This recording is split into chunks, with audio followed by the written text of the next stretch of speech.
Well, good evening, everybody. How are we tonight? Hopefully, everybody's had a great day. Happy Wednesday. We are back. Also, Sophia coming in right at the start for, wow, 24 months. Thank you so much, Sophia. Really, really appreciate that. Thank you, thank you, thank you. And Sophia, Alpa, and Aylin, it's good to see all of you. How is everyone doing? How are you all doing? How'd your days go? How did all the things go?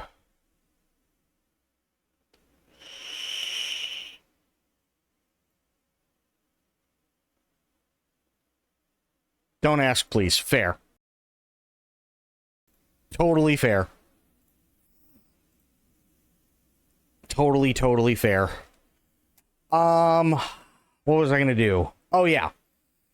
What is it that we would like to do tonight? Doing all right, playing some Stardew and chilling. Gotcha. Hubs is doing well after surgery, so that's a good thing. That's absolutely a good thing. 100%. Wait. Is that... Oh, okay. I was like, wait, is that a Hatsune Miku fucking...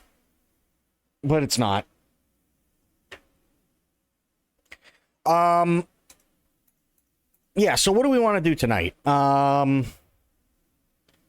the mouse in. Mouse is good. It's taking a little bit to get used to. The way that you have to hold this thing compared to how I had to hold the other one. But it works fantastic. It does. It works fantastic. It's incredibly responsive. I can actually scroll, which is insane. I haven't been able to do that for months. And it's amazing the things you can do when you have a scroll wheel that works. So yeah. Only thing I have to figure out, and I think it's because I have it plugged in through a USB hub, is in order to configure it a little bit more, I have to plug it directly into the PC, so that I can configure some of the side buttons a little bit better. But other than that, it looks like it's pretty damn good. Keeps your mouth shut and doesn't make any inappropriate... You would. You totally would. So what do we want to do tonight?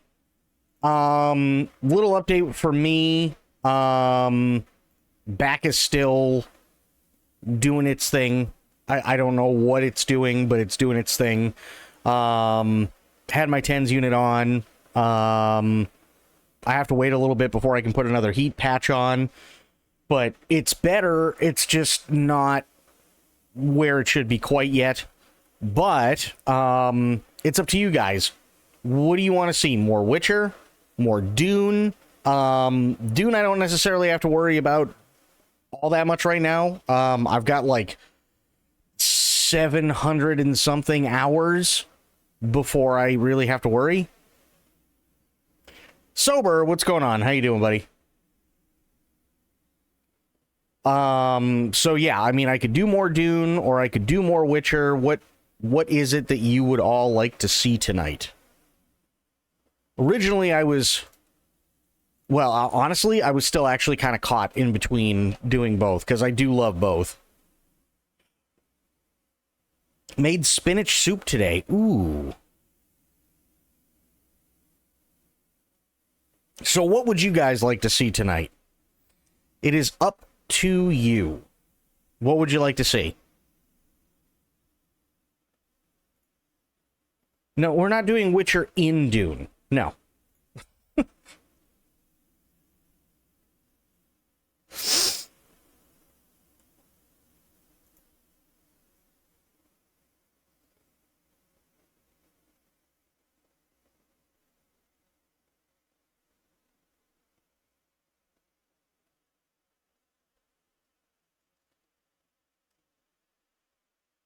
Oh, God.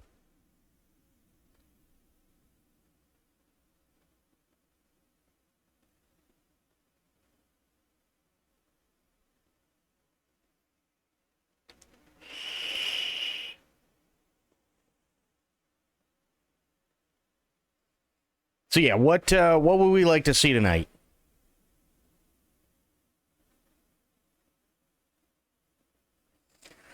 Still mostly daytime hours, so I can't really take part in a decision, as I may pass out an hour in. No, you can still take part.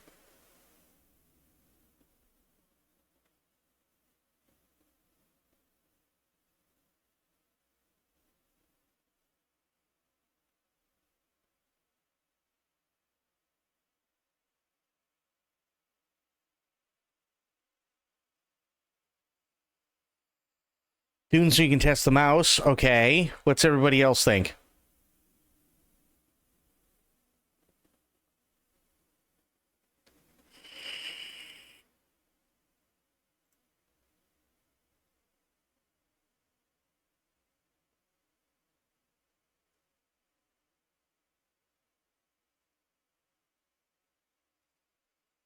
What are we thinking?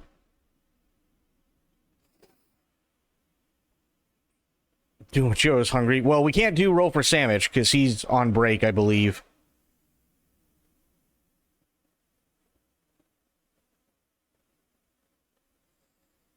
So it looks like Dune across the board, huh?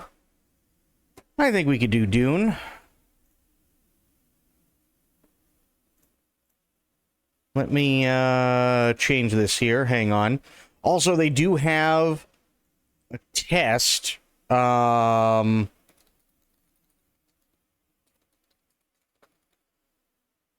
For the latest patch. That is going to be coming out in July. I don't think it's going to be on this server. Luckily, fall asleep pretty soon, so you don't have to say, yes, you do. Yes, you do. What do you want to fall asleep to?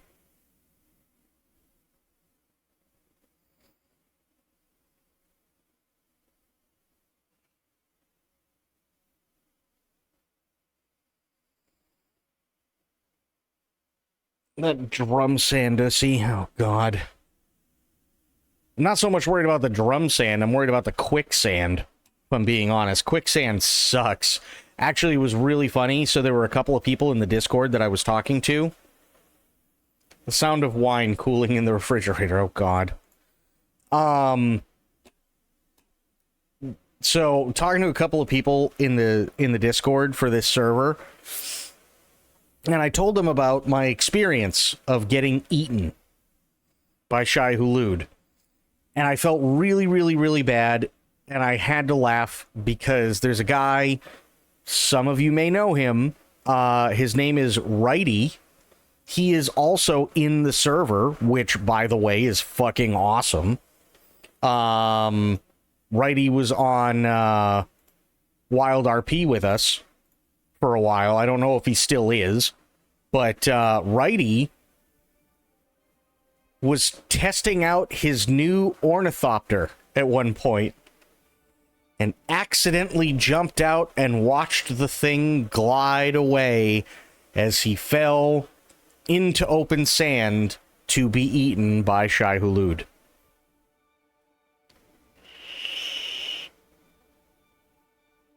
Yep.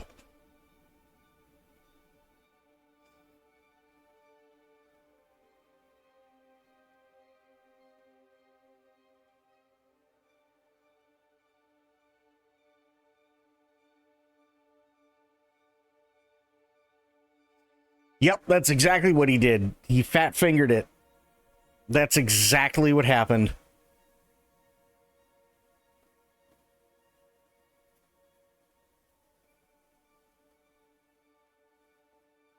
Which I kind of had to laugh at. I mean, we've all done dumb things in this game, so it's par for the course.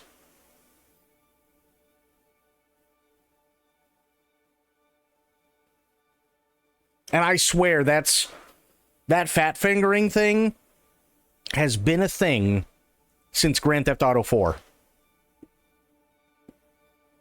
It's been a thing since Grand Theft Auto 4, and they do it on purpose. And they do it specifically so that when you're driving, sailing, flying, anything, you accidentally fat finger it and hit E, and you jump out of whatever it is that you are operating.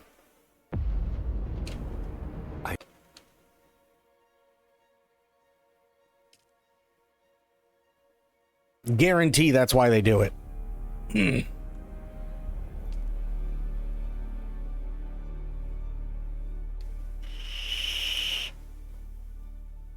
Once lost a heist for everyone in GTA by fingering the buttons and ejecting from the plane filled with all the treasure. Yep. I'm telling you. They do it on purpose because they know eventually you're going to. And that makes it really funny.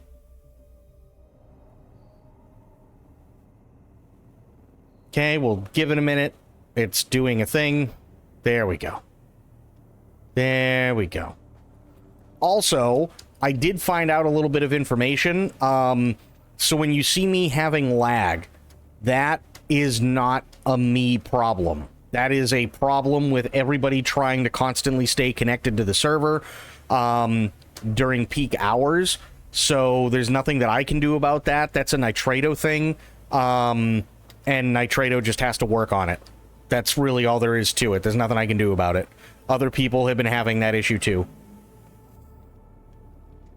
And it doesn't end immediately, so you have to watch the fucking DC-10 slowly plummet to Earth, like, bye-bye, yep. Mm-hmm. 'Tis true.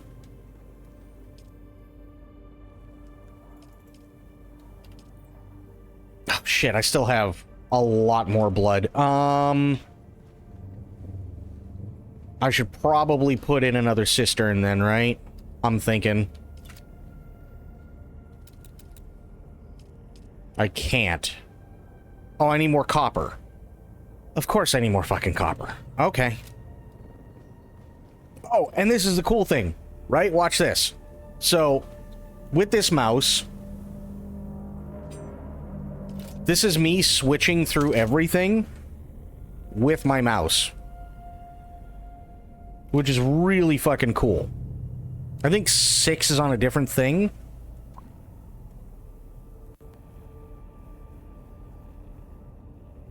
But yeah, so I can switch through a lot of things just with the mouse, which is really nice.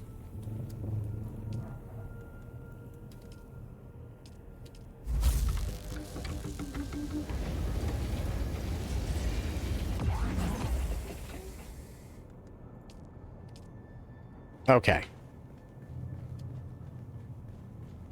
Yeah, this thing works fantastic. Again, big thank you to Aelin. But it's so smooth. Oh, it's so nice.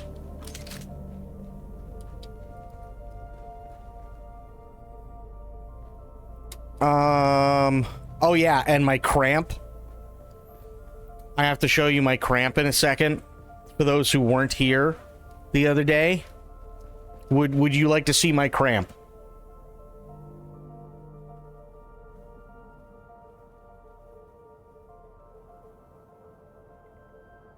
Okay, get ready. This is my cramp. Otherwise known as a crap ramp.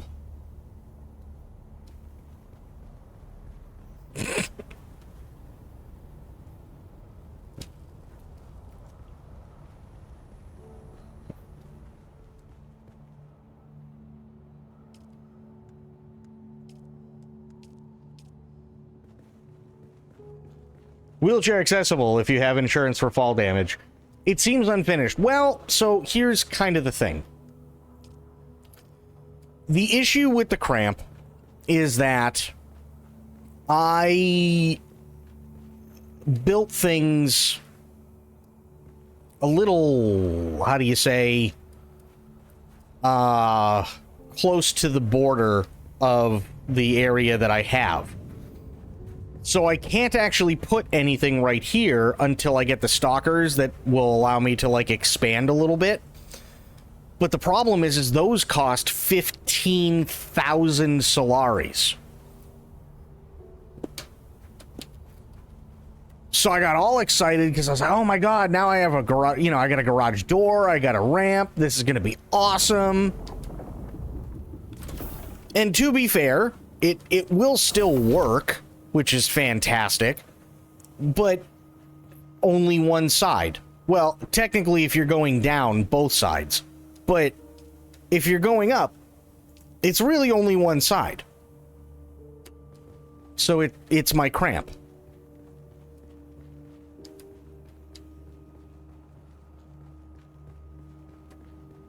So yeah, that happened. And to answer your question, how's my back? I can confirm it is still there. Speaking of which, I do have to take more aspirin. Give me a second. Made a one-way valve. Basically, yes, I made a one-way valve out of a ramp.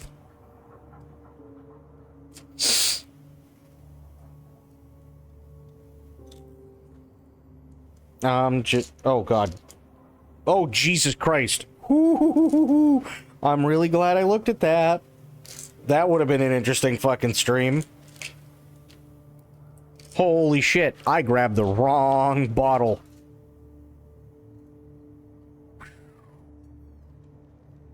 That would have been a really interesting stream. I have 2 bottles. I've got a bottle of aspirin, and I also have a bottle of Benadryl. Now, usually when it comes to aspirin, I'll take like 3 or 4 at a time. I looked down as they plopped into my hand, and I'm like, I don't remember the aspirin being bright pink. I looked at the bottle and it said Benadryl and went, oh boy. That would have been a really interesting stream.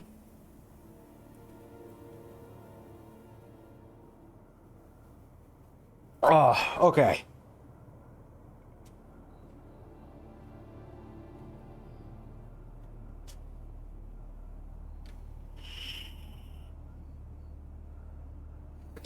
That would have been a very, very, very interesting stream. I'm gonna be honest. Glad I didn't. Okay, we're still good with that. I'm not dead, which is nice. And I'm trying to remember what I have to do now. Oh my god, look at how easy this scrolls with my wheel. It's so good. What is this? Industrial Dew Scythe. Wow. Oh yeah, because I'm in aluminum now. Fuck. Native still suit.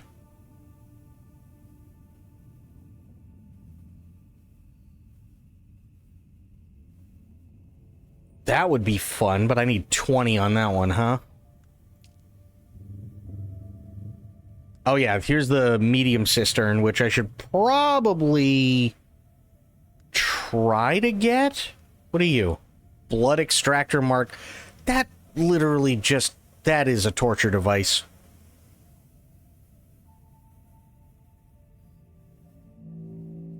That's just, that is a fucking torture device. I don't care what anybody says. Okay, so I need steel. And I kind of need lots of it. Which means I need to go out and get carbon.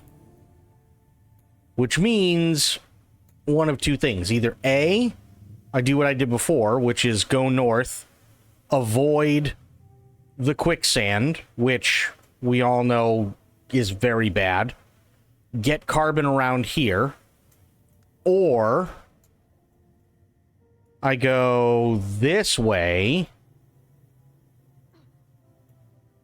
and try and pick up carbon along here in Haga Rift.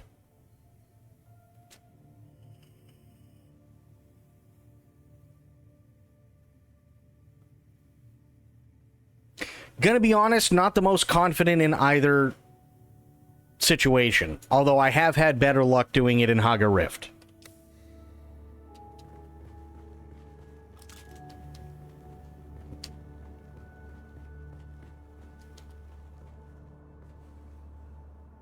Is this the Mark 1?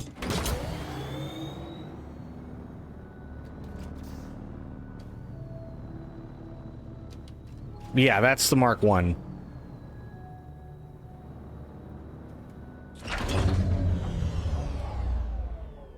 That's the Mark II. Wait, why is everything fucked on this? Hang on.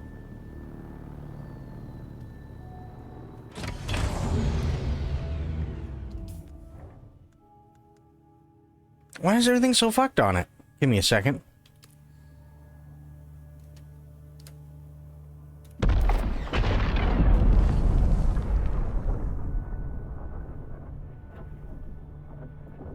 Out of it. Oh, okay. I need to make wire.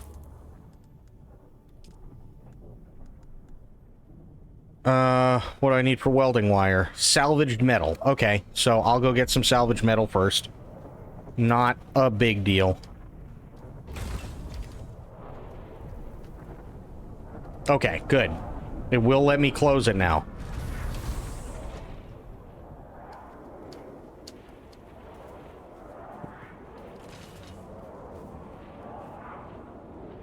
The fuck is going on over there?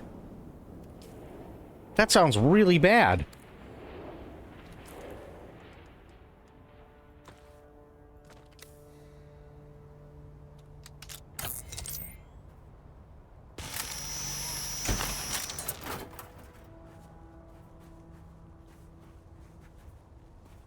Might as well pick up copper while I can.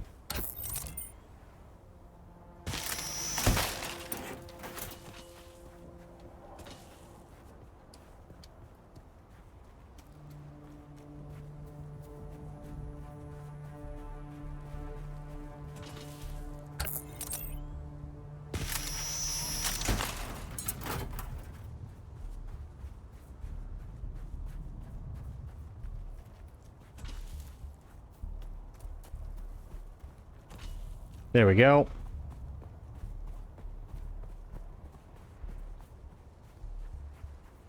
Also, I think I have this set to something ridiculous, like 6,000 DPI.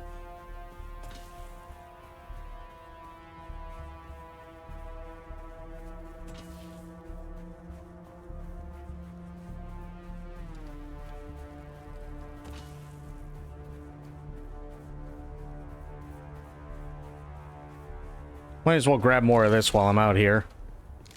I will need that. Oh, go away. Fuck off, worm.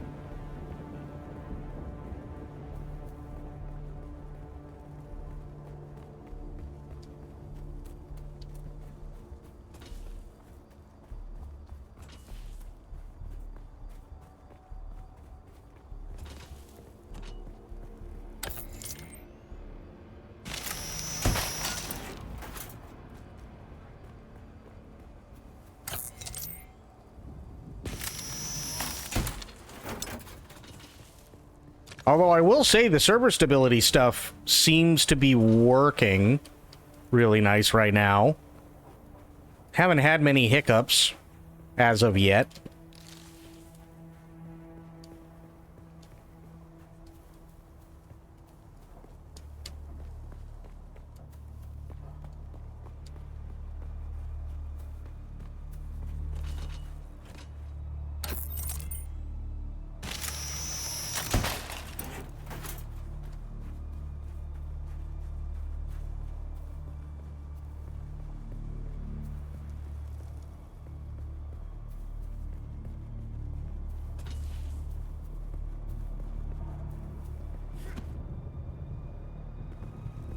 That feels nice. Yeah, no hiccups so far. I'll take it.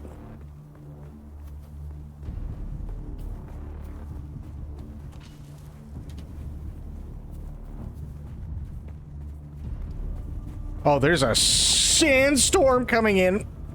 I gotta go.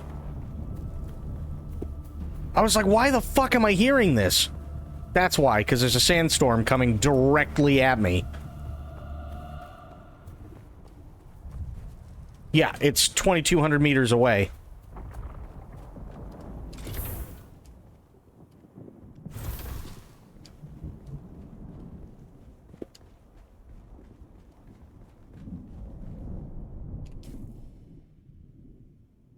Yeah. Oh, that's why there were no warnings, because it's not coming directly at me.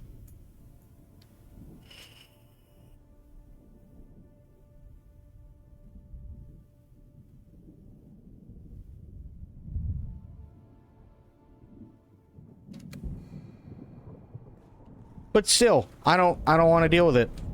Nope. Oh yeah, wire.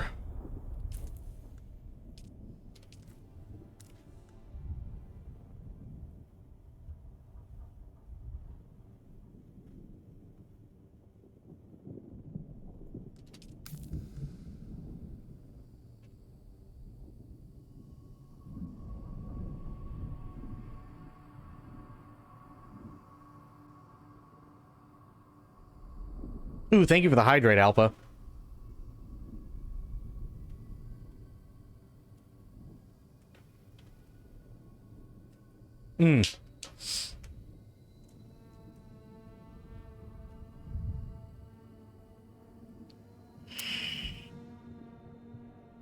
Okay. Go back in here. Welding tool.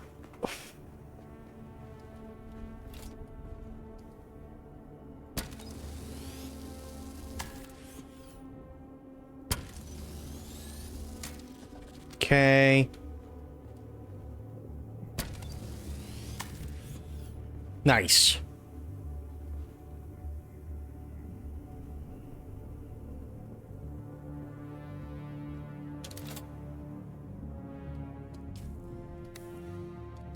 Good there. I got plenty of water. I can make it over to here, no problem. That's never an issue. I should be able to make it across over to here. Should be. And then I just drive along here and then right over. So that shouldn't be too bad, hopefully, question mark. I don't have any Solaris on me, which is really nice. Well, let me go put the stuff in, go put the rest of the stuff in here that I don't need. That's a lot of welding wire, so I'll just take 150 should be fine, just to make sure I have some. I got plenty of bandages. Put these in there.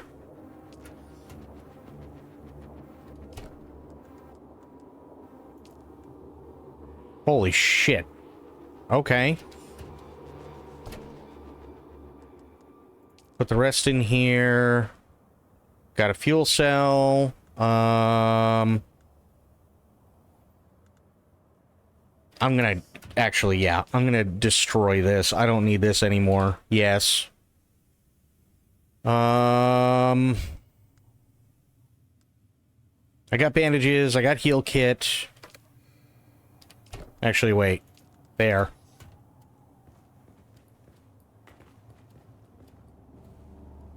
Actually, no. You know what? Hang on. Where are they? I'll bring these. Just in case I need to make more bandages, which it is me.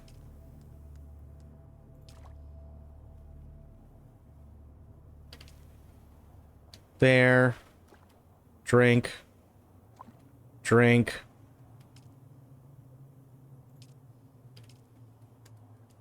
Wait, hang on. Oh, okay. Oh boy. Manage this. Close automatically. Automatically open for vehicle? Yes. That's probably the way to go about it.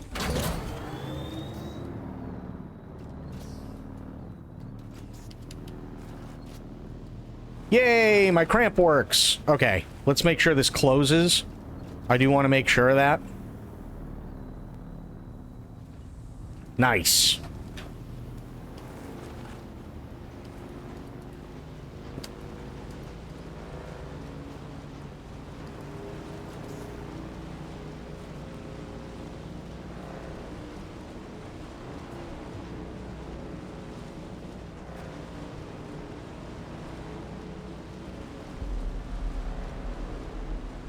So there's two things that I desperately need.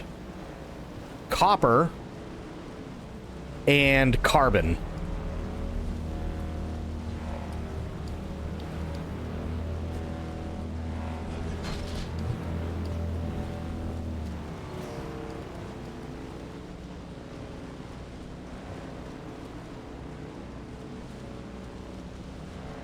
Why no take bike storage? Because in case I have to book it across the open sand, I can boost.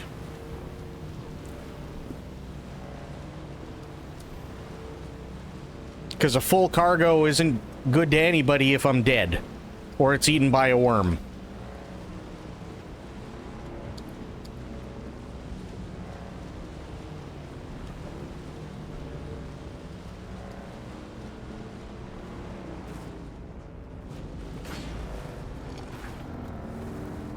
Thought one of the things you needed was a new back. That's true.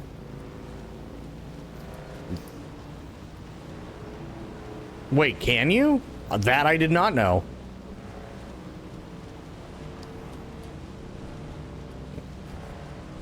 I thought it was only one. Well, we'll figure it out when I get back.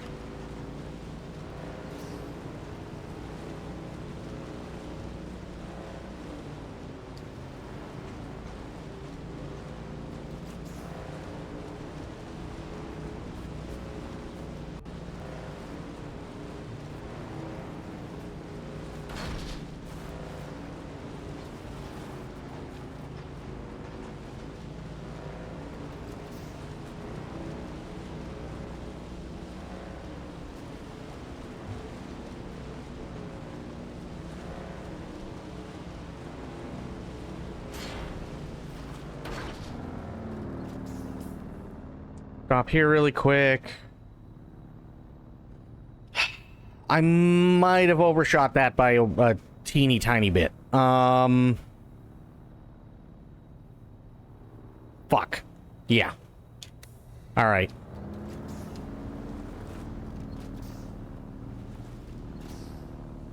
That's a Harkonnen building.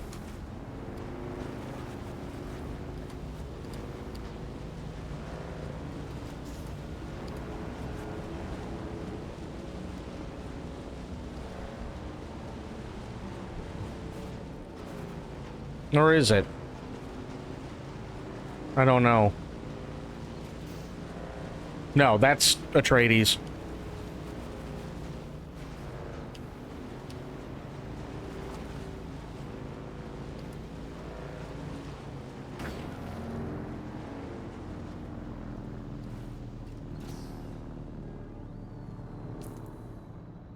Ooh, okay. Way too fucking far. Gotcha, gotcha, gotcha. Yeah, we'll go back. Back, back, back, back, back.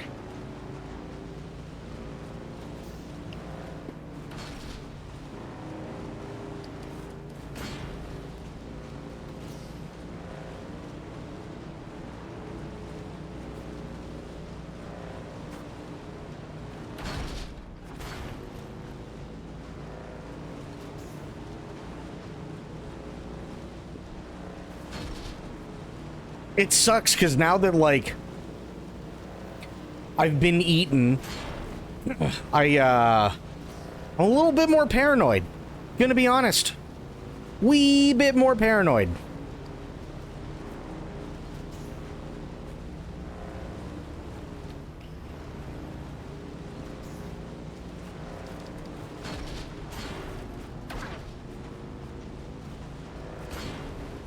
You know, just something about being eaten by a sandworm.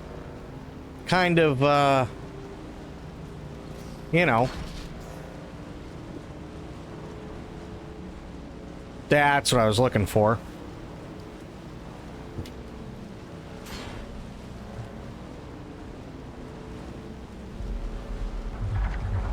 There's the drum sand.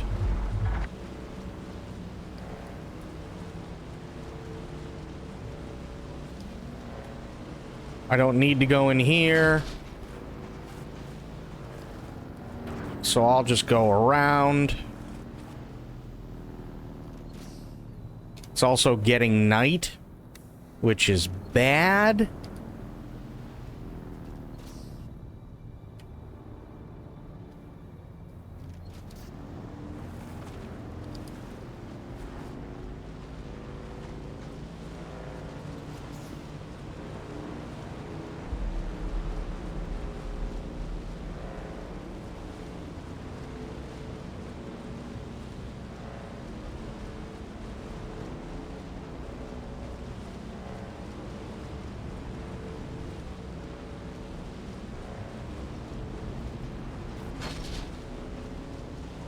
I might just head over... Yeah, I think I'll go to the trade hub for now.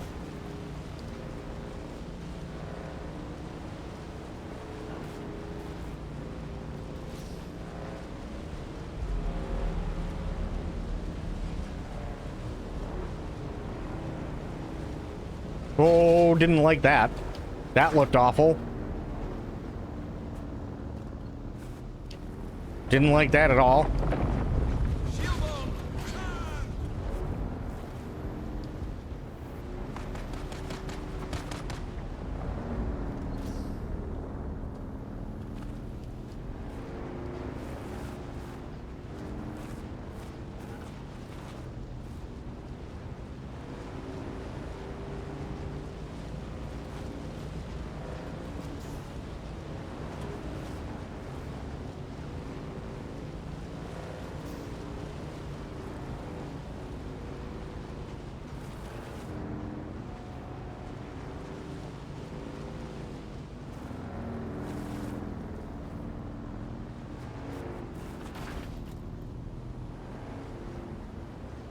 That didn't look friendly.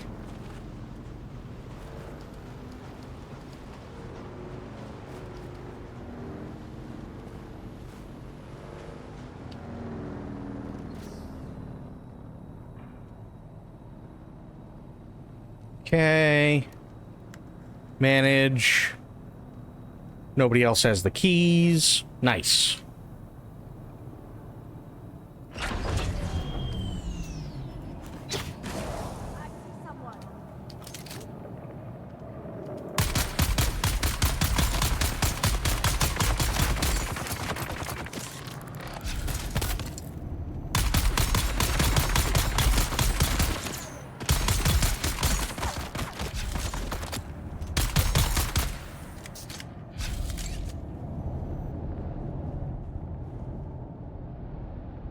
No, I keep hitting that. I don't know why. There. There. What do you got?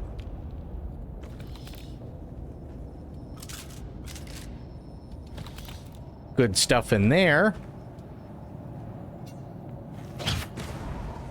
Nice.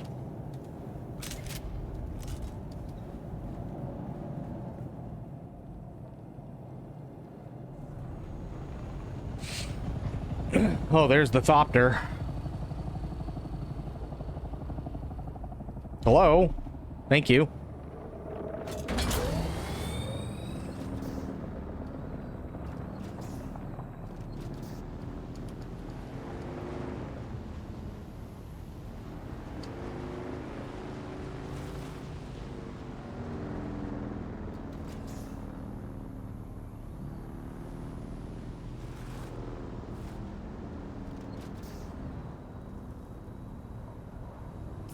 Okay, so let me take a look. Myth, how you doing?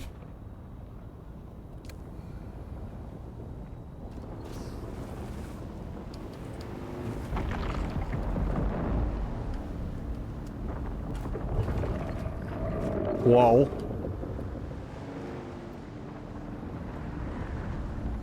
Oh, who... Why would you build that right there? No. Why would you do that? That's just cruel and mean. Your friend bought you Dune Awakening. Ooh. Have you played it yet?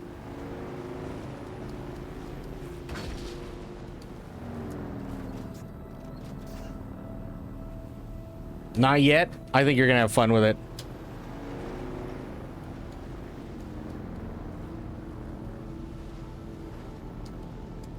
And you've been doing the Wild RP. That's fair.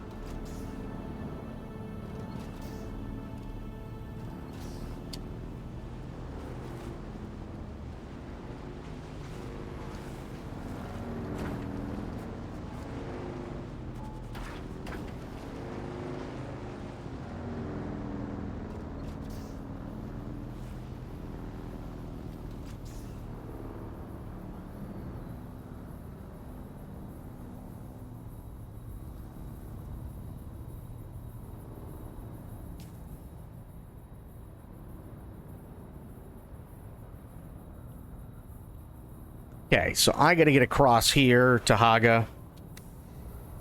I'm not looking forward to doing at night.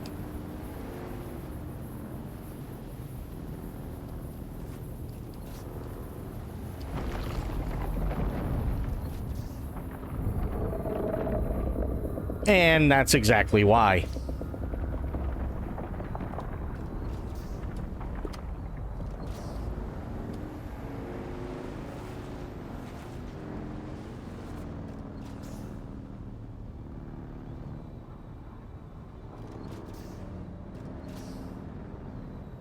And I really, really, really need to be careful, too, because... my God. I can't, like...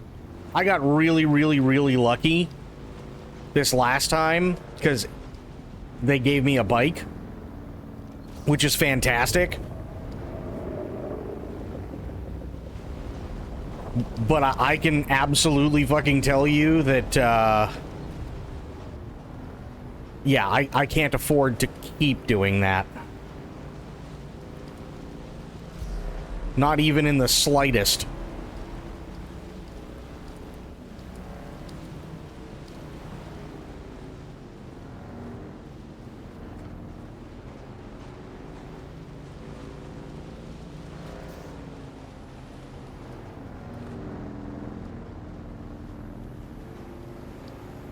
And I think somebody's been here. Fuck.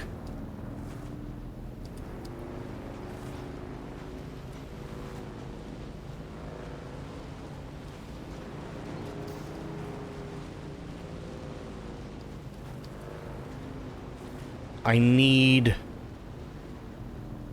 well, that's copper.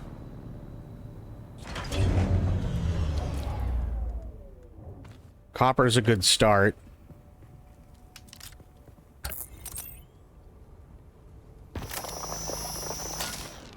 Wow, that was crap. There we go.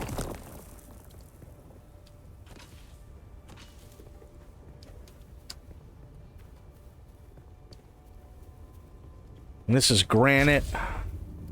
No, don't turn the shield on. This is more granite? Yeah. Damn it.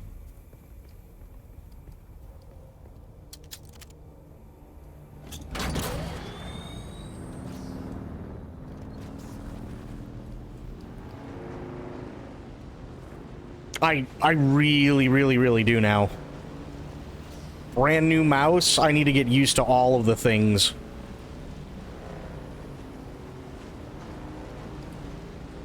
That and holding it.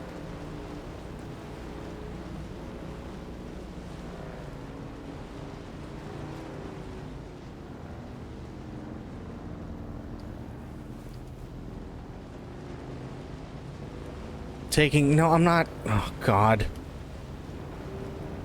Taking them for granted, not granite.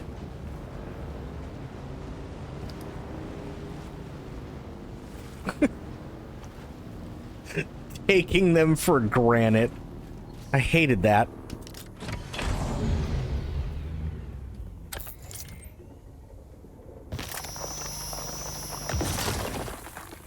There's carbon. I got 50 out of that. Better. Oh, God. It just... Jesus.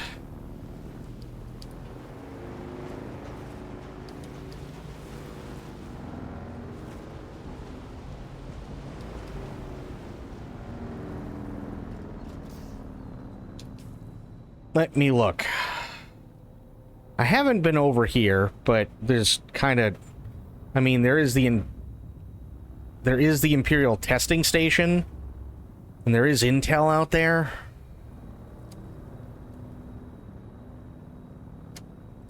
I just can't help. Do you like how? Oh, God, it just didn't.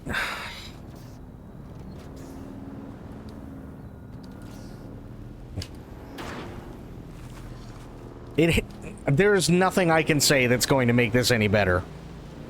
Literally nothing.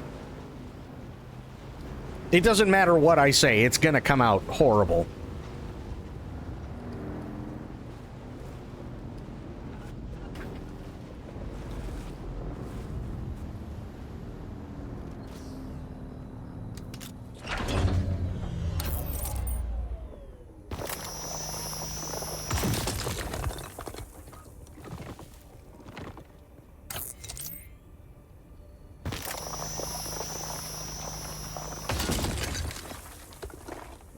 No, it does not throb. What are you talking about? Jesus. What? Oh, there we go. I was like, that's copper. How can I not get that?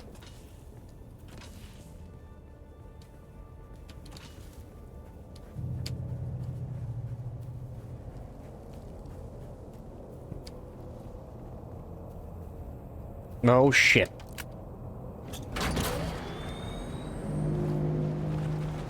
I don't like that being that close.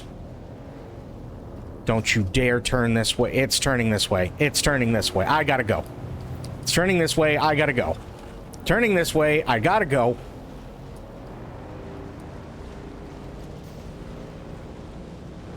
You giggle snorted. God damn it.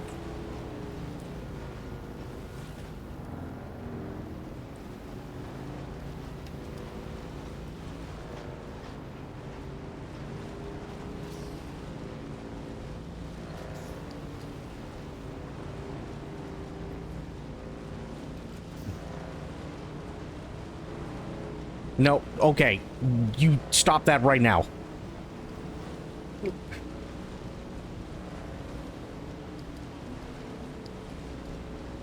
I never once said anything about twisting or throbbing or anything else.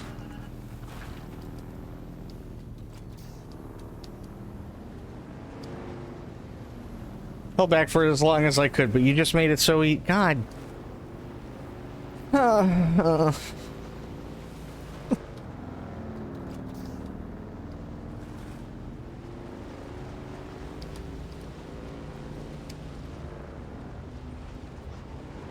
but you didn't have to follow through.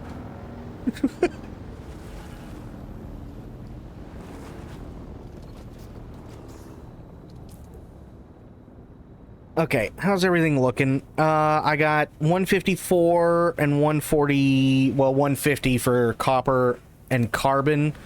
I'd like to fill up the rest of the bag, if I can. It's the moral obligation. So you mean to tell me that if Aelin jumped off a building, that you would do it? Because it's a moral obligation?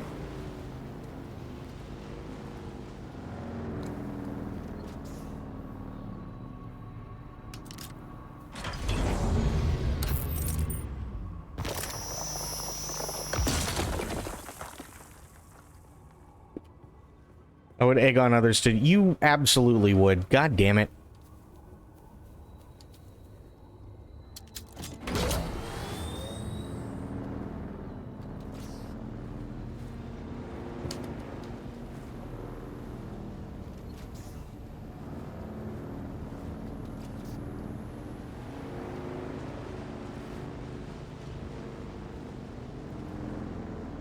Also, I'm trying to, like, skirt this area because I really, really, really, really don't want to piss off Harkonnen. That just sounds like a bad fucking day. I don't want to piss them off. I mean, hell, at least with the Atreides, they're, you know, they're just. The Harkonnen just don't give a shit. The Harkonnen are not friendly. You seen them?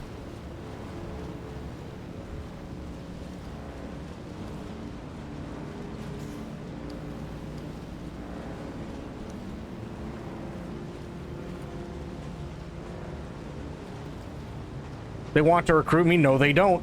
They do not. Slavery is not recruitment.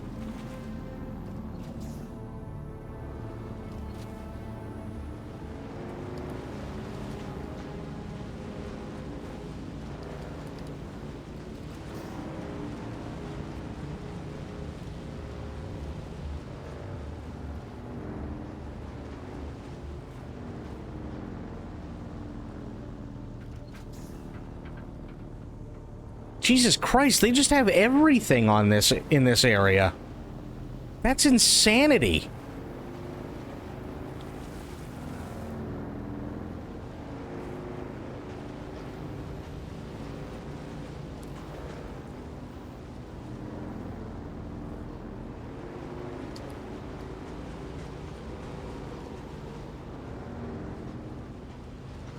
No, no.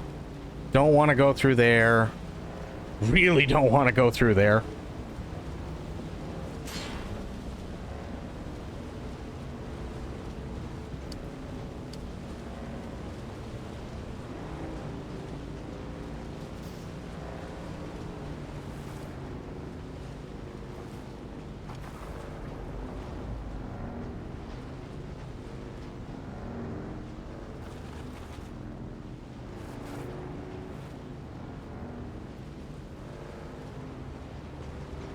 Fuck, there is nothing around here.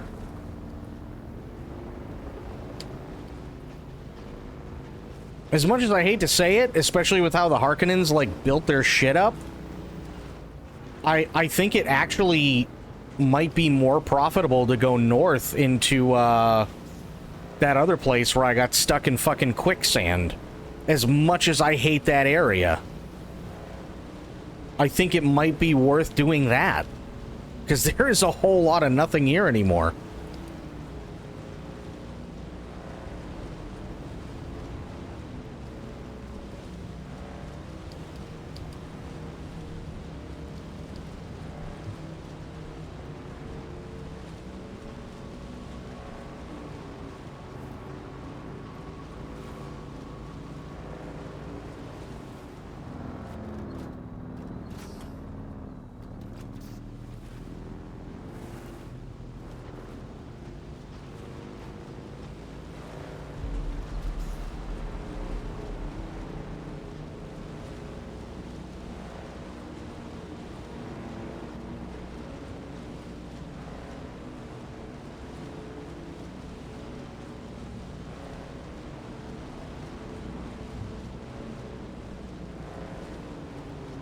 Time my kitchen did not reverberate.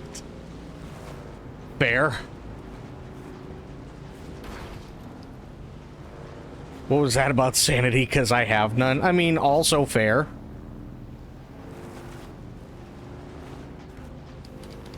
That was really funny, though.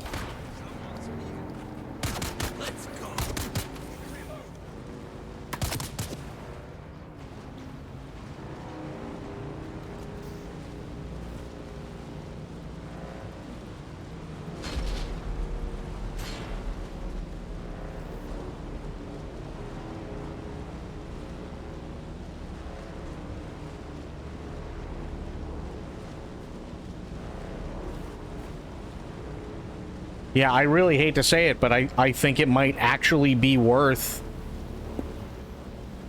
going north. Much as I really don't want to.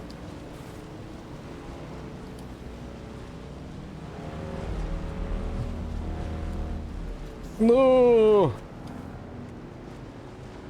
Almost ate that one.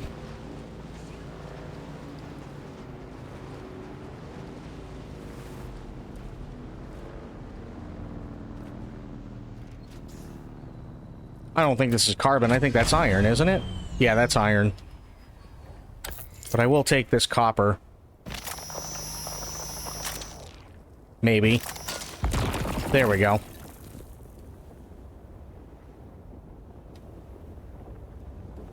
Enter the fucking vehicle, please. Jesus.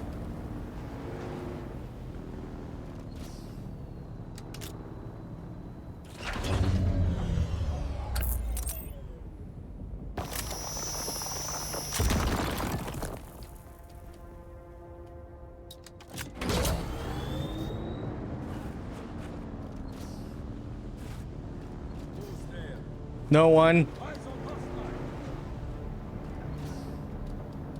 Shit.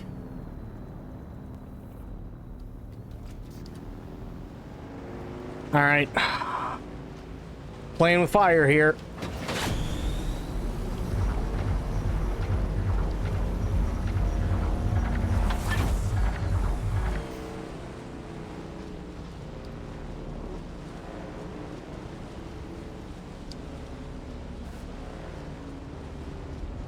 My neighbor may have disagreed, but that's just because she's a Harkonnen. I mean, that's entirely possible.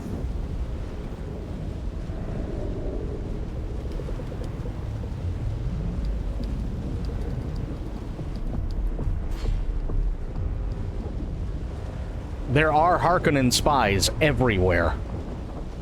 And we know this. Oh, there's some spice. Not getting it. Fuck that noise.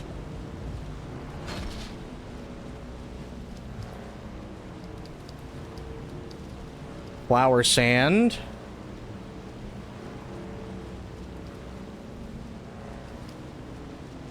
Could be in your fridge. You better check regularly. You better. You never know. It could go tits up real fast.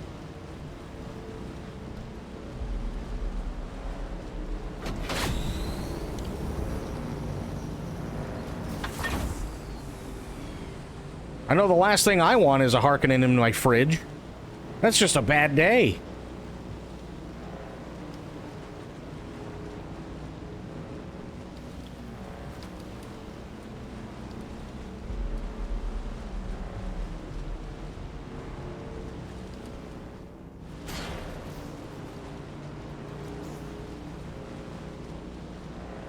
Okay, Cramp.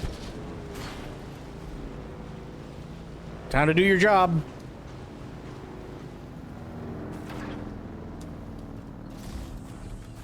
Oh, God. No! Damn it, Cramp.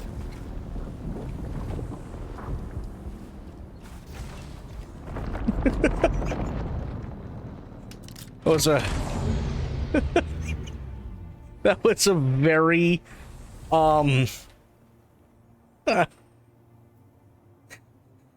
That was a that was a very flamboyant way of entering my base. Good save though. We didn't eat sand. This is true. They would 100% eat all the cheese sticks. You don't want Harkonnen eating your cheese sticks ever. That's awful.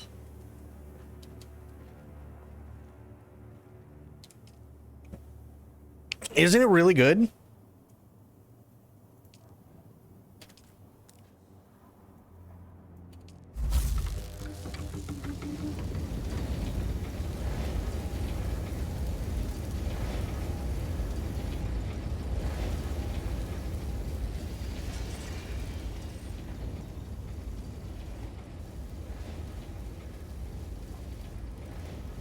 Wait, how much iron can I make? Fuck it. Yeah, why not?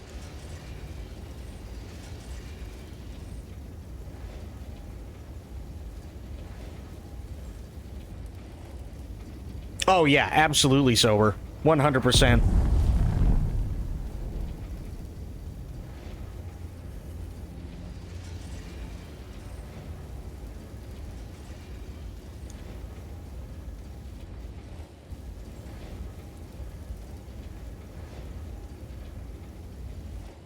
Okay.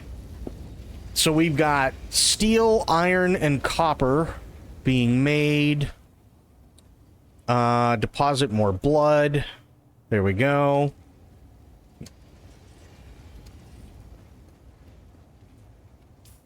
So, okay, what did we learn? We learned that going over here now is kind of a bust. Like, in a really shitty way, it's kind of a bust. Unless I want to go all the way up and over, but the problem is that you've got a base, and we only know this because I just did it, that literally sprawls from here at least over to here. So it's got basically every entry in from the south covered.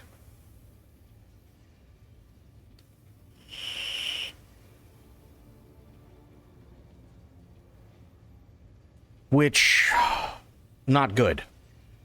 How big is the map exactly? So this is as far out as I can scroll for now, but this is where I started. This is where I currently am. I've explored everything over here. This is Haga Rift, which turns into, at some point, Jabal Ifrit Al Garb, which is all this. And then there's Jafal Ifrit Al Yanub, I believe. But then we have all of this, too. So, literally, I've only discovered about half the map. Roughly. And that's, well, not even half, because that's the shield wall right there. It's big. It's very big.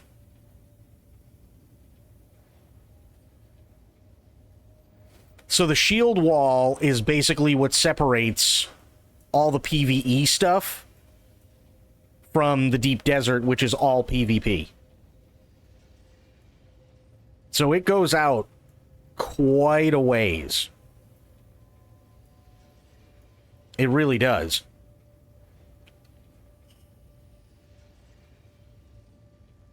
It's as big as your new mouse. God damn it.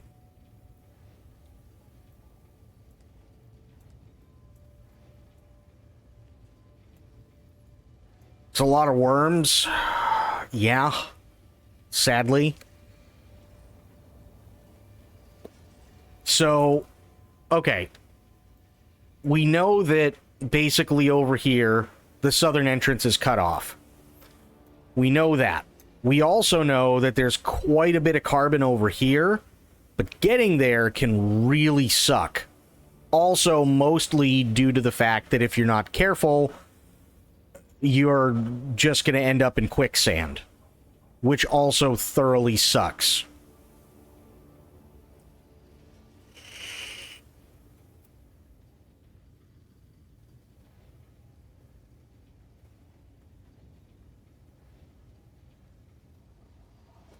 So I'm not entirely sure where to go for more carbon. Because I tried going this way before, and that's what made me lose my other bike. Because I just went like this and ended up halfway into the quicksand before I could do anything.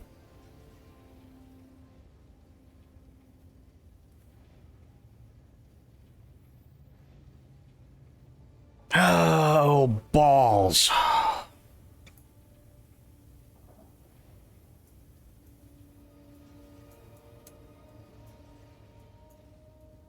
But this area might be a lot more profitable in terms of getting carbon than I need for steel, only because the Harkonnens have literally fucking everything over there. In Haga. And it does say it's a contested area as well.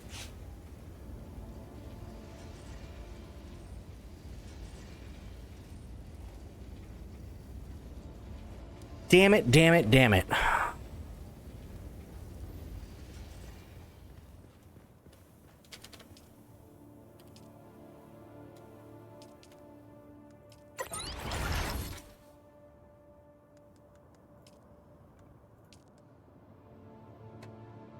I need more mechanical parts. Shit.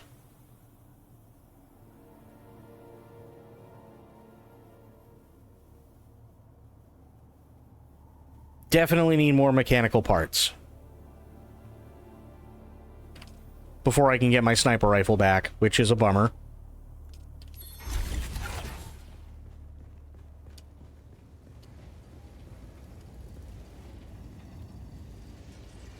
Yeah, it's RP stuff.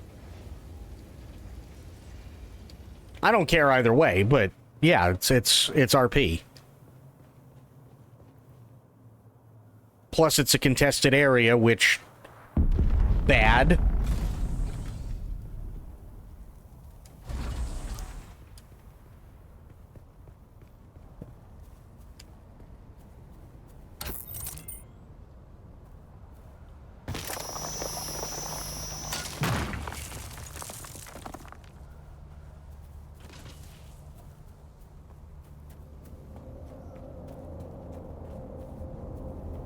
Motherfucker.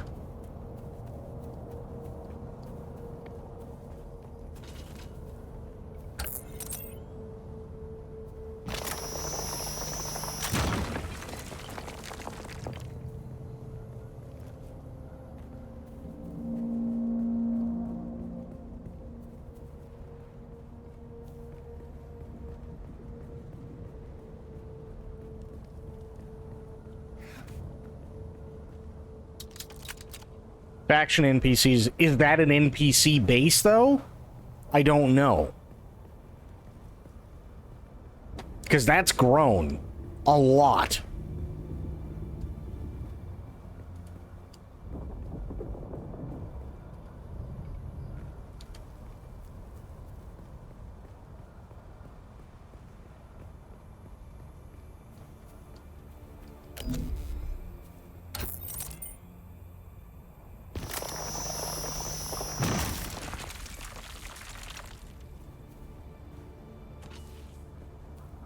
That is an NPC base? Jesus.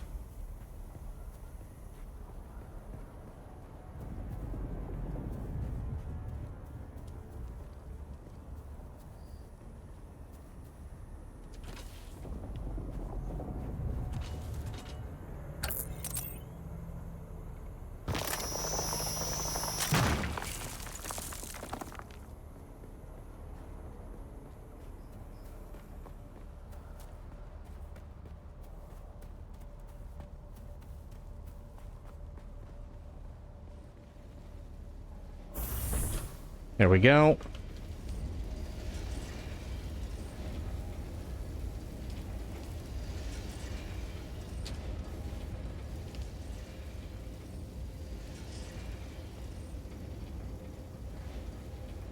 It's the Harkonnen outpost in the basin. Basic Mentat trainer is there. Oh, okay.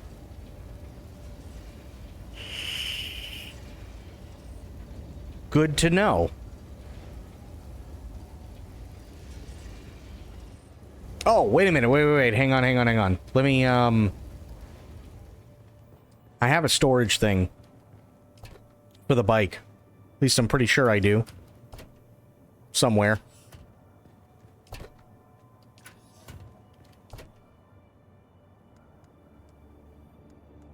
Mark 1, Mark 2. Let me see if I can put that on the same time as I have the, booster. That would be a good thing to know. No, module already attached.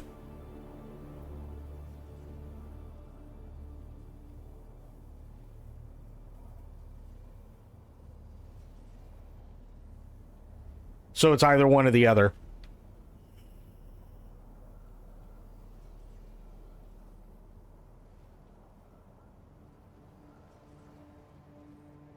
It's Mark II. This whole thing is Mark II.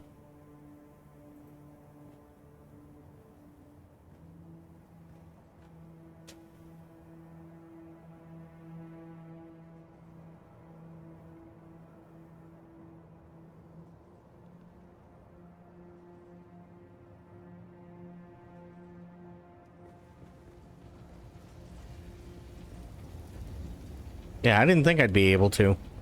Which is a bummer, but it is what it is. I mean, it doesn't. I don't know what to tell you.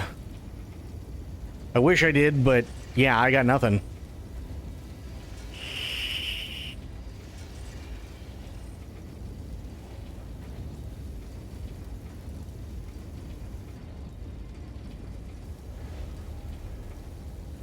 I'm assuming it's probably Mark III that you're thinking of.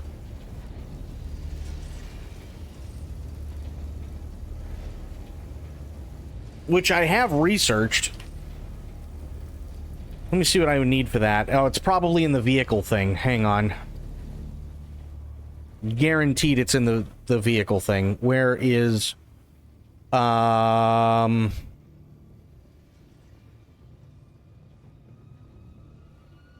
weather alert. A large sandstorm is approaching. There it is. Okay, construction tool.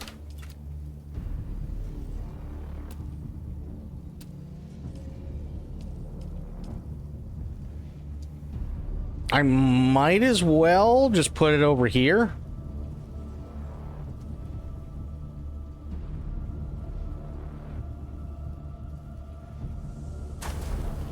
There. Use. Mark III, Mark III, Mark III. Yeah, I kind of figured it'd be a while before I could do any of that stuff. But the buggy... Got the cut array. Gonna need a lot more water.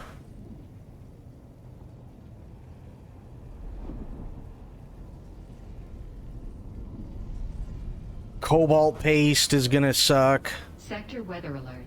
A large sandstorm is approaching. Disable this for now.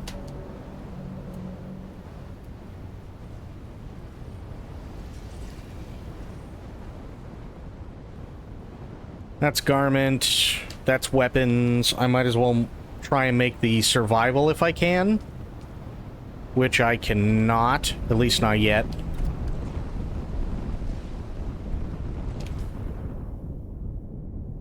Oh, that's a biggin'.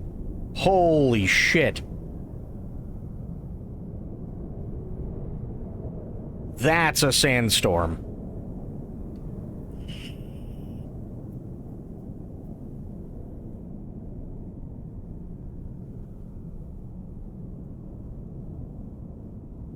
That's 1, 2, 3, 4 areas. 5 areas at once.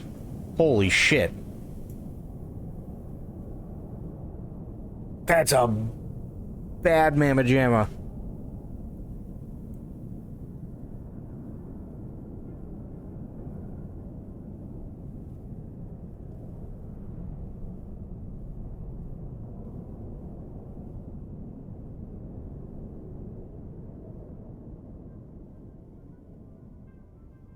Holy shit.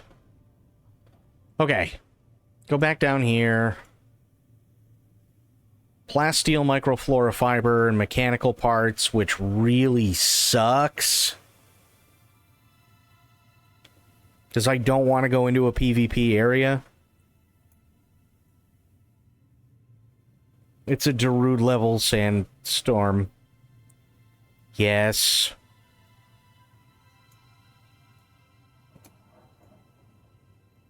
What's going on, Corgi? How you doing? I guess really the only way to go about this would be to head for this. Ugh. Or I could go back to Harkonnen territory. I could do that too.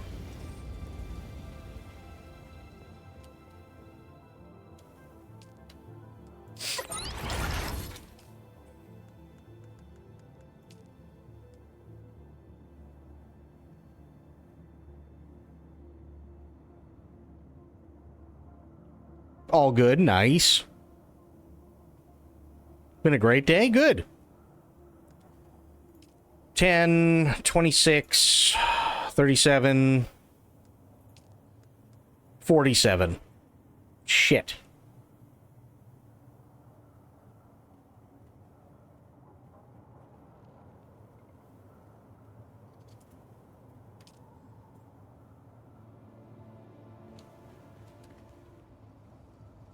God damn, that thing's still going?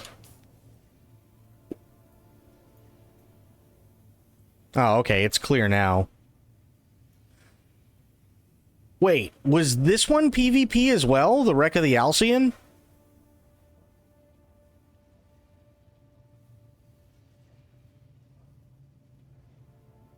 Because it's colored the same.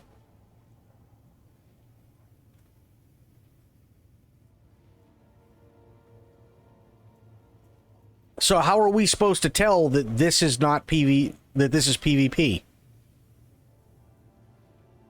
It doesn't say anything in terms of the map.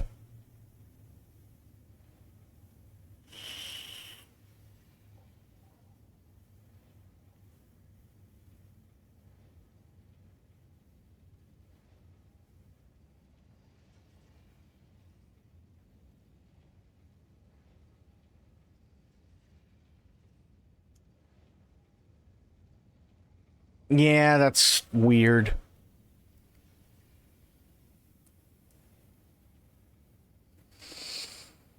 Pulmonologist, cardiologist, oncologist, all three told me I'm going to live for a while longer yet. Good. Glad to hear it.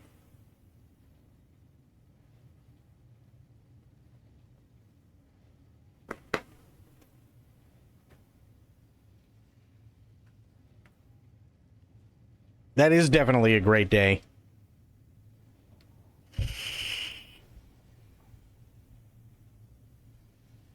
Absolutely. Particle capacitors. Man, I just... Okay. So you're saying...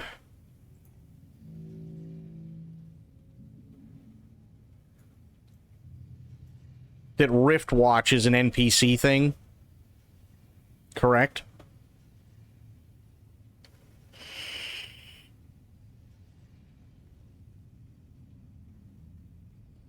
Not getting any better, but not getting any worse either. Hey, sometimes that's all you can hope for.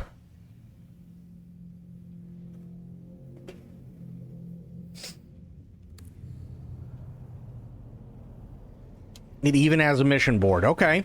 Well, then I guess we'll go over and check that area out. Because I've only checked out the south. I thought that was a player-built thing. And that's why I was like, fuck no, not going anywhere near that shit.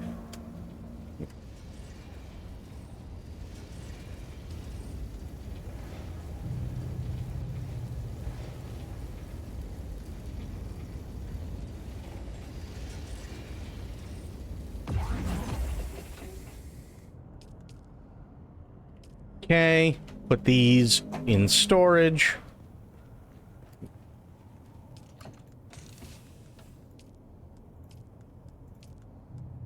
Nice. Okay. Put the Solaris in there. Put that.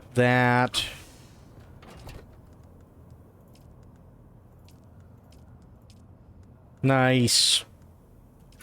Oops, missed a thing. There's 18. I think I might have to build another thing just for ore. I think that might be the best thing for me to do.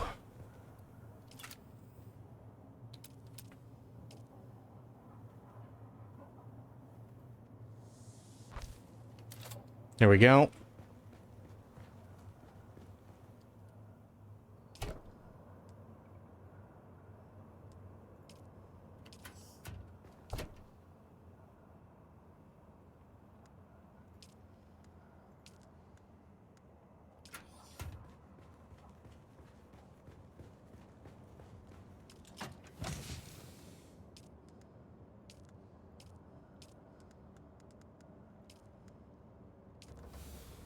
There.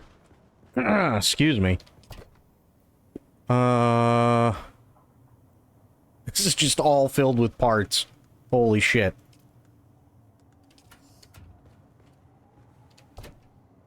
What do you got? Okay.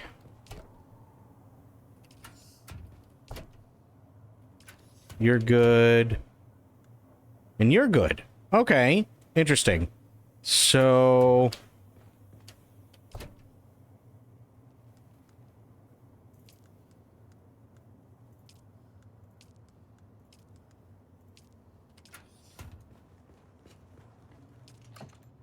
Nope, wrong one. Keep this one. Actually, I'll keep both of these for now. But put these away.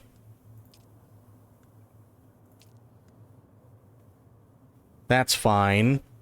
Because then I can use these to refuel the bike before I use the full one.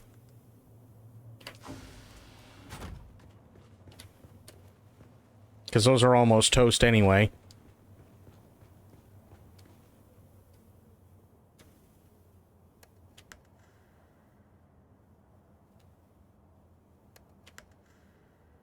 There we go. Okay.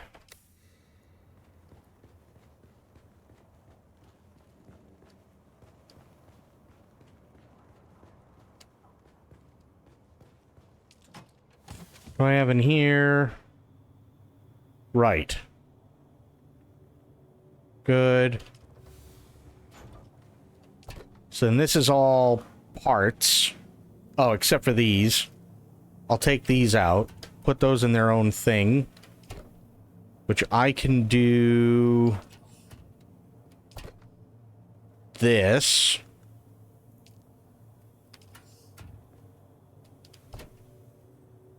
Now I have more room for parts, which is good.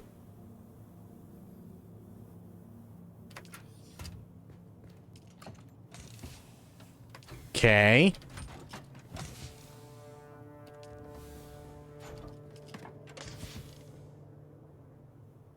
Those are all good. That's all good. Actually, wait, no, that's not all good. Take this one. No. Actually, take this one. There. Okay. So this is the ore box.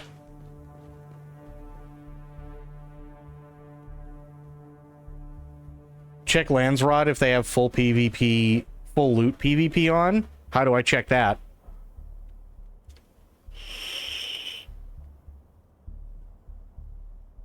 I found out the state owes me 3K that I didn't know about. Hell yeah, dude.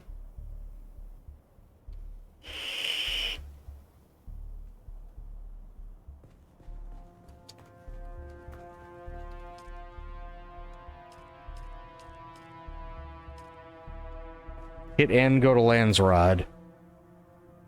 Ah. Landsrod Board represents political will of the great houses during the current week-long Landsrod term. Each house on the board will have specific requirements that can be met to secure their vote in the Landsrod voting session that precedes each term. A faction that gains control of the Landsrod Board can select a decree that will take effect in the upcoming week, affecting conditions server-wide for the duration of the term. A faction gains control of the Landsrod Board by securing a Sissel Rod, which is achieved by completing a row of house requirements horizontally, vertically, or diagonally, or by having the most house requirements met by the start of a voting session. Okay? Certain Landsrod vote requirements may be revealed by speaking with Great House representatives. Certain representatives will be found in populous areas like towns and trade posts, while others are located in more remote locations throughout the world. Select Landsrod vote requirements are revealed each day if a faction has not already revealed these requirements. Landsrod vote requirements can be met by providing whatever a House representative asks for or by maintaining control over designated territories in the deep desert. Guild leaders will gain voting power based on their members' contribution that may be used in the Landsrod voting session. Contributors can also collect rewards from the House representative. Vote requirements can be completed and their new rewards collected even if a Sissel Rod has been reached. Okay.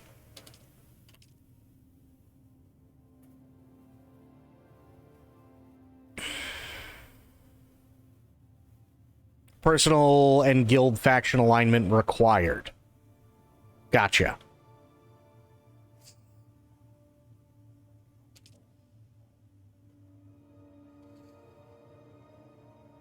Exclusive weapon import rights. By decree of the Landsrod Council under the seal of His Imperial Majesty, a House Moritani Trade Consortium has been authorized to visit Arrakis. Such goods as are traded during this period are not considered to be contraband and may be used freely in perpetuity. So that's access to Landsrod vendor by decree of the council. Okay. A collaboration between House Atreides or Harkonnen and the great schools of the Imperium have been approved. During this collaboration, members of the Atreides or Harkonnen will be given direct access to documentation and training in all fields of education. Holy shit. We announce a celebration of those who fell in the Battle of Carino. Military displays and duels are encouraged during this period of respect. Some chome weapons have had their safety mechanisms disengaged. Melee weapon damage increased by 33%. Okay. Unfortunately, that doesn't really tell me much.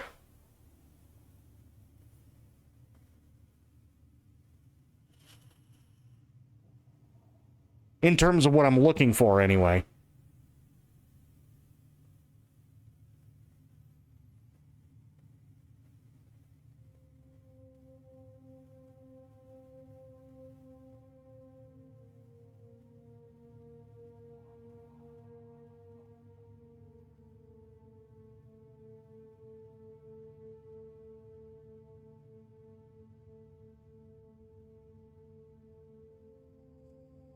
There is no full loot PvP system. Okay.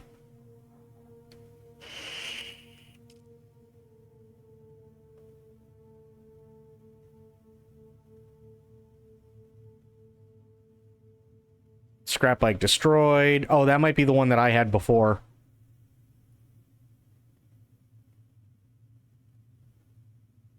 Destroyed by yourself. Oh, no, wait, hang on. No, I think... I don't even know. 20... What's today? 24th, right? Does that make sense? That was my bike, I think, getting destroyed. Oh, no. Sandstorm. Yeah, I don't know. Quicksand, there it is. And then I was killed by Shai Hulud. Okay. Today's the 25th. Okay, thank you. Yeah. So that's when my bike was destroyed. So that was only 3 days ago? Holy shit.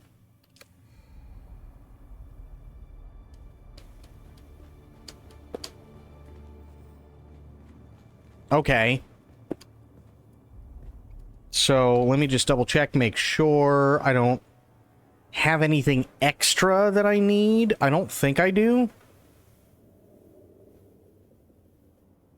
I think I'll be good. But what I'm going to do is I'm going to put this on just in case. Because we're going to go back. I'm going to go take a look at that Harkonnen shit. Door? Thank you. Alright, Cramp. I just want to make sure it closes. I know it should, but still. There we go.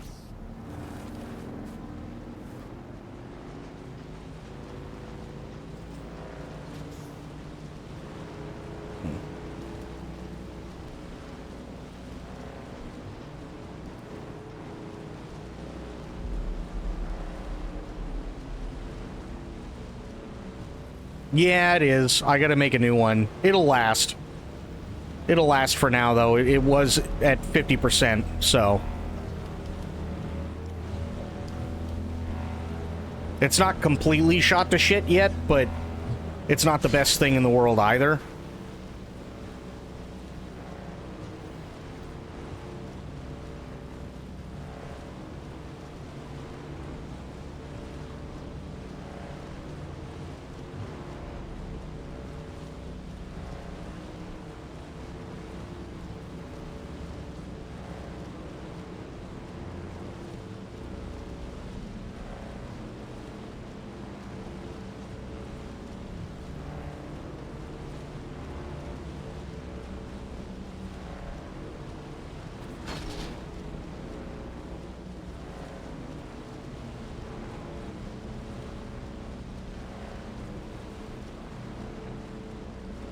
I'm gonna go over now. Yep.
Woo-hoo-hoo-hoo-hoo.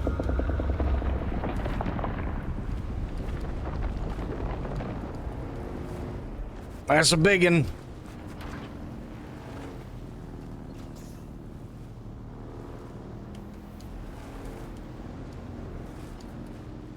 I almost shy-looted my pants.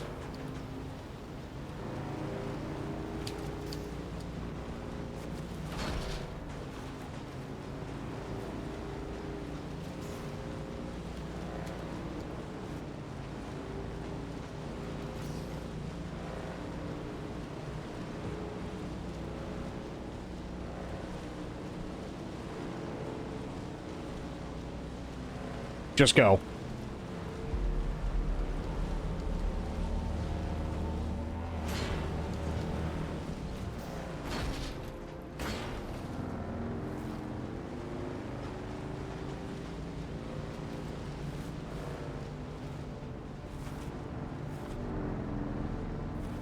That's copper. I'll get the carbon here first.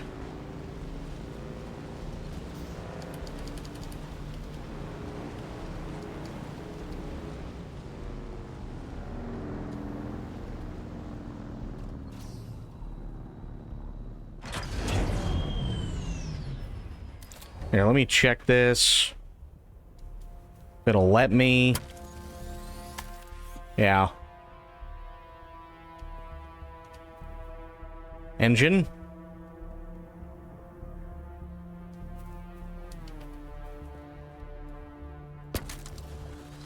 Oh, come on. There we go. Nice. All right. Switch over.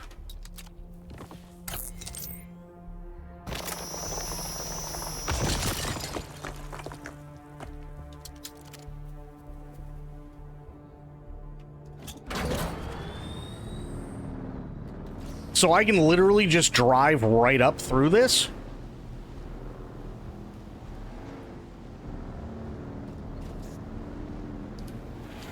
Okie doke.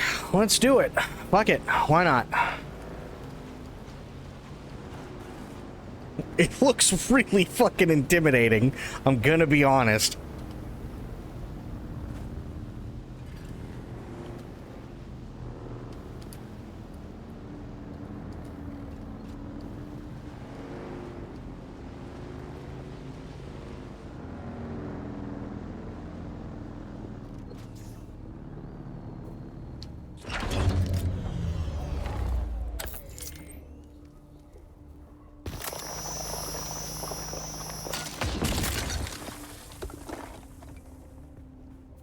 Looks insanely intimidating.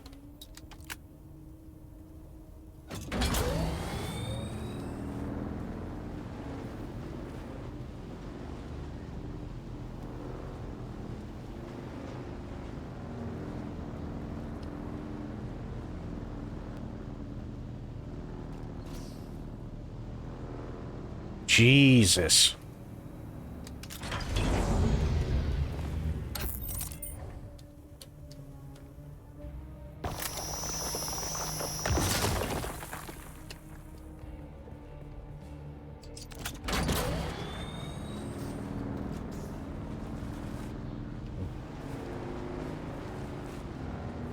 Okay, so where the hell is, where I gotta go?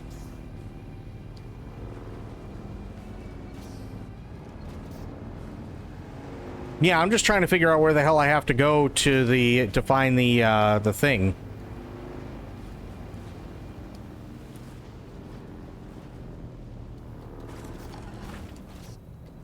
Now, fuck it. That'll work.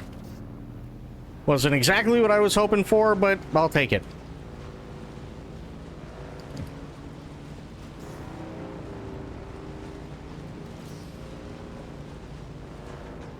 Yeah, I'm trying to find the whatever.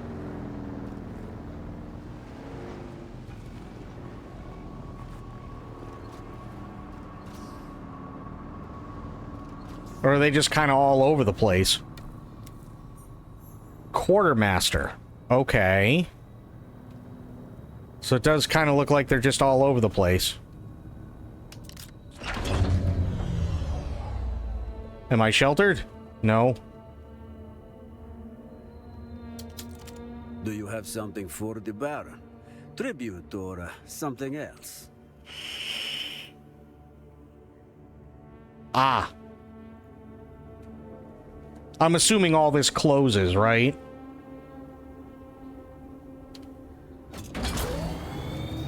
The Mentat stuff.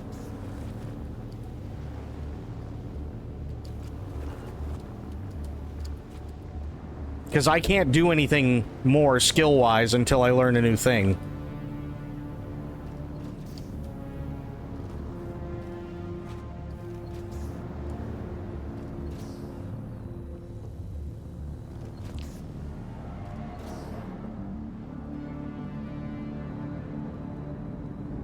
Toward the back.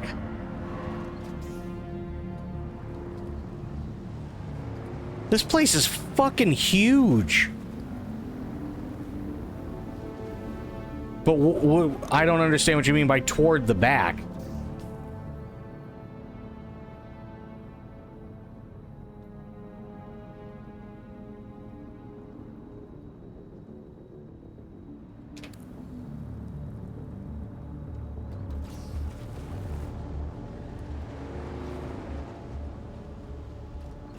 Go to the other side of the base. I don't know how big this is, so the other side doesn't tell me anything.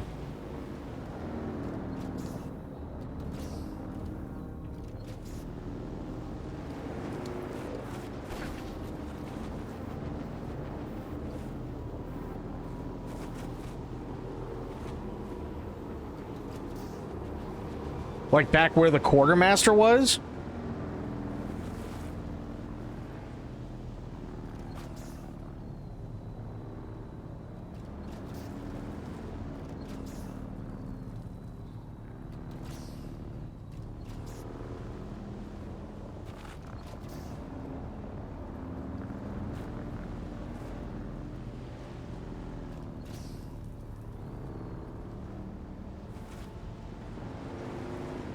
Again, that doesn't tell me much.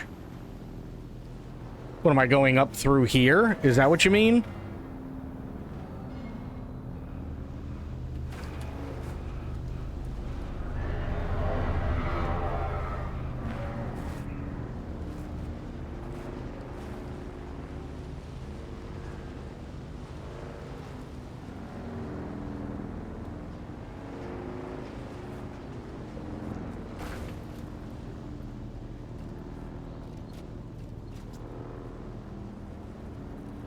Okay, well, they're not trying to kill me, so I got that going for me, which is nice.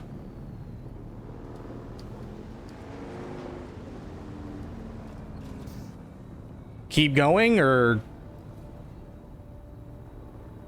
through these 4 buildings?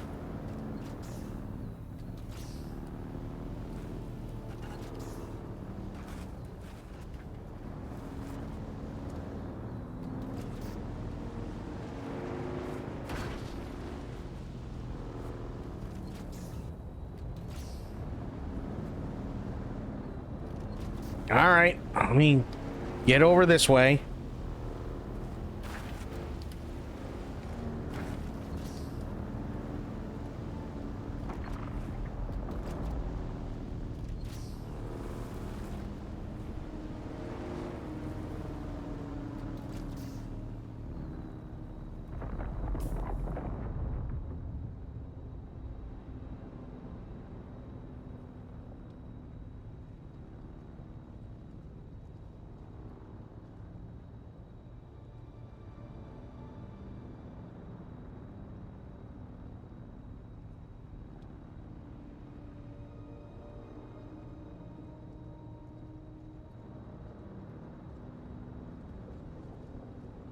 Southeast.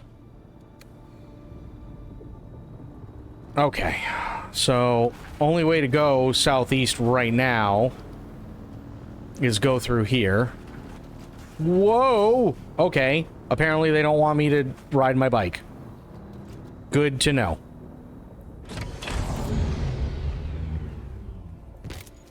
I will take my bike.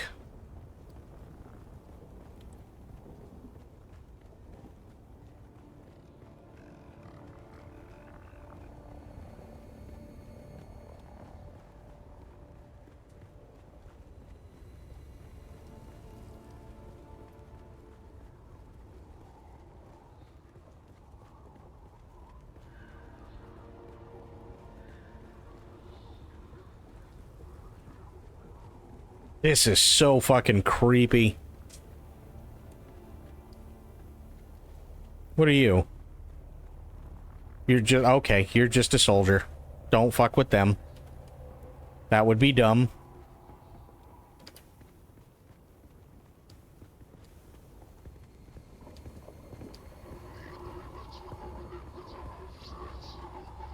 And that's it.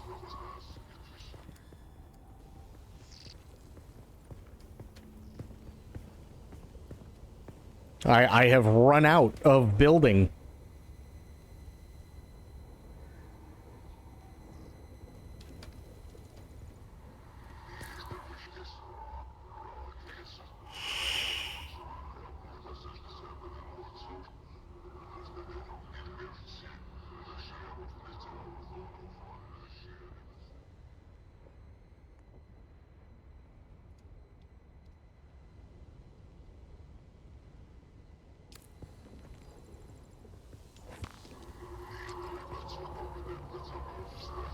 Down the gate and go south.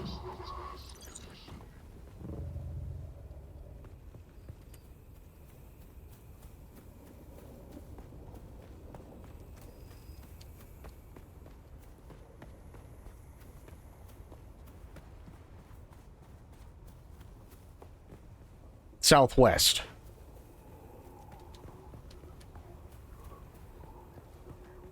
Okay, well, hang on.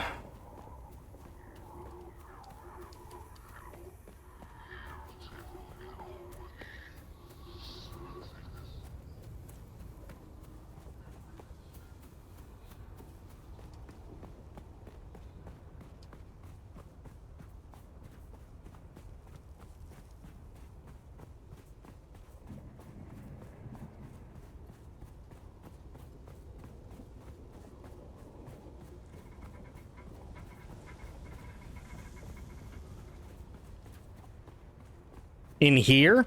Is that what you mean?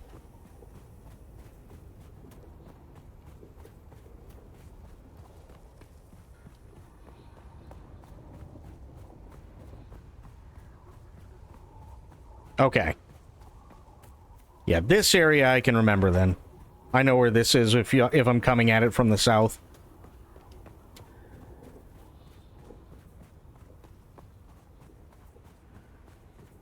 You'll see the icon of the trainer on the compass. Okay.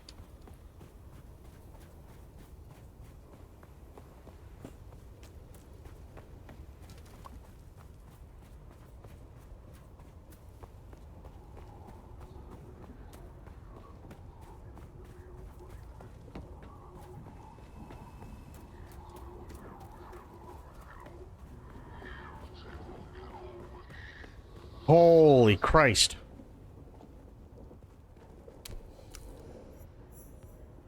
Samin Moro? You seem fit enough. But don't take that as a compliment. My standards are low. Care to train in the ways of the Mentat? Gotcha. Okay, there was another thing I wanted to check before I did that. And it's up here.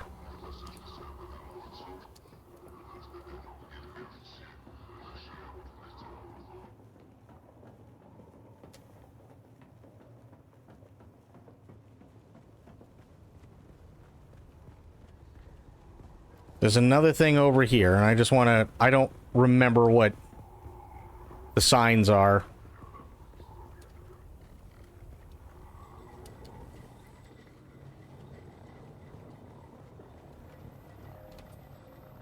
You're obviously not one of the Harkonnen logistics officers I've been working with. If you have some other business with House Moritani, spit it out. Oh.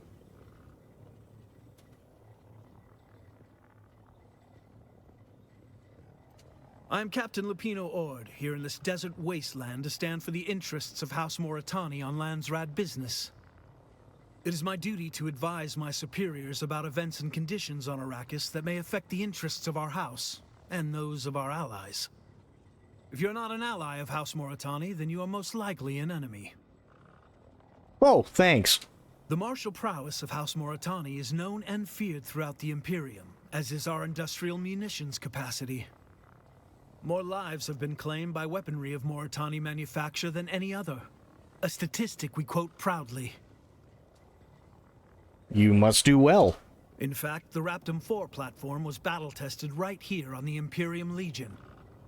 So you know, if it's good enough to kill a Fremen, it's certainly good enough for you. Is that why you're here among the Harkonnen, to sell your wares? I do have some current business with House Harkonnen, but my house is proud to say that our weapons are fired from both sides of this conflict. Arms dealers. Got it.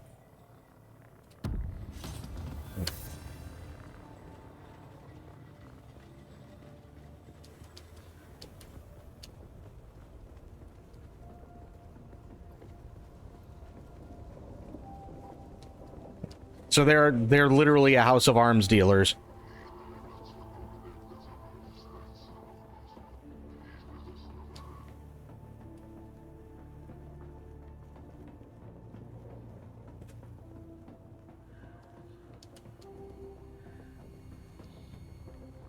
Is there anything else around here?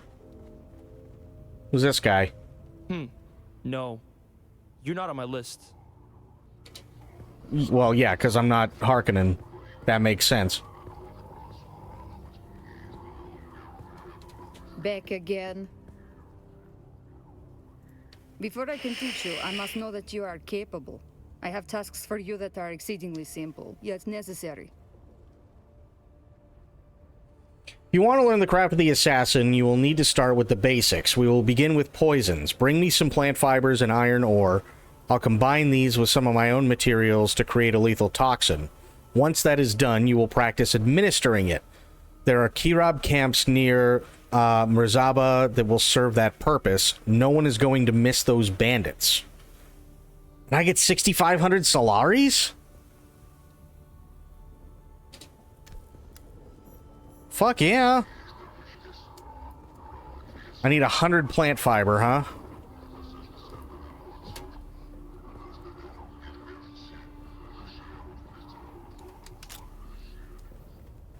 I know what I am grabbing.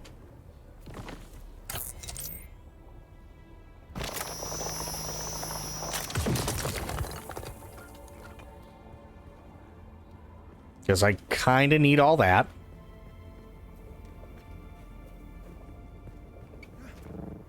Okay, so she needs plant fiber.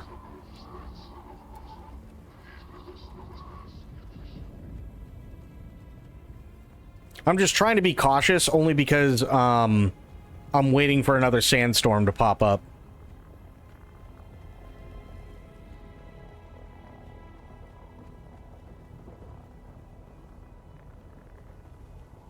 The fu- Oh, these are all the slaves.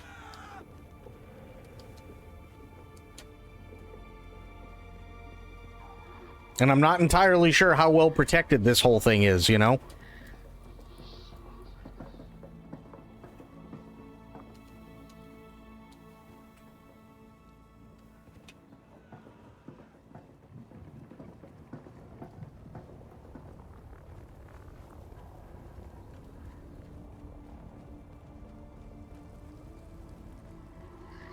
Okay, so they need plant fiber.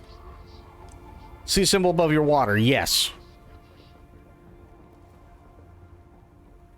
I know I'm not water sealed, but sheltered doesn't do me any good either.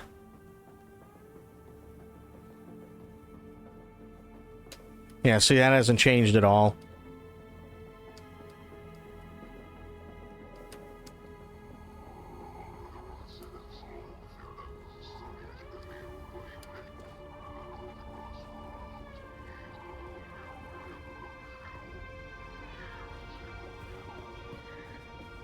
It is enough? Okay. Now I'm unsheltered. Okay. Gotcha.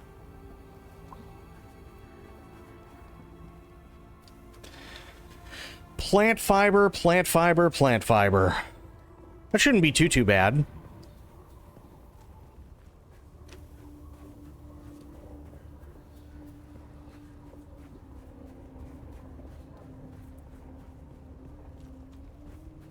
I just gotta look for it. That's all. How much plant fiber do I have on me, actually? I got 94. Okay. That's not bad. Yeah. I got 94. I need 100. I need 6.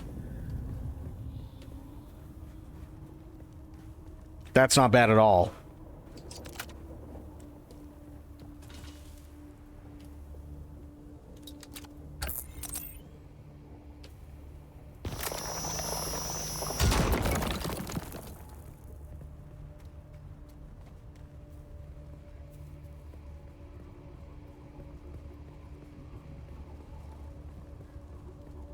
I'm actually really glad I brought those. Didn't realize I was going to need them, but sure. I'll go with it. Fuck it.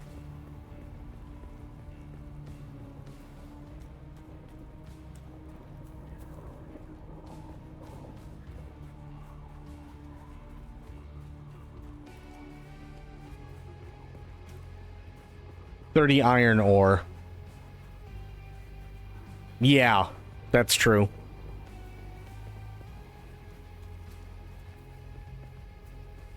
I know there's iron ore around here somewhere. I just can't remember where. That's more carbon.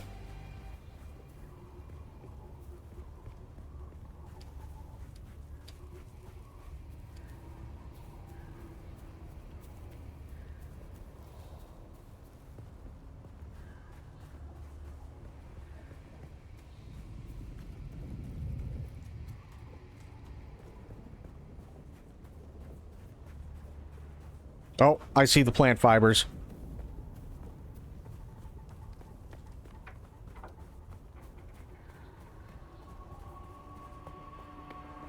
Whoa.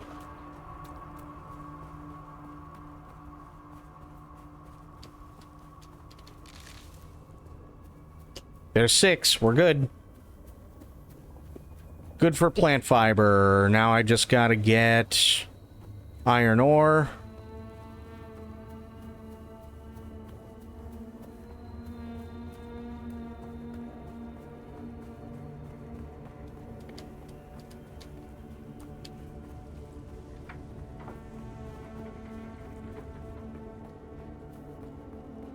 I'm almost positive they have iron ore around here.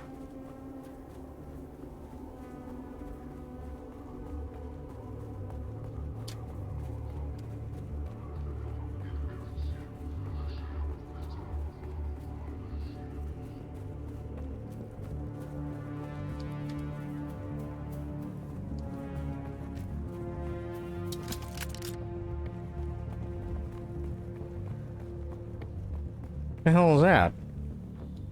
Weird.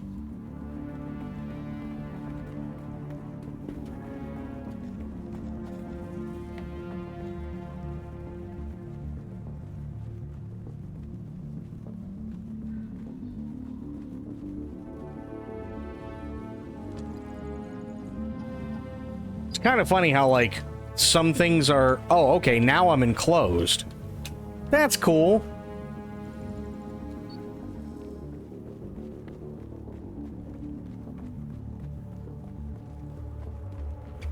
Enclosed is definitely better than sheltered.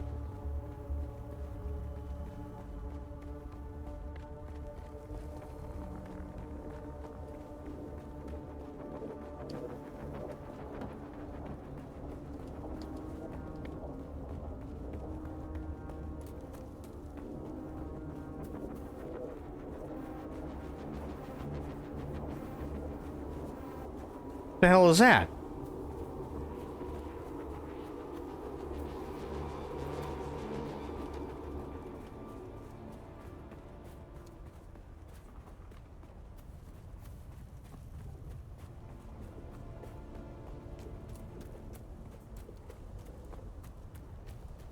I don't know what that is.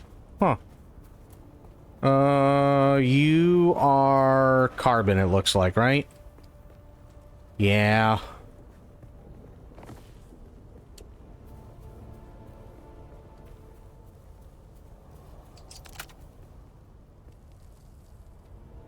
Oh, that's why.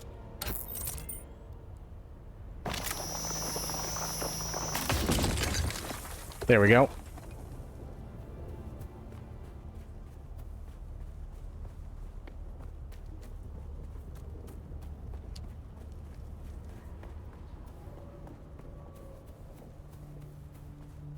So what's that down there?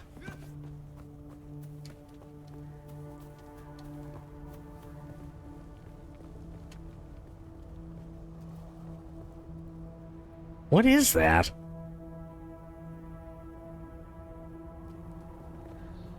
Also, there was iron here. That's a sandstorm. So it doesn't matter what it was. I got a sandstorm coming in.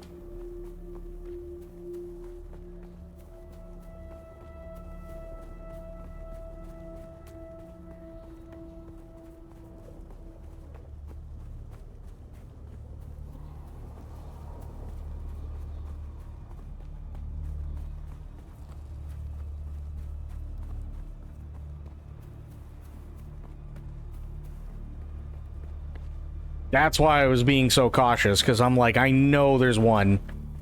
I know there has to be one coming. Sector weather alert. A large sandstorm is approaching.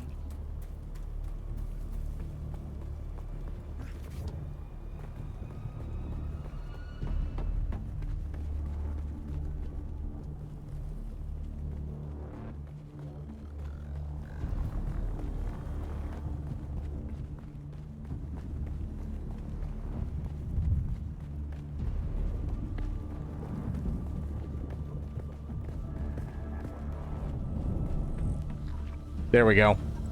I will stay inside with him. I don't know who he is, but I'm staying inside.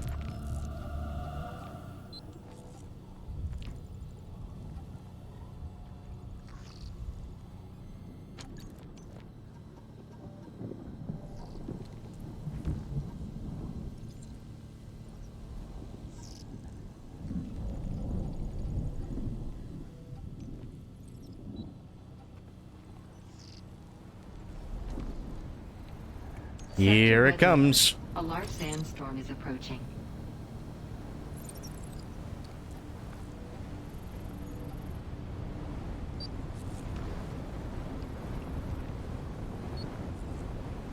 Oh, that's a biggin. Jesus.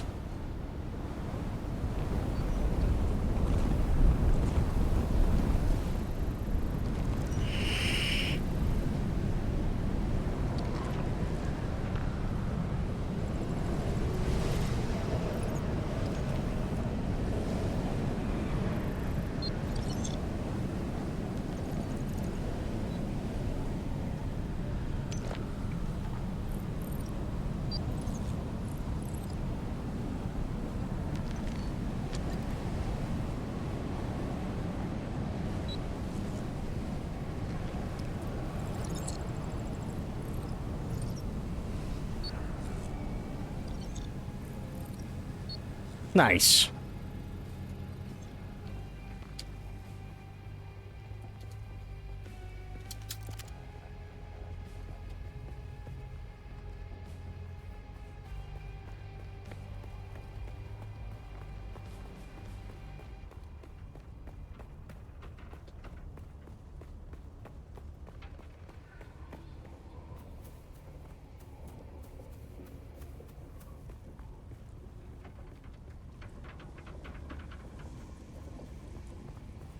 I could have sworn there was iron ore around here.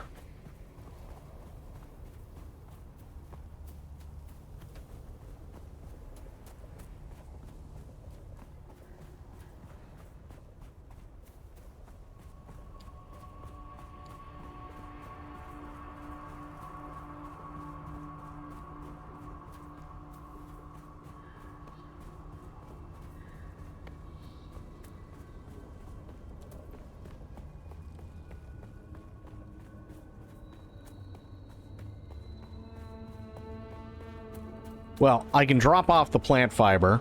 I have to do that first. That's copper.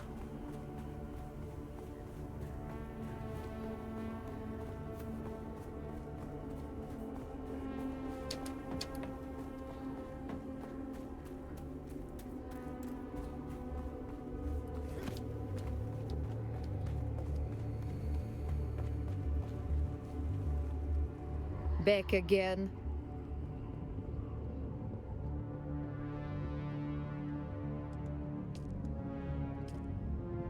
Certainly. Good. Now I need to deliver the 40 iron.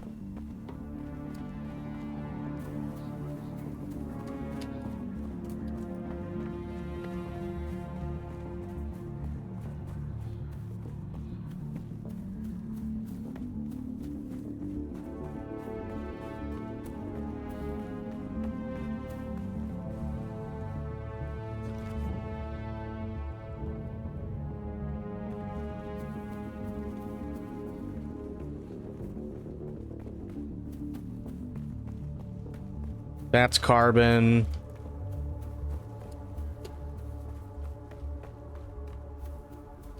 Damn it, are they really gonna make me go all the way back over there? For fucking iron? Really?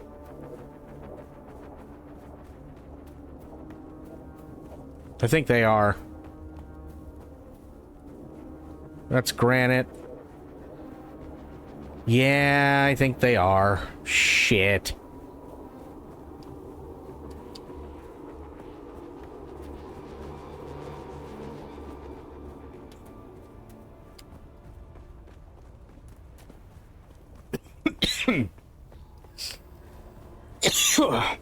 Excuse me. I choked on air again. Don't do that.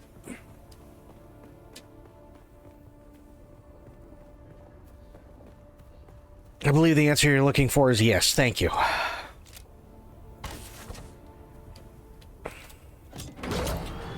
All right. God damn it. I don't have much of a choice.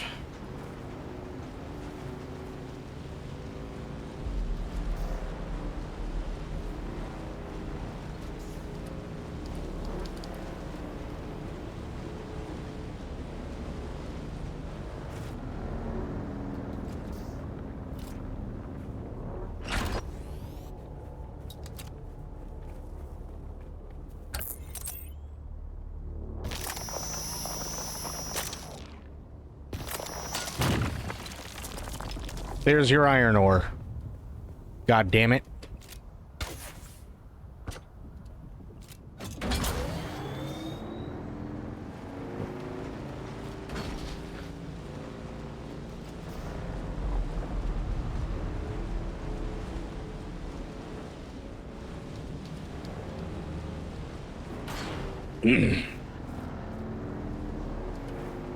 Okay, and then I'll go around.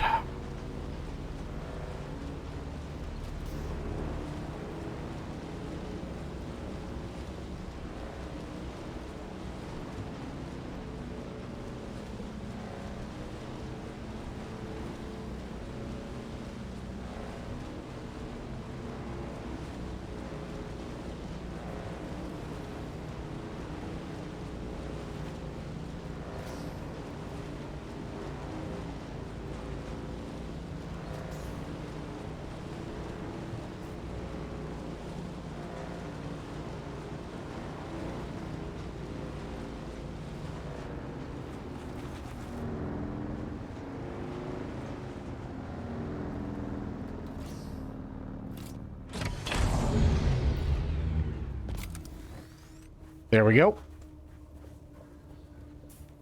No. There.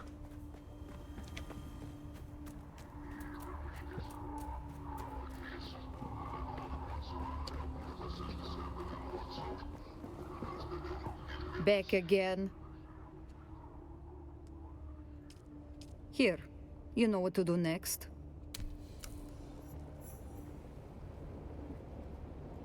Plant the poison. Do I know what to do next?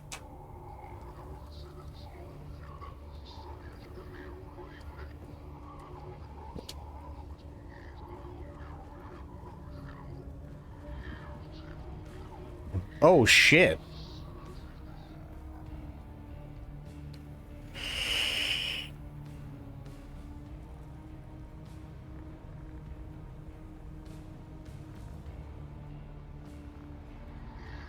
Oh, did I miss the execution? Looks like there might be a dead one. Yeah, it might be a dead one.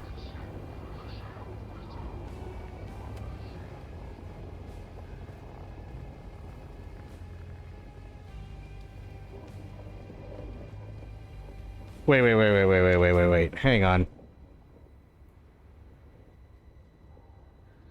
House Devitt's representative. 1800? What? They want me to do it over there? Holy shit. Okay. Okay. Now that I know where I have to go.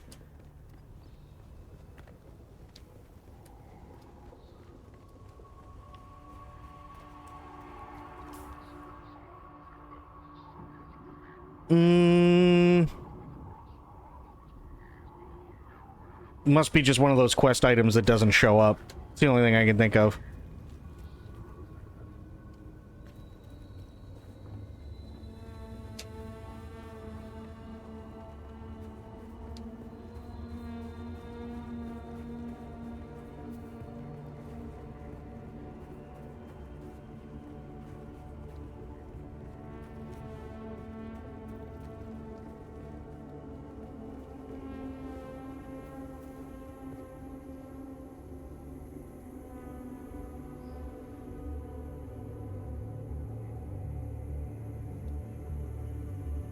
It's over that way.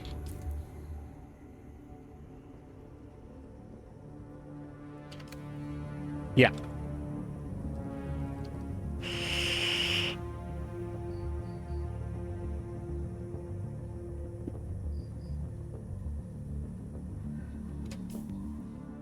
That's a wee bit of a ways.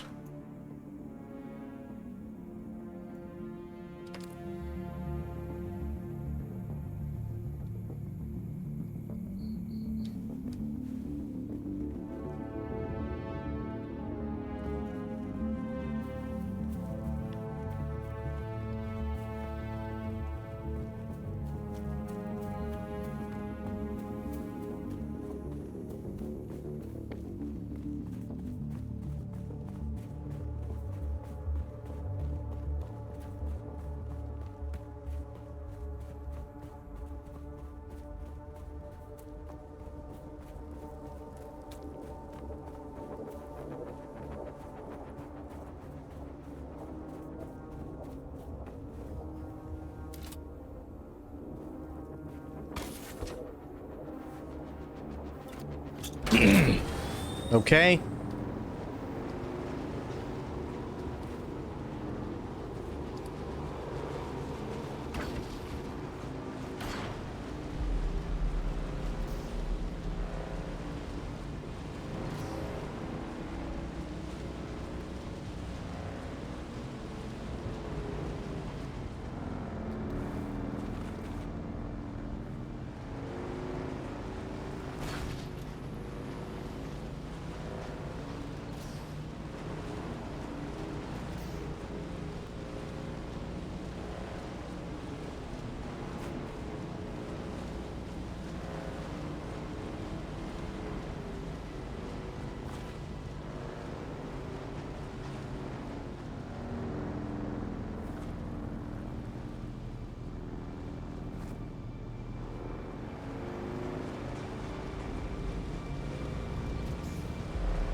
Oops.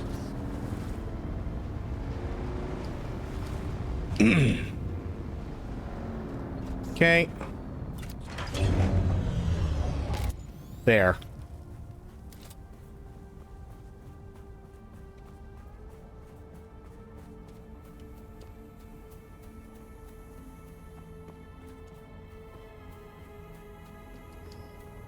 It's down.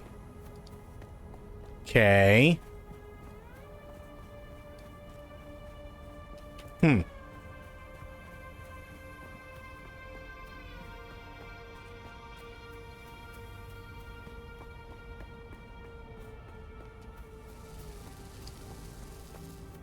Well, that didn't sound good.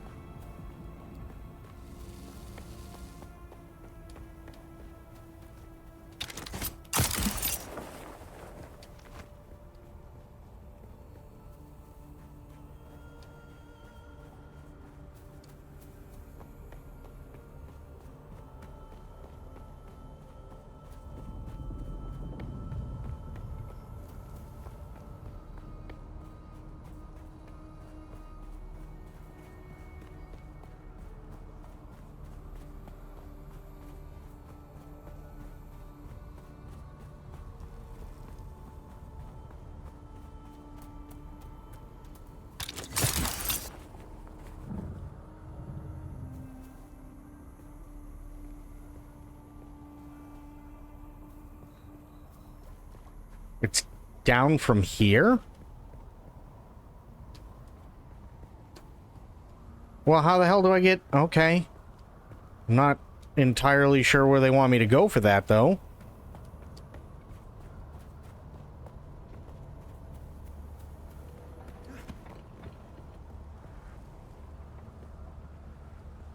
Oh.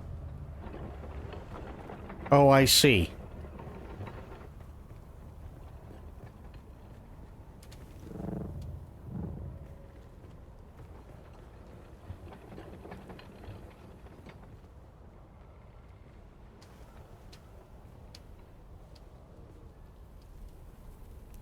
Is that somebody's stuff? I don't think so, right?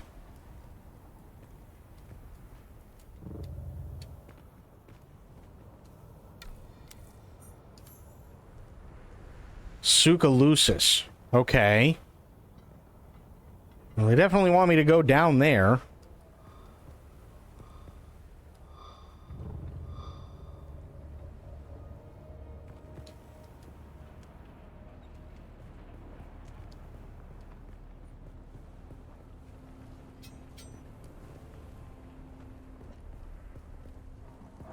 Identify yourself. Identify reinforcements.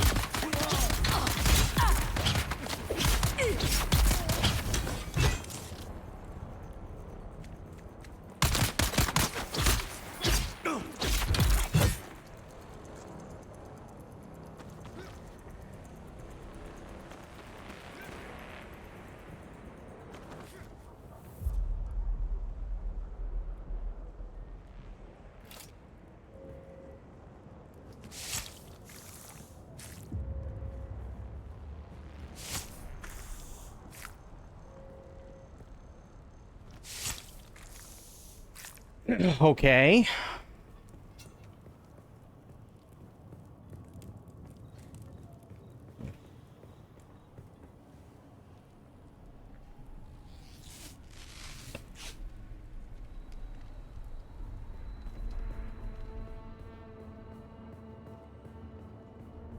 I see someone.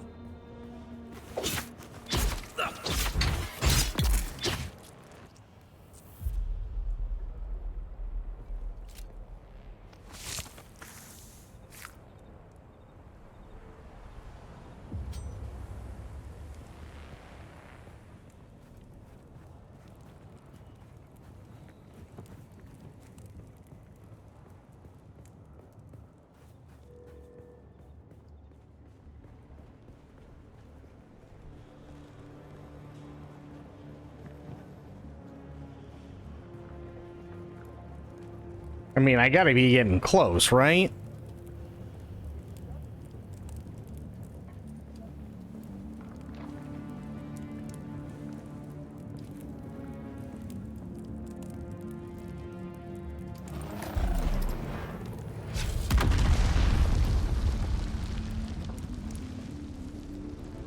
Really, guys? Nothing? Weird.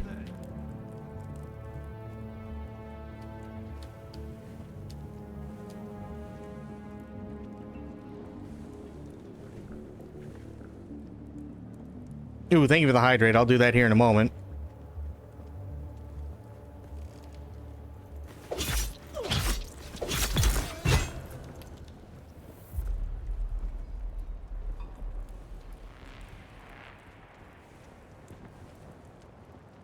Shields up! I require assistance!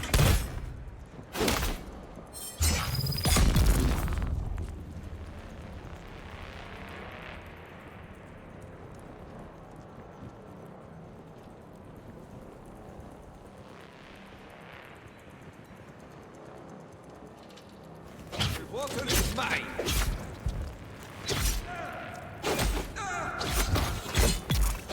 Nice.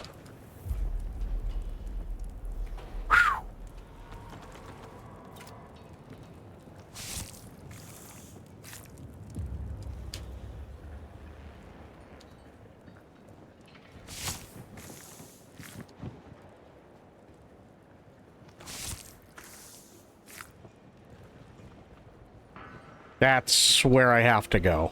Okay. I have followed the way of the Kirab for many years, but never did I imagine we would one day be holding the Suk Alusus at the very foot of the Fremen's holy hammer, their Mirzabah. It is indeed a fine place for our annual market, now that the Fremen are gone. For that, I suppose we should give thanks to the Sardaukar. Not that I have any great love for the Emperor's war dogs, you understand. But I fear the drawn crysknife more than the Sardaukar sword. Yes, a fine place indeed. But you still won't find me anywhere near that innermost chamber. Sophia, thank you for the 300 bits. Really appreciate that. Thank you, thank you, thank you. You're being a bad corgi? Uh-oh, why? What'd you do?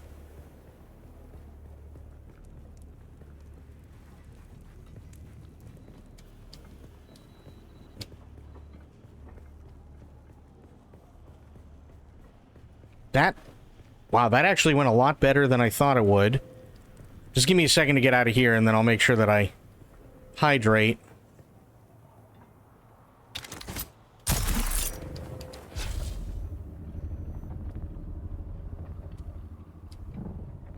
There we go. Okay.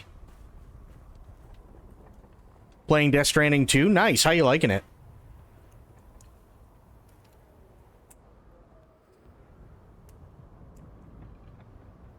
I think that's where Spectre is right now.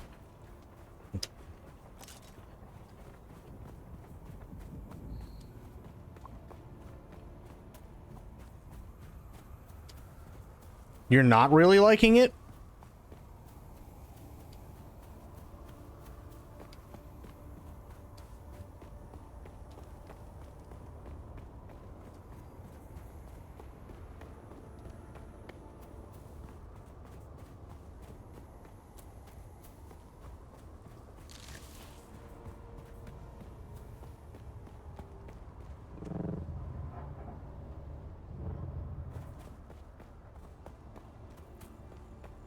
No, it happens. It's not for everybody.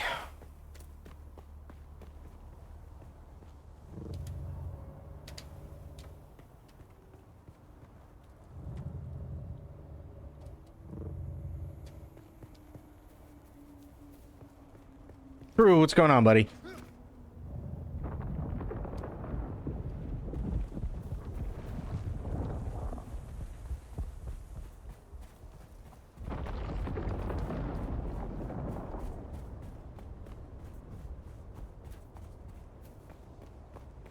Got a bitch-ass haircut?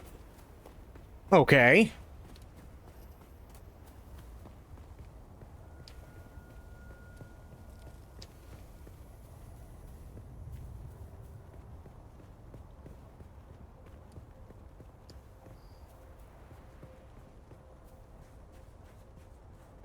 It's probably going to be the only place I can really go, unless I want to go all the way around again.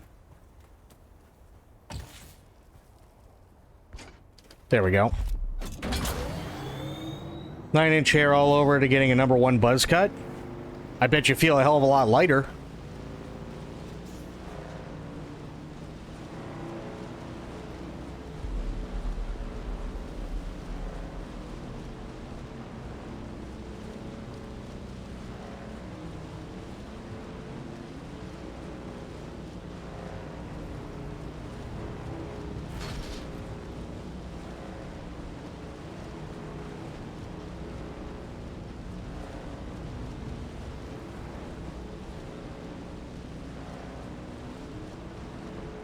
Lost all your aura.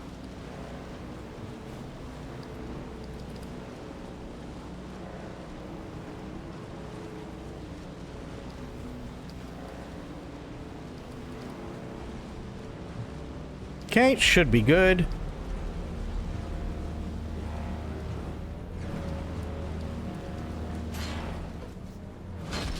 Ooh. That was kind of a rough landing.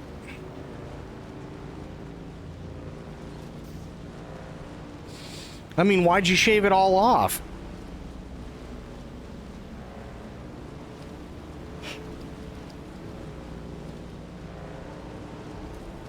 No, I didn't. I actually, if you got a website, I'll check that here in a minute. Because I'd love to see what all the charges are. And there was this thing that popped up yesterday that said that everybody went fucking insane because apparently 50 Cent was called in to testify, and he talked about like all the different celebrities and people that Diddy slept with.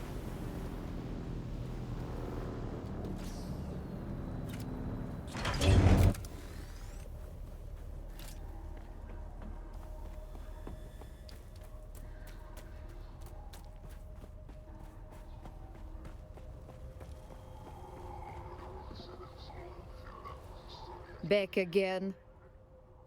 So you have. Let us finalize this transaction. Okay. And here I thought I was going to be the one cheating you on this deal. After all, you can't simply become a Mentat. Mentat training begins during infancy, and the subject is not told because it might inhibit them. Seems like somebody just forgot to finish yours. So we both profit in the end. Good for us.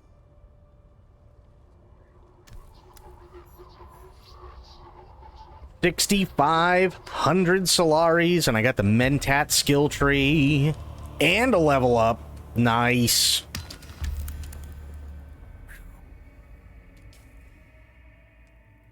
Hell yeah. Mentat. What do we have? Poison capsule. You have a hidden dart dispenser that fires off a specially prepared capsule filled with poisonous spores. On impact, a cloud of poison spores appears when building poison on all who remain within. Ooh.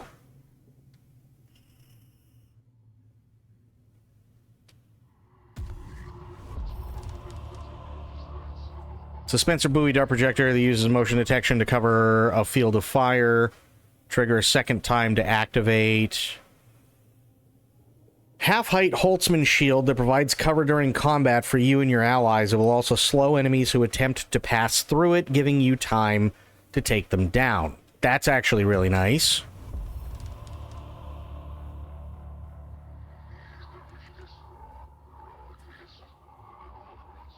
Poison Mine. Okay. Poison Tooth. Assassin Shot. You do not squander an advantage in battle, ever. You deal additional damage to your enemies when shooting them in the back. Nice. Headshot damage. Absolutely. Stunner. Fires off specially prepared sedative tip dart. Yes, please. Miniature Solido projector to project a near-perfect image of yourself on the battlefield. Triggering it again will force the projection to move forward, fooling enemies into attacking. Gravity Mine. I'll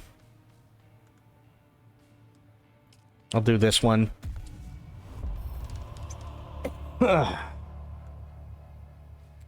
Range damage is always good.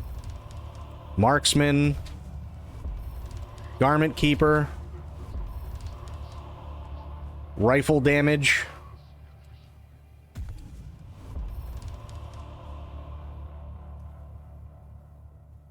Wow, I've only got 7 left that I have to research. That's fucking insanity. Okay, let me check this out. Hang on. Okay. Let me see. Cassie Ventura. No, go away, USA Today. Alleged sex parties. Combs' attorneys rested their case in less than half an hour, with the defense opting not to call any witnesses to the stand. Their arguments mainly focused on romantic and occasionally explicit texts between Combs and Ventura. Okay. Judge allows Diddy defense extra night before giving its closing argument. Wow, this fucking thing went over quick.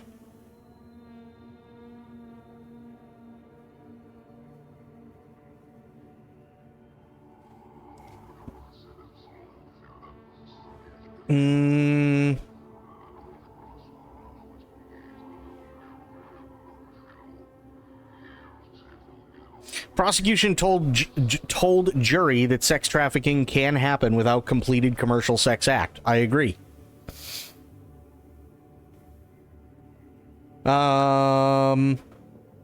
She gave the example of when Combs was seen on hotel security camera footage throwing Ventura to the ground near an elevator and then dragging her. Ventura testified this took place during a freak-off after Combs hit her and she attempted to leave. Smizer said the prosecution may argue in its closing that the alleged incident demonstrated sex trafficking, even if a commercial sex act did not follow. I'd agree with that. I'd totally agree with that.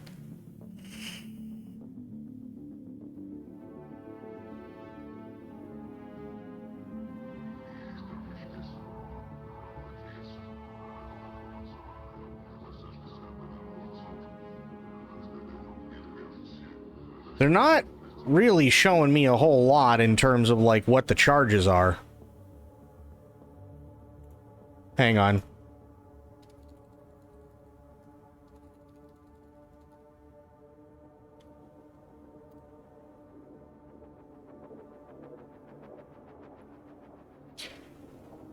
Sex trafficking, racketeering, transportation to engage in prostitution.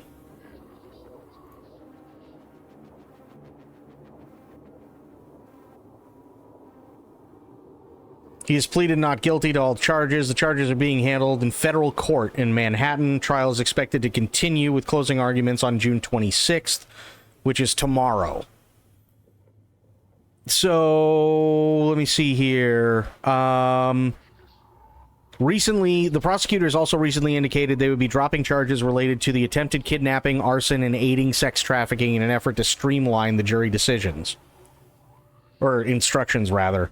Racketeering conspiracy charge carries a maximum sentence of life in prison and is based on the Racketeer Influenced and Corrupt Organization Statute, or RICO, used to prosecute multi-person criminal organizations. Sex trafficking by force, fraud, or coercion. The charge carries a minimum sentence of 15 years and maximum of life. Transportation to engage in prostitution carries a maximum sentence of 10 years in prison. So, worst case scenario for Diddy, that motherfucker could be looking at 2 consecutive life sentences.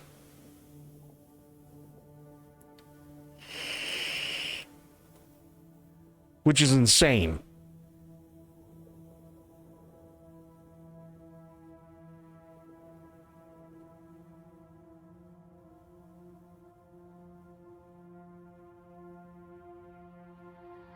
Hmm.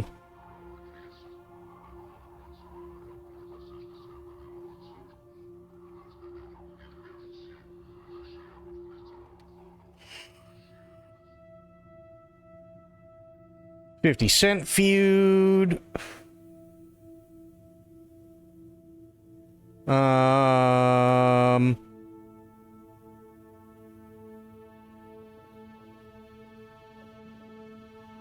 Although Ventura and Kid Cudi have arguably been the biggest names to testify at Combs' trial, several Hollywood A-listers were name-dropped throughout the rapper's high-profile case.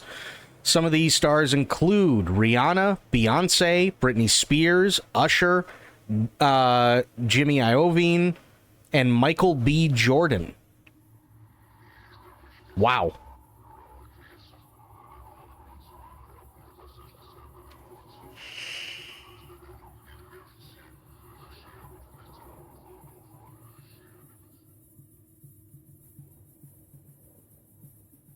And it's 5 counts of sex trafficking. Ouch.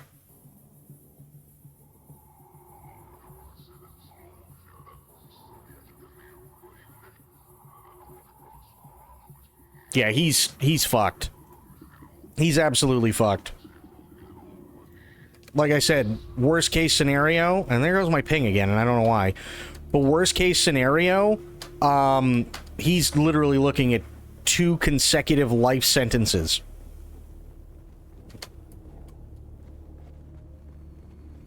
Which, oof.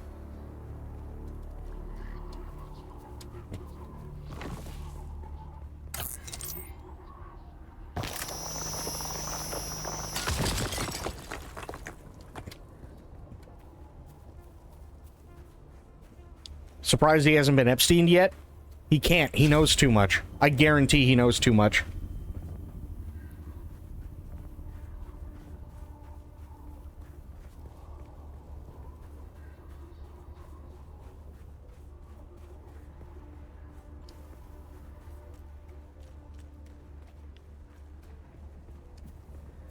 No, I do. I absolutely do. Epstein's problem was he thought he was invisible. And that, aside from the people that he had over on his island, that nobody would even know who he was. But that's not what happened, right? I don't think Diddy is under any illusion that people don't know who he is.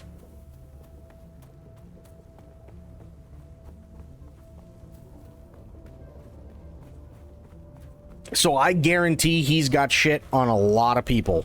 Lot of fucking people.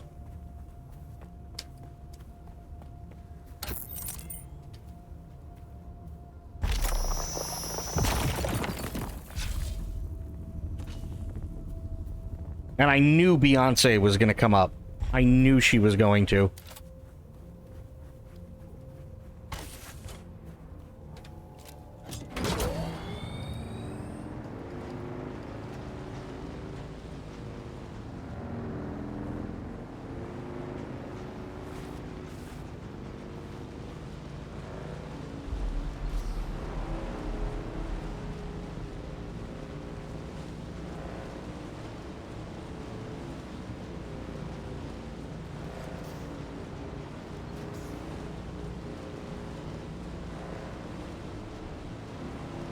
See, that's what I want to know. That's what I really want to know, especially after the shit that came out, what was it, a year ago now? Well, probably almost 2 years now.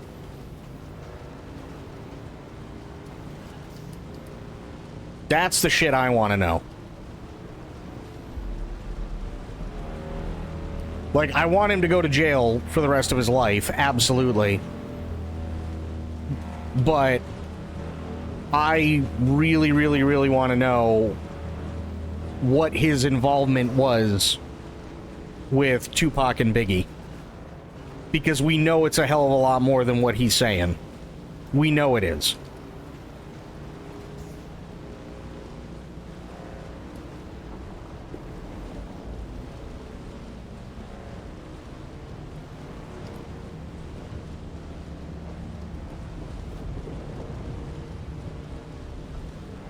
The only big difference, unfortunately, between him and Suge Knight is Suge Knight doesn't know how to keep his mouth shut, which is why Suge Knight's in jail.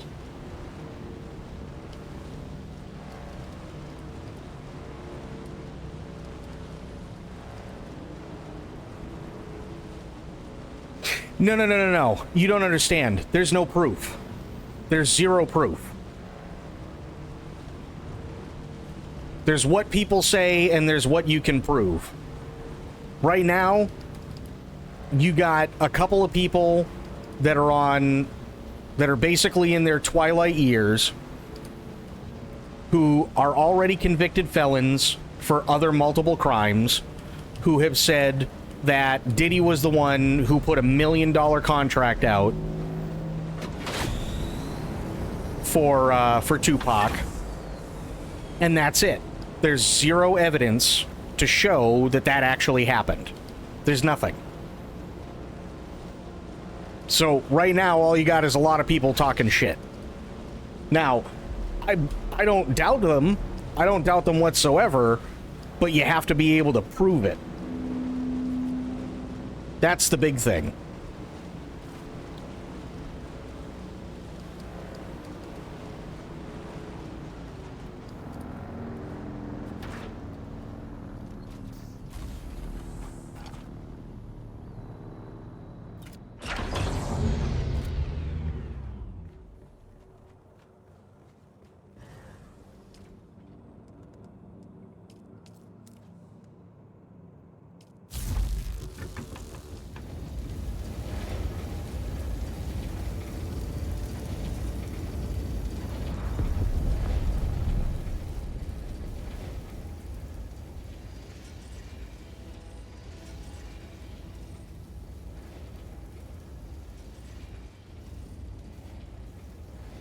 That's kind of the really, really big thing for me. And as much as I would love to sit there and be like, oh yeah, no, Diddy absolutely should just be fucking nailed right to the wall.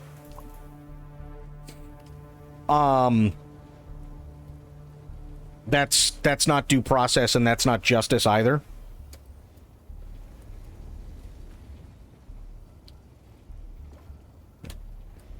At that point, all it is a witch hunt.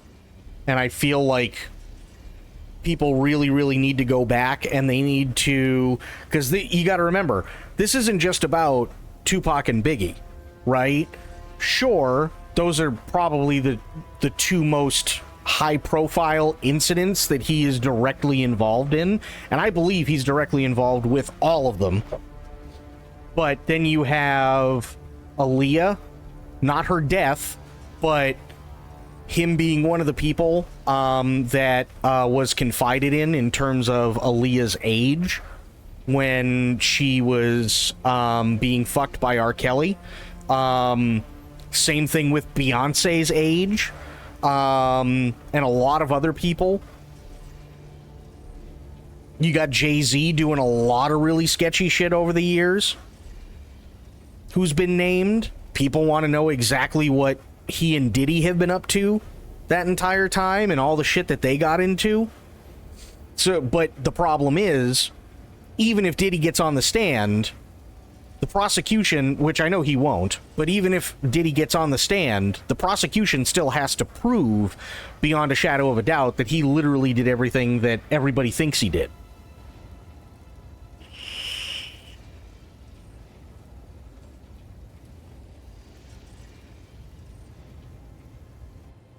I mean, either way, his life is over. It really just depends on exactly, at this point, what he decides to air out, which I hope is a hell of a lot more than what we currently have. Because I think there's a lot of people that have been hurting over the last, like, 30, 40 fucking years that need that closure.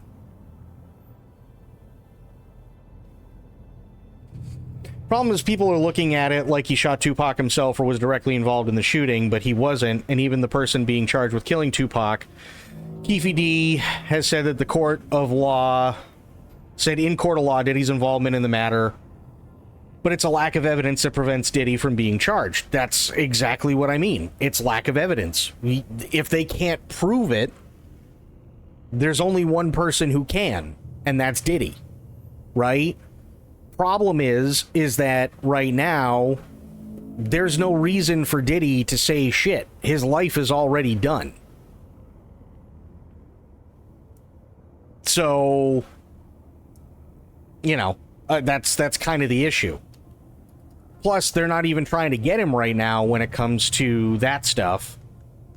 They're actually just trying to get him on RICO and sex trafficking and stuff like that.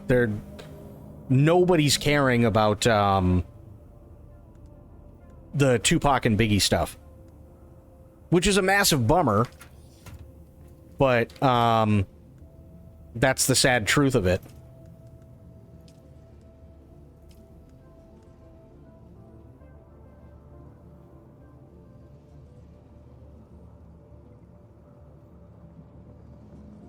I honestly think it's just one of those things where it's, like, known he's involved, he's just gotten away with it. Maybe, but it also really depends, too, on... You also have somebody who wants to see Diddy rot. And I'm not talking about Cassie, I'm talking about Suge Knight. Suge Knight's got nothing to lose. That motherfucker ain't never getting out of prison. Ever. Right? So, if there's some sort of deal that can be reached with Suge, if they decide to press the matter more, and see if they can get stuff from Suge in terms of who did what and when and with whom, there are more charges that can absolutely come from it, because, let's face it, Suge Knight isn't... He's not a snitch, but he's an idiot. And he doesn't know how to keep his mouth shut 90% of the time. That's what landed his ass in jail in the first place.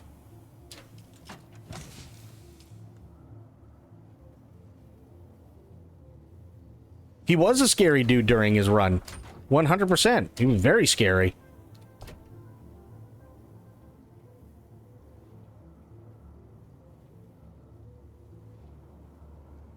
Where the... Oh, I know where they are. Here we go. Boom. Nice. It's a nice little bit of Solaris.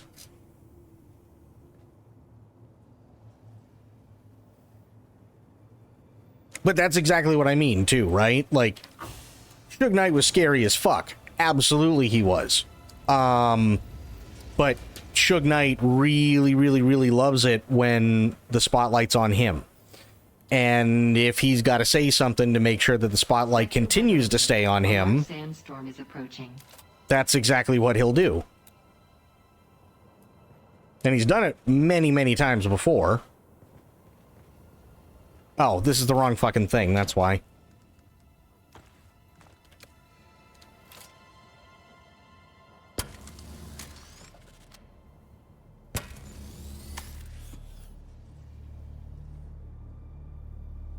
Is there anything else? Oh, no, that needs to be fixed.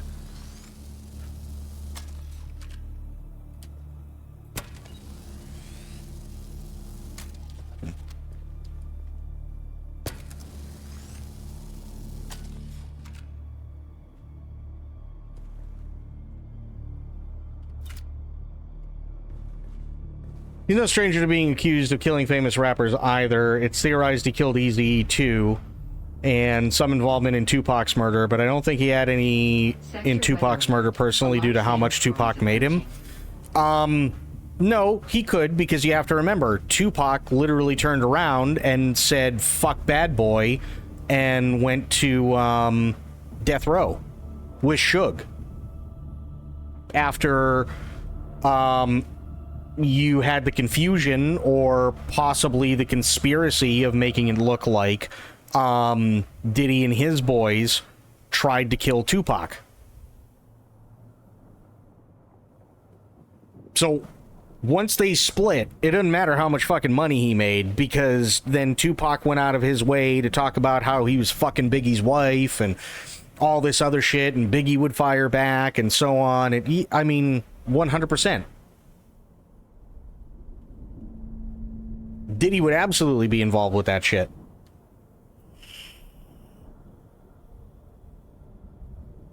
Sector weather alert. A large sandstorm is approaching. You don't think Suge had any involvement? No, I don't think Suge had any involvement in Tupac's death. With that, I absolutely agree with you on. Yeah, I don't think Suge had any involvement. I think he had involvement in Biggie's. I absolutely think he was directly involved with Biggie's, but definitely not Tupac's.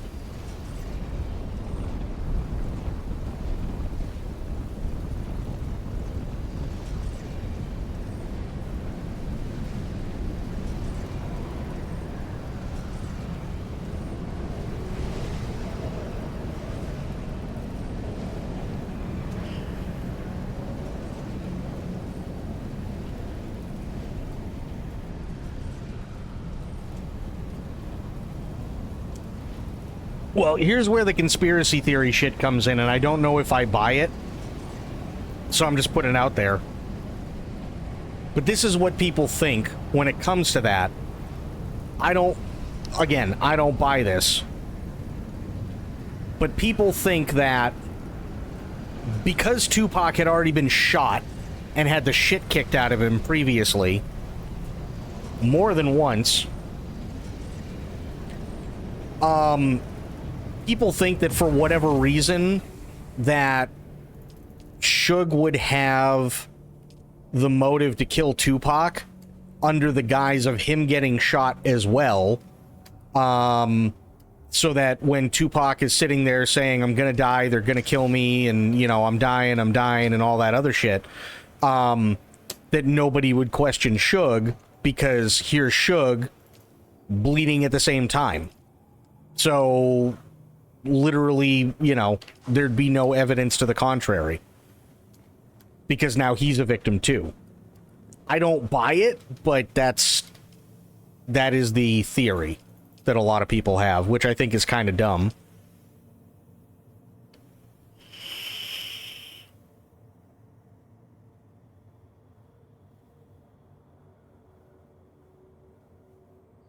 But that might just be me.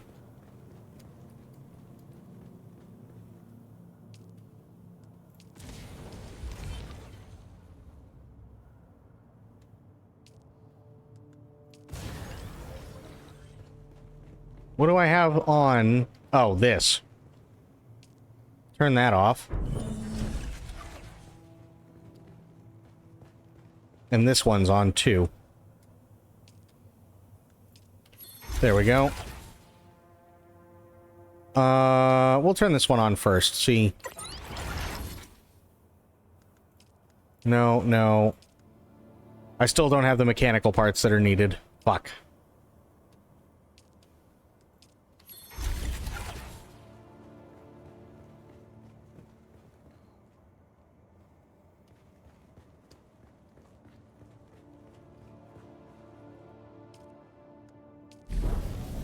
There we go. Okay. Buggy. What do I need? Particle capacitors, cobalt paste. I still have no fucking idea. I'm gonna have to search Haga a lot more.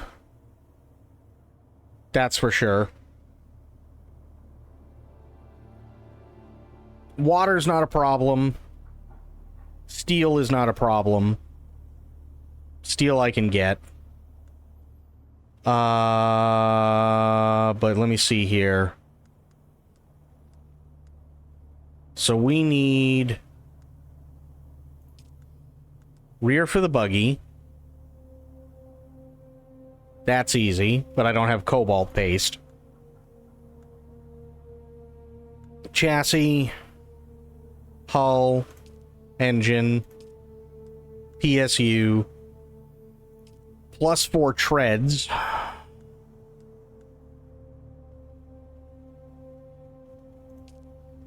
Two utility slots for the rear.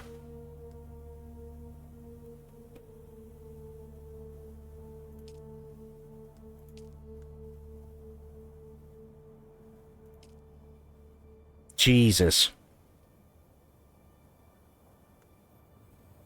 Yeah, buggy's gonna take some time.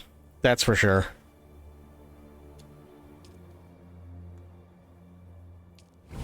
Actually, shit. Wait a minute.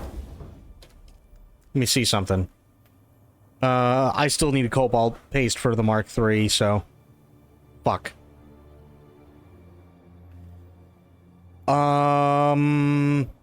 PSU and engine I need for the Mark II, though. Might as well make those while I can.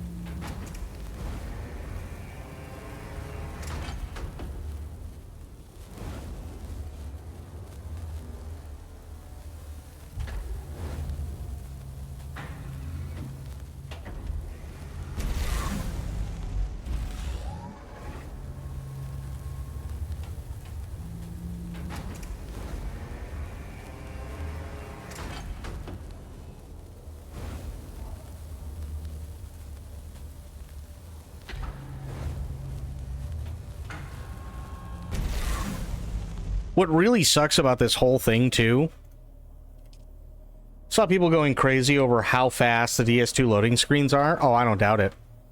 What sucks about the whole thing, too, when it comes to Diddy and Suge, is both of them are fucking awful people. They just are. They're both absolute fucking monsters.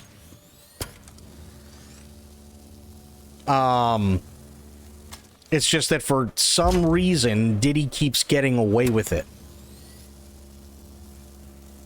Whereas every time Suge did something wrong, you know what I mean?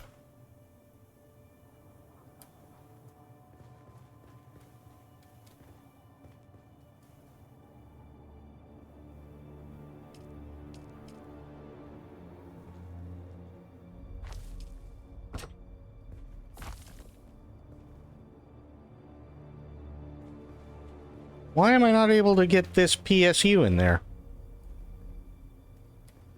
Hello?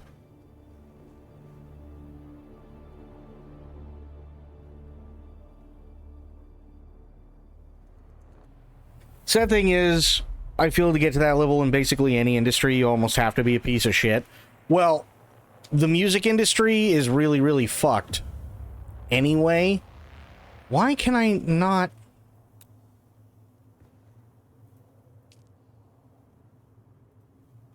There. Cannot be repaired. Oh, because I didn't take it out, I guess? Weird. Why is this not fucking working?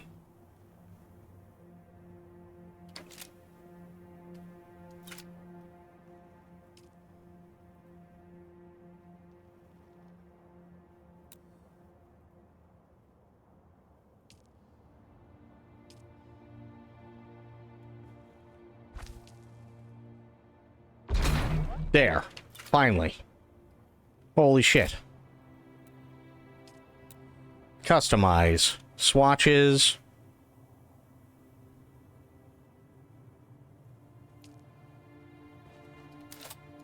Okay. That'll work. You have to know how to manipulate and take advantage and use people to the point you have power over them. Well, so here's the problem with the music industry. The music industry is just generally fucked. It's one of the only industries that you can point at in modern day and trace it back with actual paperwork to the beginning of radio, where some of the biggest record labels in the entire world are directly or were directly linked to the mob. And that shit doesn't go away even if the mob does.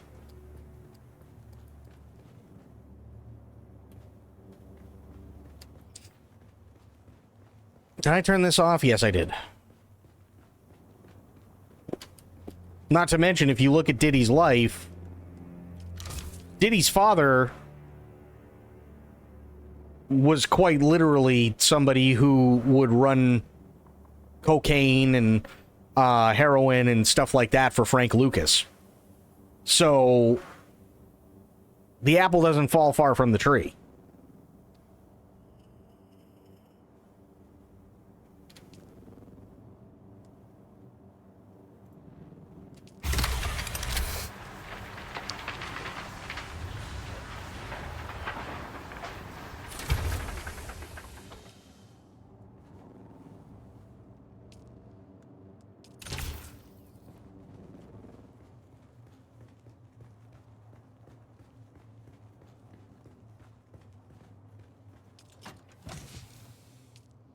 Here. Good there. Inventory. Sort. That'll work. I got 3 fucking blood bags now. 3 medium blood bags. That's insane.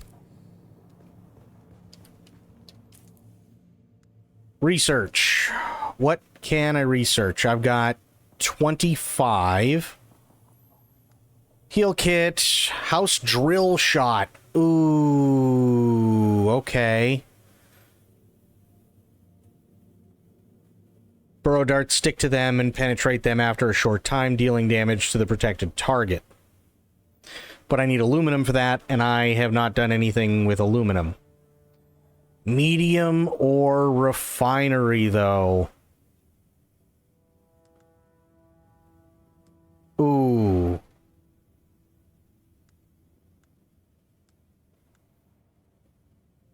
Oh, there's a Vulcan. Okay. Radiation suit. Nice.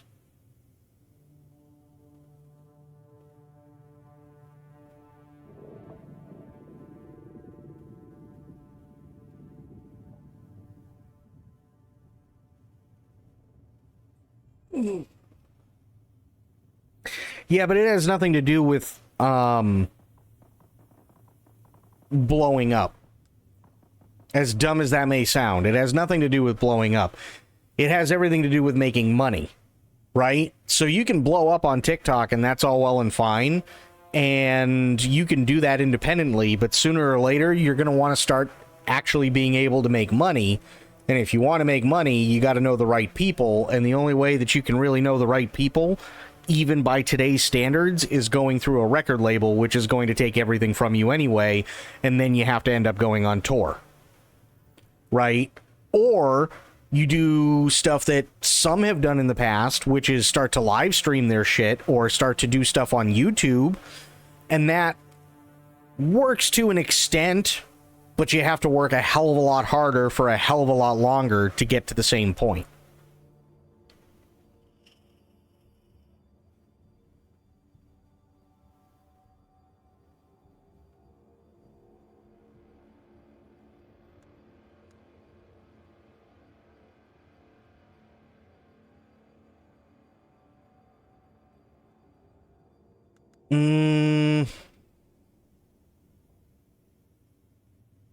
I need cobalt paste for that anyway. Fuck. Ooh, medium cistern. That I do need. Yes.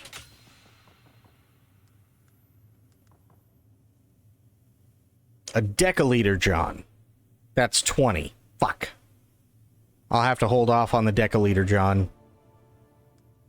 And then large blood sac.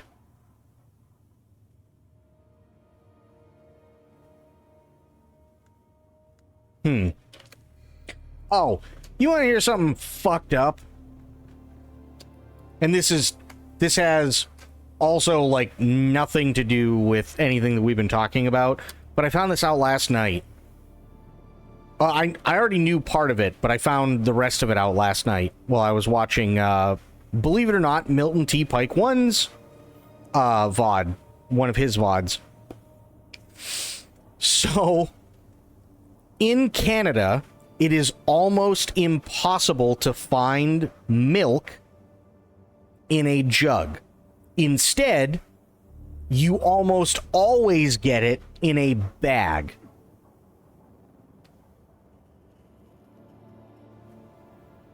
But this is where it gets really fucked up.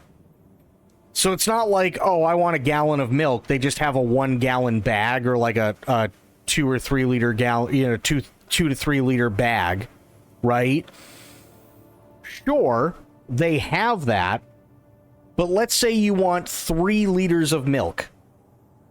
You pick up a 3 liter bag of milk, and you would expect, oh yeah, you know, you just cut it open and then there you go. No. Instead, you open up the entire 3 liter bag, and inside that big bag are 3 1-liter bags of milk. Then what you have to do is you have to go out and you have to buy what's called a plastic carton so that you can take your 1-liter bag of milk, put it in the carton, and then snip the corner of the bag so that you're not filling the actual, like, pitcher or container, but instead you have milk still in the bag that is being poured from this pitcher so that you can actually drink the milk. How fucking galactically stupid is that?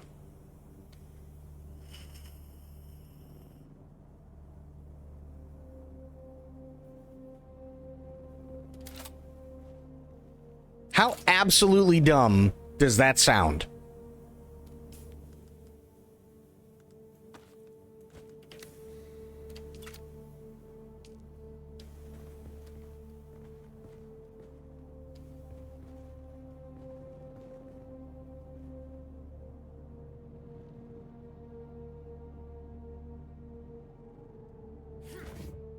Can I sneak this in? No, I can't. Okay, so I'll have to move these three over. I think for most of the world that's normal and we're the weird ones.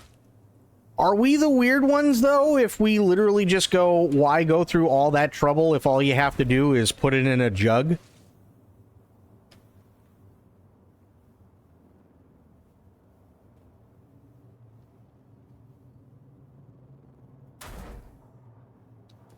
Like, are we really all that weird for going, this is fucking stupid?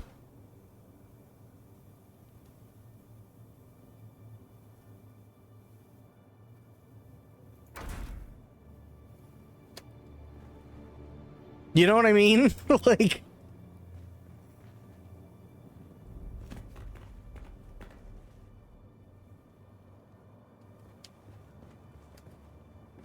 Like, that's a lot of effort to go through, you know? And I found out that, honestly, the only real reason why Canada does it, and at least to an extent it does kind of make sense, but the only reason why Canada does it in the first place is because when they switched over from the imperial to the metric system, it was a hell of a lot easier to logistically to order bags and stuff like that of various sizes in the metric system than it was to retool all the machinery to the metric system for like plastic jugs. So it's like, okay, well, at least that I can kind of understand. But then that means that you have, if you want 3 liters of milk, you have to go and buy a bag, a 3-liter bag of milk that has 3 separate 1-liter bags of milk inside it, which means that you have to have the storage for at least 2 liters of the 3, because the third one can sit in a pitcher also inside the refrigerator, which means that 3 liters takes up more space than 2 gallons in jugs.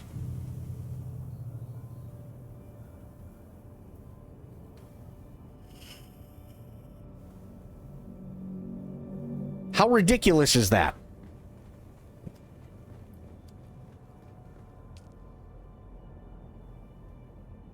That's kind of insane. Star Wars Galaxy map. What am I looking at here?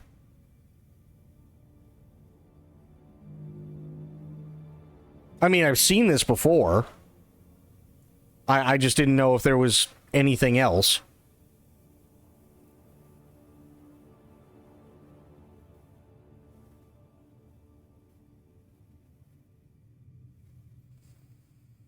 Discussing film status.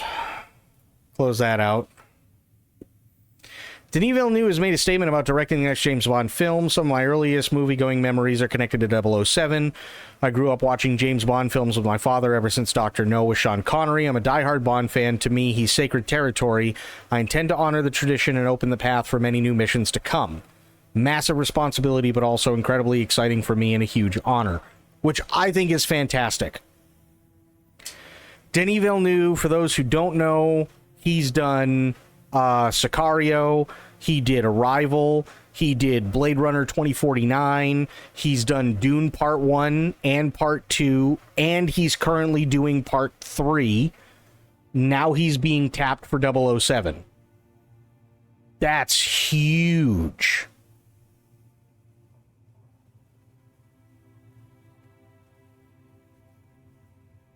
That's absolutely massive.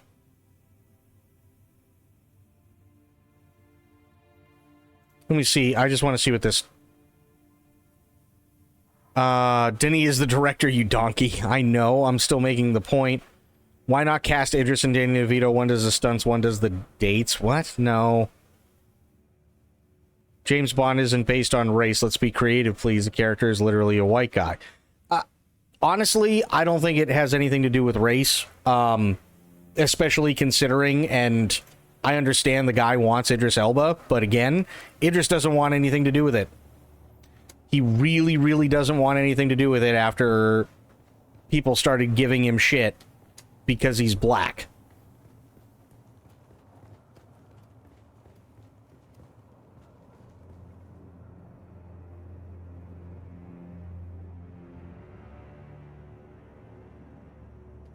And actually, here, hang on. And I don't blame Idris for that whatsoever.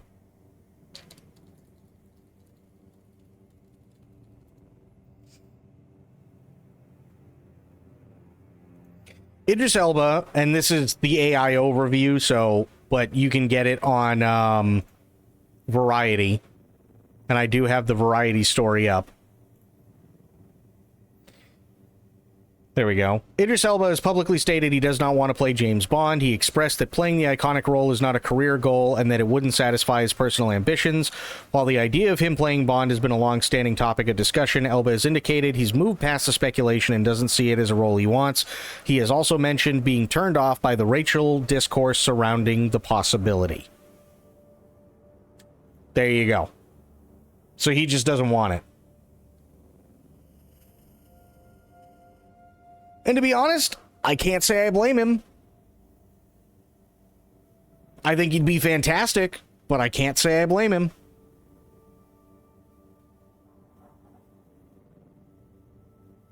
You know? The truth is, I was super complimented for a long time about this. Elba said about originally embracing the idea to play Bond. I was like, this is crazy. James Bond, we're all actors and we understand that role. It's one of those coveted roles. Being asked to be James Bond was like, okay, you sort of reached the pinnacle. That's one of the things the whole world was a vote in. Essentially, it was a huge compliment that every corner of the world, except from some corners, which we will not talk about, were really happy about the idea that I should be considered, Elba added. Those that weren't happy about the idea made the whole thing disgusting and off-putting because it became about race. It became about nonsense, and I got the brunt of it. Once the conversation about Elba becoming Bond dominated the topic of race, he cooled on the idea of headlining the 007 franchise. The actor has spoken out publicly in the past about his frustrations with being labeled as a black actor. In a February interview with Esquire UK, he admitted that he stopped calling himself a black actor because it created limitations for his career. Elba noted at the time that as humans, we're obsessed with race, and that obsession can really hinder people's aspirations, hinder people's growth. Racism should be a topic for discussion, sure. Racism is very real, but from my perspective, it's only as powerful as you allow it to be. I stopped describing myself as a black actor when I realized it put me in a box, the actor said. We gotta grow, we've got to. Our skin is no more than that. It's just skin, rant over. Elba's most recent role is headlining the Apple TV thriller series Hijack, yada yada yada, but I don't know when this was made. So 2 years ago. Almost 2 years to the day. So yeah, that's why he's not going to be Bond. Because, unfortunately, the wrong people gave it the wrong type of publicity, and that's it. Which is it really is too bad. Idris Elba would be fucking amazing as James Bond. He really, really would.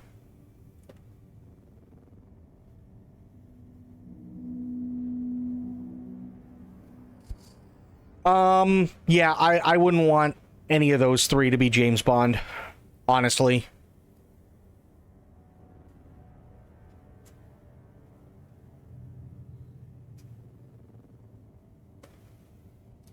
I really don't want any of them to be James.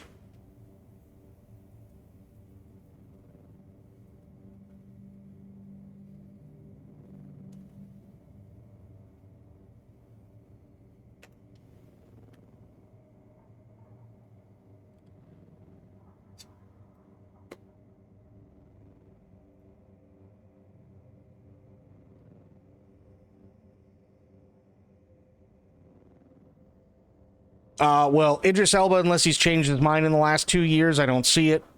Not Harris Dickinson. Nope. Not Aaron Pierre. He's too pretty. Not Will Poulter. He's way too young. John Boyega is an interesting one, if I'm being honest. You know what? I could honestly see him being pretty good. He's grown up a lot since Star Wars. And he's no bullshit. I think the only thing that they'd have to do with John is they'd have to make sure that he tones himself down a little bit. But I could honestly see him being a pretty decent Bond. I could see that. I think that's not a bad choice. Jack Lowden, no. Richard Madden, no. James Norton, absolutely not. Henry Cavill, absolutely not. Sam Hugan, I think he's too babyface. Tom Hardy, no. Tom Hardy's good in a gangster role. But I think that's where he should stay. Idris Elba, I mean, let me put it this way. Idris Elba is amazing, but we've already seen as of 2 years ago that he really doesn't want it.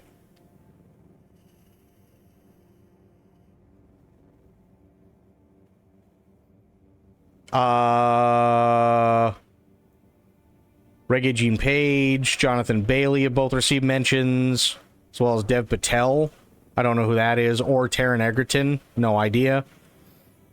Theo James, no idea. Cillian Murphy, abso-fucking-lutely not. I think Cillian Murphy would be a terrible choice. See, here's the thing. Idris Elba has the look. Right? He has the look about him. Dye his beard a little bit more, maybe. Just to make him look a little bit younger. Maybe lose a couple of pounds. Bulk up a little bit. He'd be an awesome James Bond. Problem is, he's getting older. He's getting a lot older. And that's just kind of the name of the beast, unfortunately, known as age. But he's got that look. He's got that look in his eye, right? He's refined. He's absolutely very classy.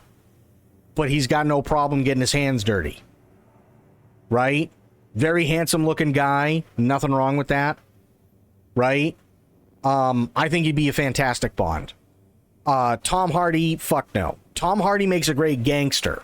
Tom Hardy, I don't think would make a great Bond.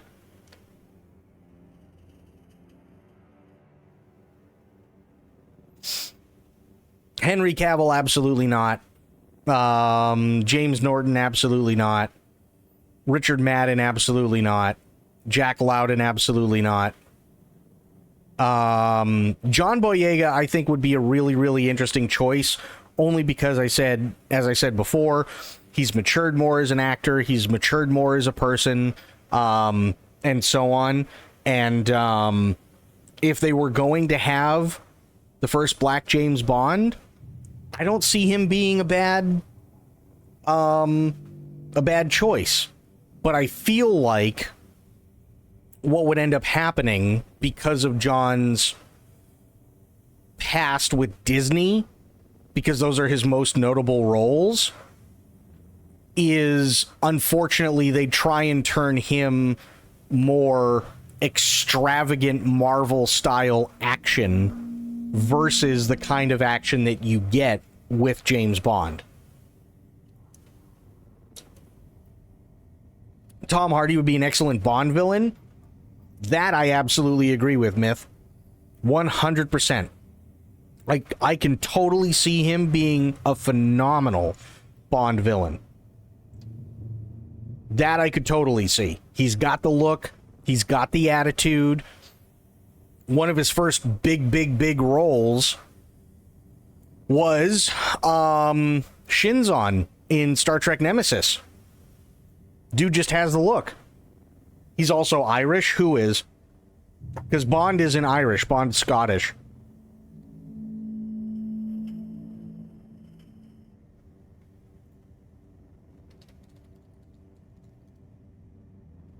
No, I don't see it. I don't see it. Nope.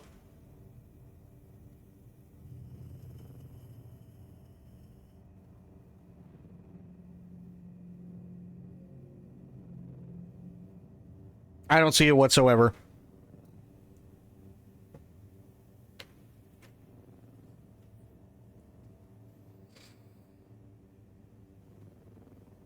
I really, really don't.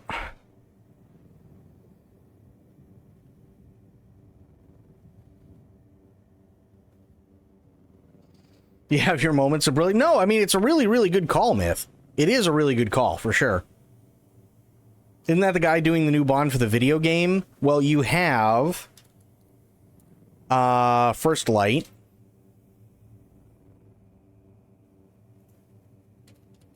Actor. Yeah, Patrick Gibson, but if you look... Images...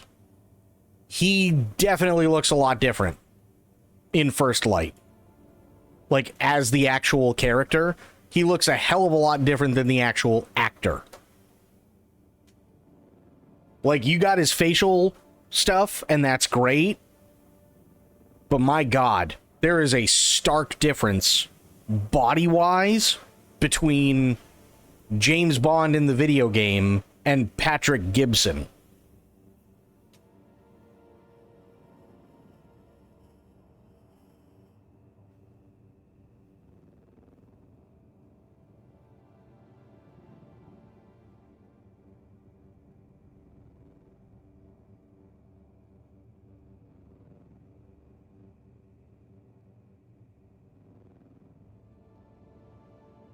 Oh, Ewan McGregor?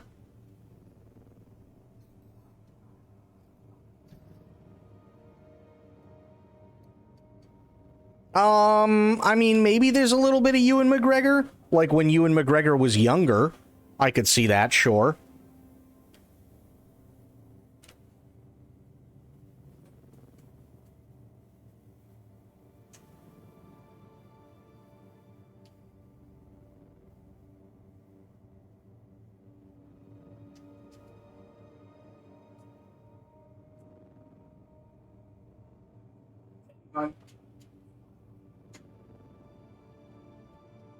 Thing is, it's kind of hard to take them at first glance and see it when they're an actor, because odds are they're going to look and be completely different.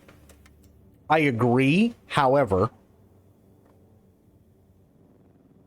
there's a big difference, because there are people that you know automatically would be perfect for the role. Idris Elba being one of them. Right? There are some people that you can just look at and go, this could be a young James Bond. Right? This absolutely could be James Bond. They have a very certain look about them. Now, I'm not saying that they could look completely different once they're done up in makeup and they go through the training and, you know, they go through all the stuff that they need to go through.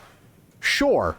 But if you look at every single actor that has portrayed James Bond, good, bad, or indifferent, they all have a very distinct look. They all have a very distinct look.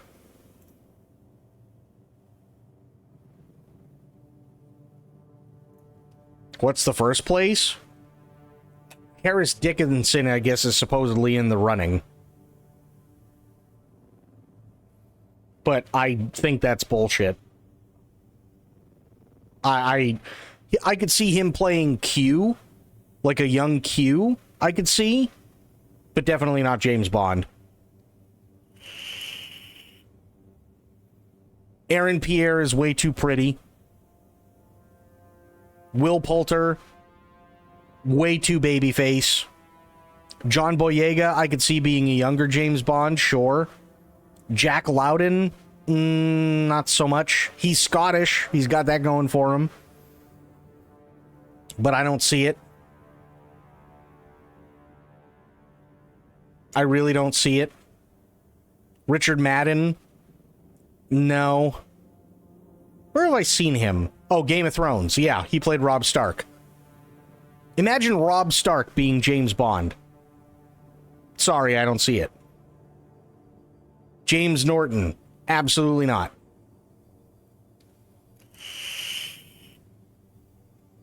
Henry Cavill? Absolutely not.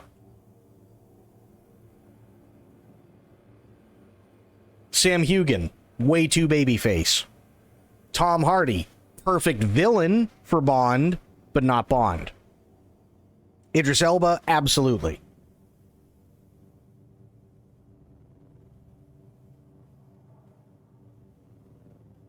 But let me do this.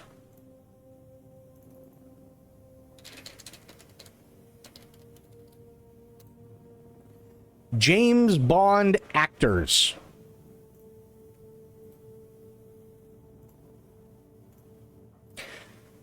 Every single one of these men have a very distinct look to them. Every single one of them.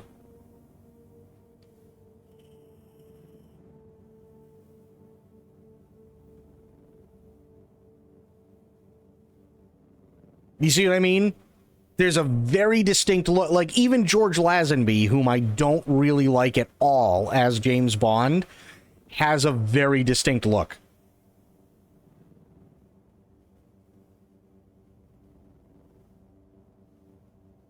Daniel Craig is an anomaly, too, because he really defined a new era of what people expect Bond to look like. Before, no one would really think he'd be blonde with blue eyes until Craig absolutely killed it. It has nothing to do with that. You have to remember, Roger Moore was not dark-haired. Roger Moore was never dark-haired as James Bond.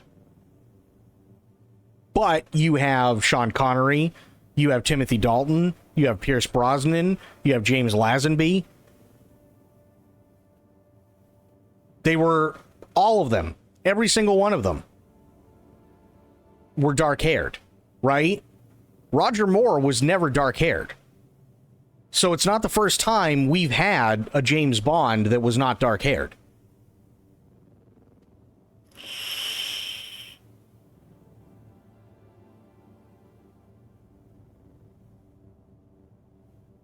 It's not the first time. And Timothy Dalton, in my opinion, kind of got screwed. I actually really like the Timothy Dalton James Bond movies. The problem is the time in which they came out. They don't age well. Who's the most popular? Sean Connery, hands down. Hands down, Sean Connery is the most popular. Pierce Brosnan brought James Bond back after a hiatus. Absolutely he did. But if you're looking for the most popular James Bond, it's Sean Connery.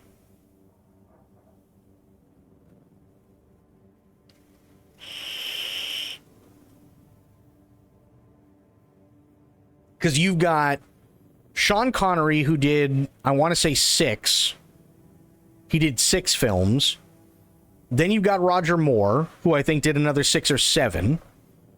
And then after Roger Moore, well, actually, sorry, in between James Bond roles, George Lazenby took over for 1. Roger Moore did a full stint of 6 or 7. Timothy Dalton then took over and only did 2. Pierce Brosnan, I feel, kind of got screwed as well. I think he could have been a much better Bond. But the problem is after GoldenEye, everything got really fucking hokey. Every single James Bond movie after GoldenEye got really, really, really hokey.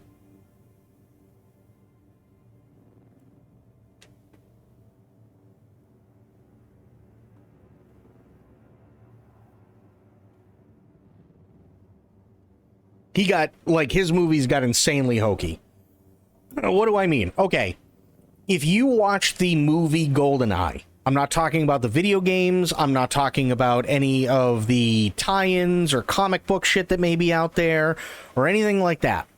if you watch the GoldenEye movie, James Bond, yes, absolutely does get into action, and it starts off with action like every James Bond movie does, but there is a clear distinction between GoldenEye and all the other movies, because Pierce Brosnan in GoldenEye actually goes and investigates instead of wandering into a place nonchalantly to where he needs to go to grab thing so that he can then turn around and gunfight his way out of it. That's essentially what Pierce Brosnan's Bond turned into after GoldenEye. Whereas in GoldenEye, he was literally, I have to put the pieces together, I have to investigate this, I have to prove these are the things that are going on, and so on. Yes, actual spy work. Whereas from literally Tomorrow Never Dies up through the very last one that he did, it's just a full-on fucking joke of a James Bond movie.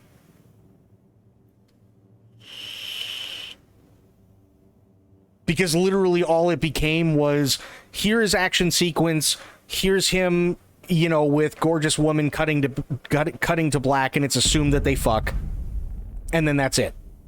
That's all it is. It literally just goes from one gorgeous woman to action scene to another gorgeous woman to action scene, and so on. That's all the rest of the Pierce Brosnan movies do. Whereas in GoldenEye, he does a very, very, very good job, and I don't know why they got away from that, but it really, really stinks. It really stinks. It's honestly kind of fucking awful. Alright, this will be the last thing we look at. Alright, ultimate ranking of James Bond actors. Number 6... Oh my fucking god. I hate when they do this shit. Close. Number 6, George Lazenby. He's in last place, I completely agree. He's Australian, and the movie was not good. Number 5, Timothy Dalton... I'll have to reserve judgment on that one. 4 is Roger Moore. Again, I'll have to reserve judgment. 3 is Daniel Craig. 2, Sean Connery. 1 is Pierce Brosnan. So this is old as shit, because they don't... I don't know. I would say Sean Connery is 1, Daniel Craig is 2, Pierce Brosnan is 3. The issue with Roger Moore is Roger Moore's movies were mostly all done in the late 60s and 70s. So they became really, really hokey too. However, Roger Moore did actually do a lot of honest-to-God spy work in the movies, so I would have to put him as 4, Timothy Dalton as 5, and then Lazenby at 6. But Lazenby is so far behind Timothy Dalton, it's not even funny.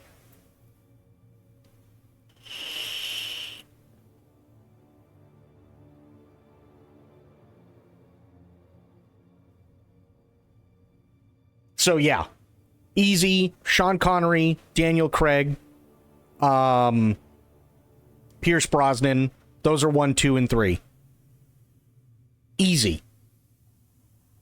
Right?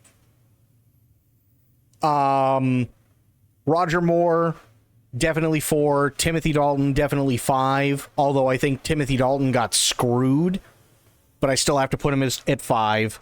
George Lazenby, definitely not even close to 5.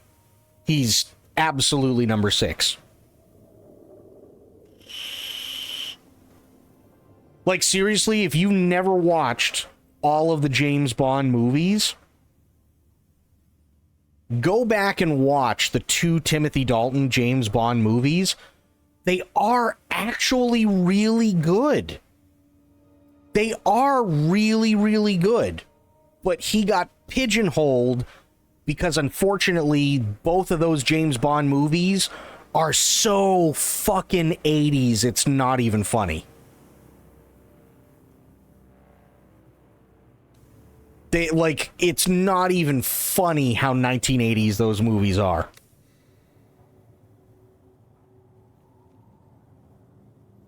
Is there any other role out there like Bond that's as hard to cast or put under a microscope like this role is? Oh yeah, absolutely. Doctor Who.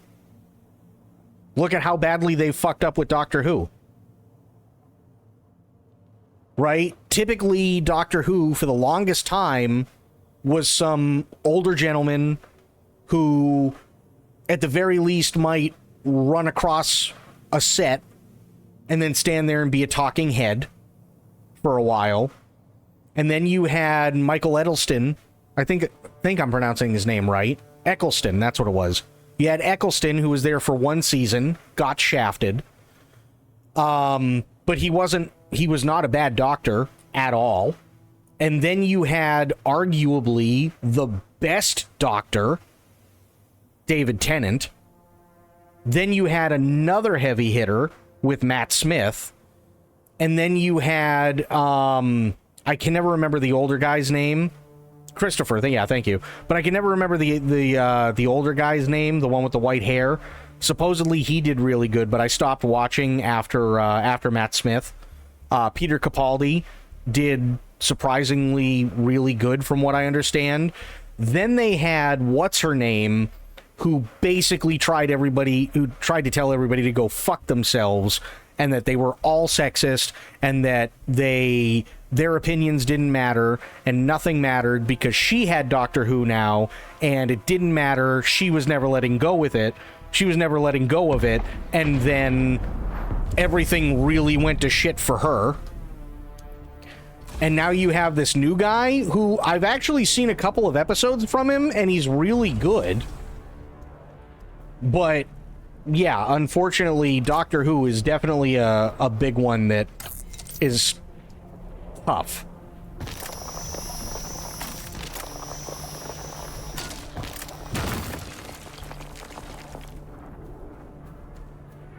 Christopher Eccleston said he only wanted to do one season, so that's why he didn't continue, because he didn't want to get typecast. Again, fair, but I think that's what shafted him. I really do feel like that's what shafted him, because the problem is that for years, even though, like, David Tennant is by far my favorite Doctor, he absolutely could not do anything for a while. Even if he had the opportunity to, he couldn't. Because everybody just saw him as the Doctor.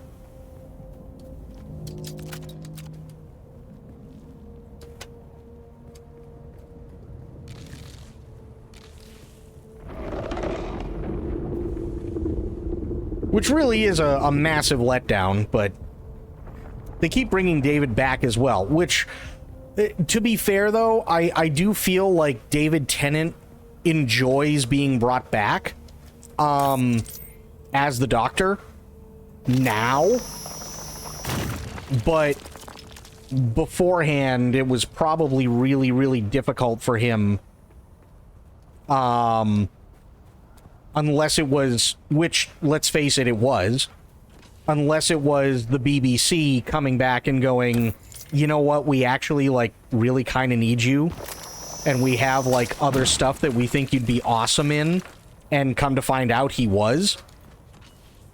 And that really, really helped. But had it been anybody else, he would have been screwed.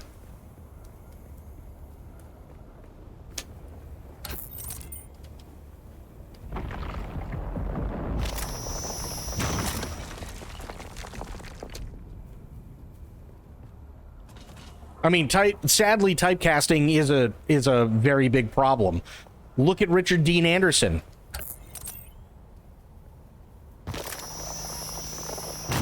And anybody who's old enough to know the name Richard Dean Anderson before Stargate SG-1 knows exactly what I'm talking about.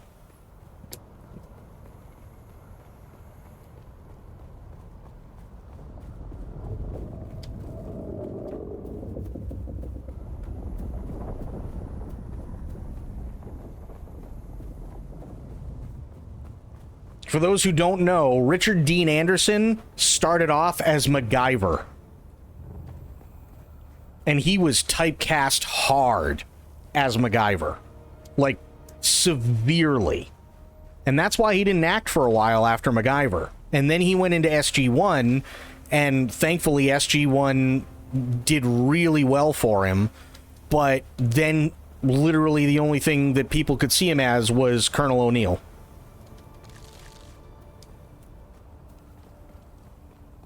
So he got typecast not once, but twice.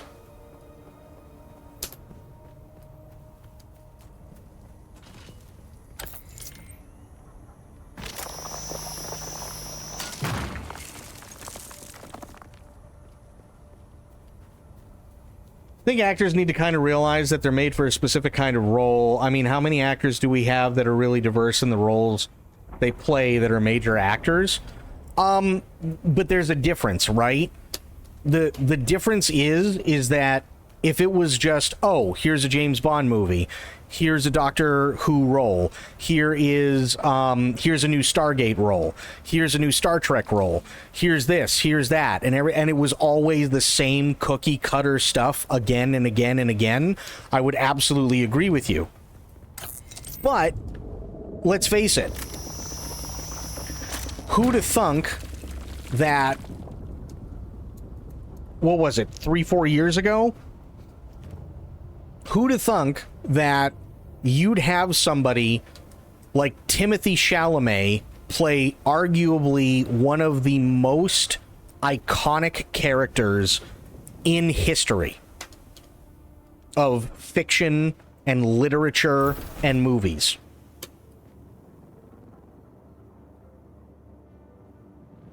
Because honestly, only one guy did, and that was Denis Villeneuve.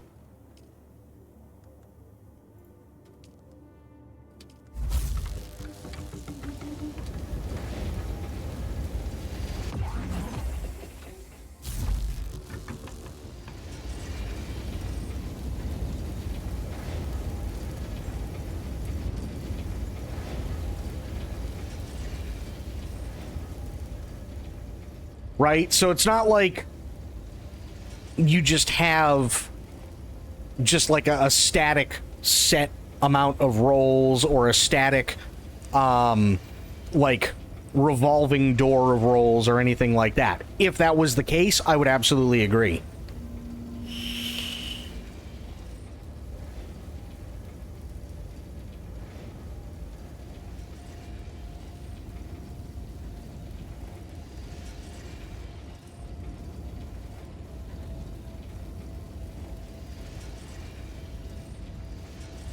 Well, the problem is also the writing. So I'll go back to the James Bond example that I gave with Pierce Brosnan, right? Does Pierce Brosnan look the part? Absolutely. Can he play a phenomenal James Bond? Absolutely. But other than GoldenEye, name me one Pierce Brosnan James Bond movie that isn't a complete and utter fucking farce of what it should be if you look at all the other James Bond movies.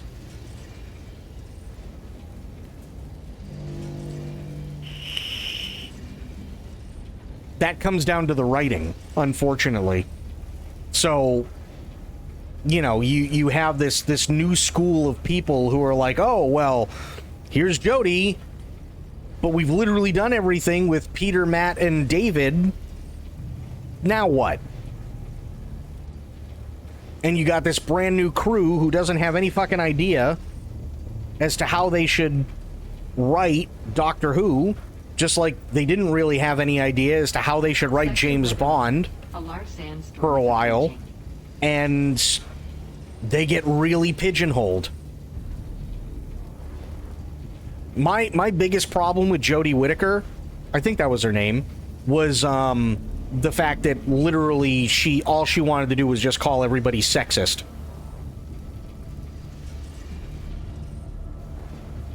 When clearly there were people who were like, no, she's not a bad doctor, but the writing is awful. And she'd just go, yeah, but you're sexist. Go fuck yourself.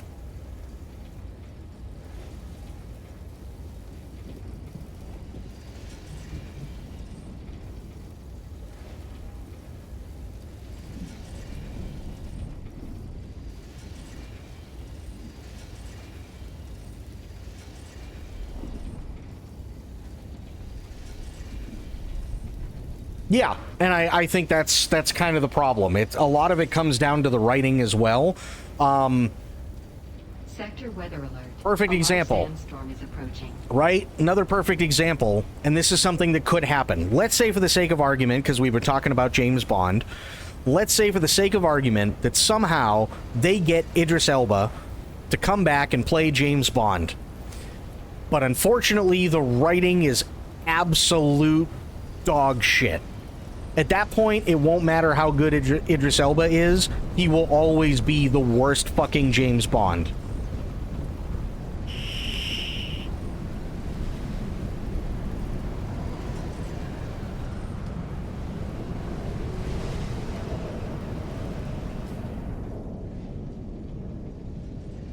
Wow, that's a biggin'. Holy shit.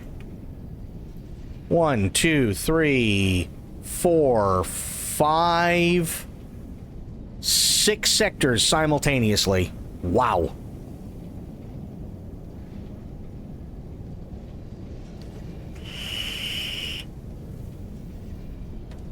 That's insane.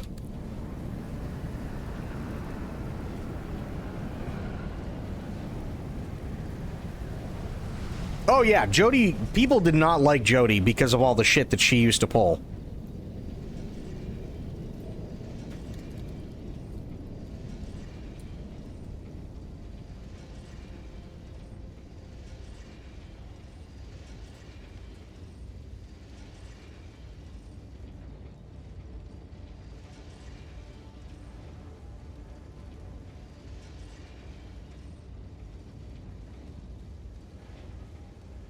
My issue with her run is she had too many companions. She literally had like 3 people with her at all times and called them fam.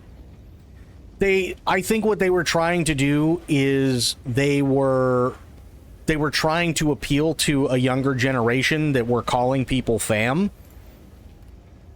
And that's not Doctor Who. That's kind of the issue, right? They were trying to make it so that it was, oh, look, here's Jodie Whittaker. She's new, she's hip, and, you know, she's the new Doctor and everything. And then she calls everybody fam, and nobody bought it. Nobody could buy it because she was, like, unfortunately, the writing was so bad that it really didn't matter.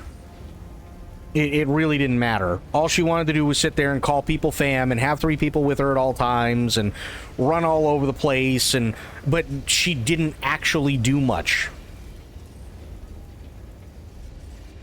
That's not a Jodie Whittaker problem. That's a writing problem.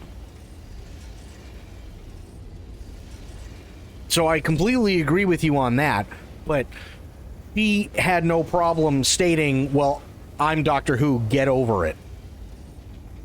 And it's like, okay, but you're not winning any fucking brownie points here either.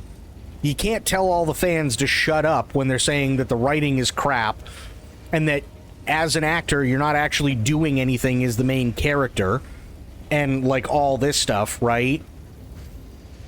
When in reality, a lot of that is true. Fuck all the, oh, well, you know, she can't be, you know, the doctor can't be a woman shit. I don't care about that. That stuff's dumb. But when they're sitting there and they're actually bringing out valid points and she's just saying, get used to it, sexists, I'm Doctor Who now, that doesn't actually, like, accomplish anything. All you're doing is wasting your breath and pissing everybody off. People keep mentioning Idris Elba would do a great James Bond. May I ask why? The reason why is because he's shown himself to be everything that he needs to be in a James Bond film in many other TV shows and movies.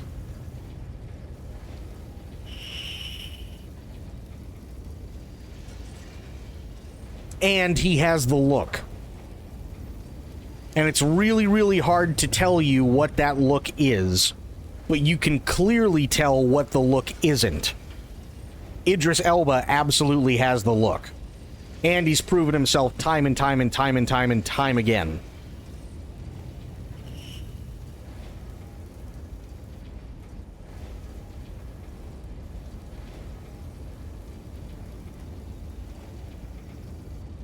He's got that presence. He's got that look about him. He's got that, He's got that gravitas. You know, he just does.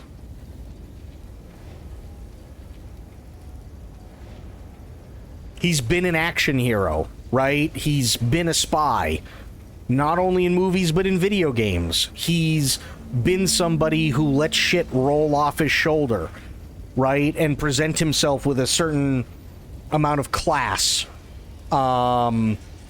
which is a very, very important thing for James Bond. He's done a lot of different roles, and he's very, very good at what he does. And he really does have this look about him where, hey, you know what?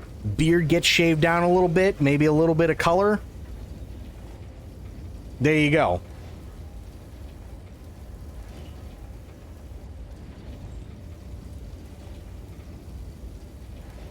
And he'd be fantastic.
And I agree with her, by the way, that there are a ton of misogynists, 100%. But,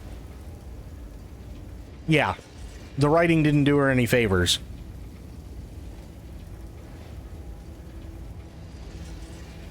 Oh, his role in Cyberpunk? Absolutely, James. Imagine, basically, and this is why I loved Cyberpunk. Imagine being the guy who is told by James Bond to go do all the stuff while he does other bigger things. That's essentially what Idris Elba's character is. He's James Bond. He's telling you, you gotta go do this stuff while I go off and I go do some bigger shit. And then we'll meet back together and we'll collaborate and figure out what the hell is going on.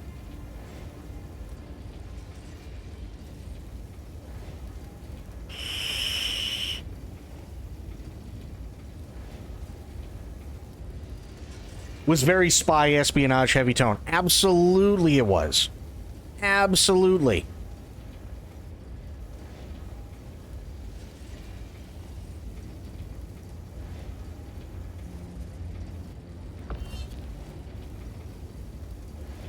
Didn't like that sound.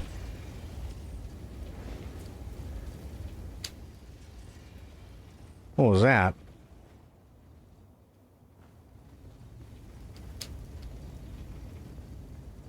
I think somebody might be running around. That's okay.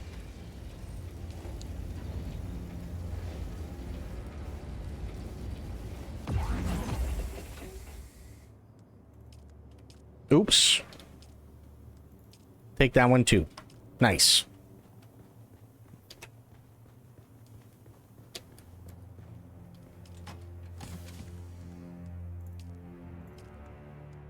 Come on. There we go. That's not ore. That's not... I keep forgetting it's the last one. God damn it. Actually, you know what? Hang on. Put that in there too. Don't they even give you a pistol that's actually called the James Bond films during the DLC? I don't remember that, but they could. I mean, the reason why, like, there's only one gun that James Bond has. Even though that picture that I showed you of all the different Bond actors are, I think you only see like 3, maybe 4, but iconically, the Walther PPK is, that's James Bond's gun. But that took a while. That definitely took a while to get there, for sure. And I think Roger Moore did a fantastic job with that gun, showing that that is James Bond's gun. And that continued as well. That definitely continued on.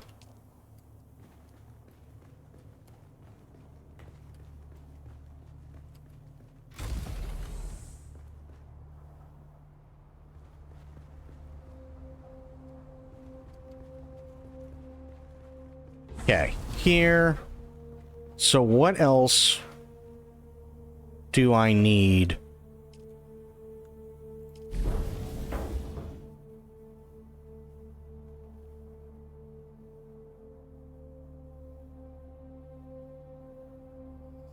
She did say certain few fans were being sexist to her and that the plan was to only do 3 seasons because she wanted to take time to spend with her family. She can do whatever she wants, and that's fine. But her calling out people and stuff like that, your best bet, if I'm being completely honest, especially when you're in a role that everybody's already pissed off at, especially with the way the media portrays people now, is to shut the fuck up and just do the job.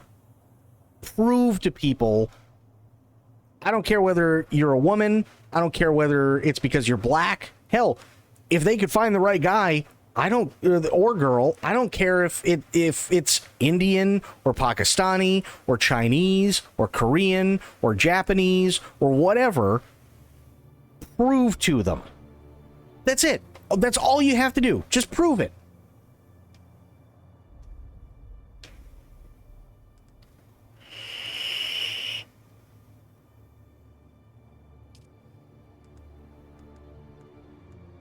That's all you have to do. Just prove it. Actions speak louder than words. So if you need to talk with the writers and say, hey, listen, I'm not being taken seriously. You know, I think we need to take the writing in a different way. Fine. Take your concerns up with the right people. Take your concerns up with the right people. That's all you need to do.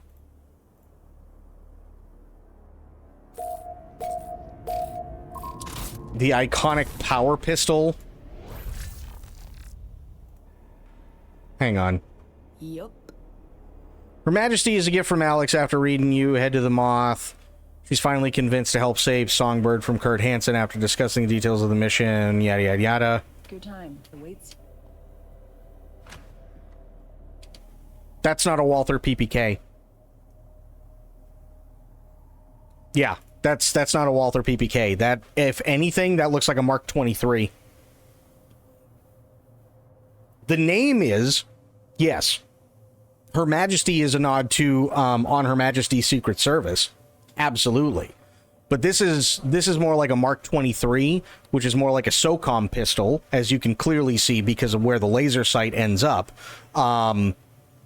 That's typically what you would see from a Mark 23. It's the same basic design. The gun itself is very Mark 23. It's not Walther PPK. Because I'll show you a Walther. Right? I'll absolutely show you a Walther. This is a Walther PPK. This is James Bond's gun.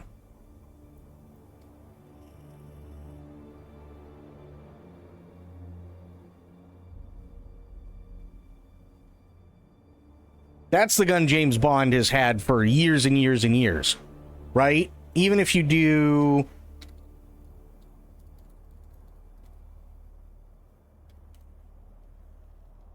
He's got this one in Tomorrow Never Dies, but that's also a Walther. It's very, very compact. Looks nothing like a Mark 23. Right? But if you do... Walther PPK, there you go, there you go, there you go.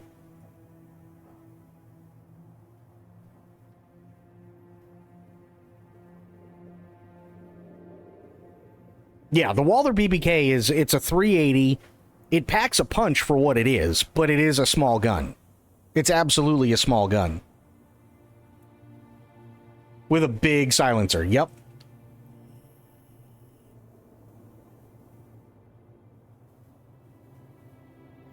Speaking of, I saw people trashing the new Golden Gun for not being this gun. I'm pretty sure hang on.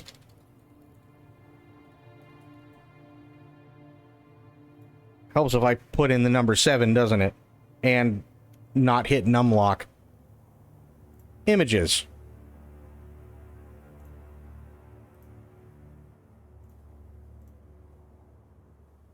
That's pretty close to a Walther.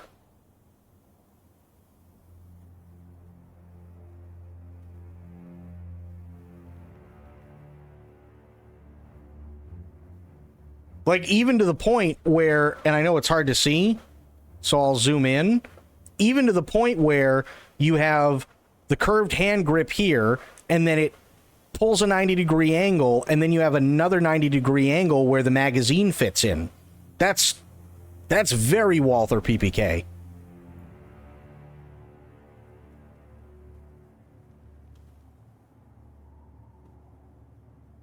That's insanely Walther. A lot of people wanted... Yeah, because they're stupid. Because they've never seen the fucking movie. The man with the golden gun was literally never James Bond.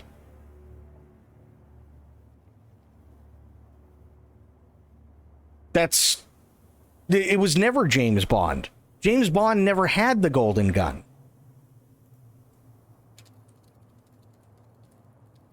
Man with the golden gun. Francisco Scaramanga. That's the guy who had the golden gun.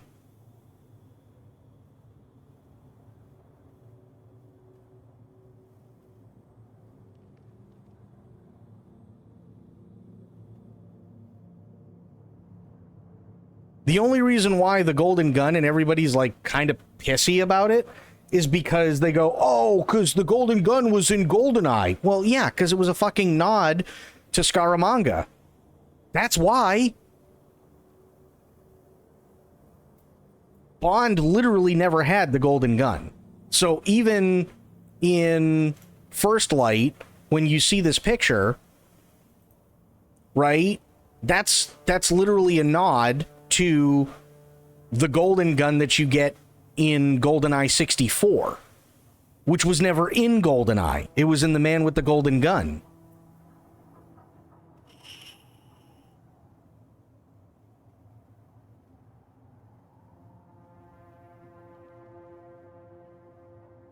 Like, they're really, really, really, really being nitpicky. Like, insanely nitpicky. Which sucks. It really does. Because honestly, I'd walk around with a golden Walther PPK. Absolutely, I would.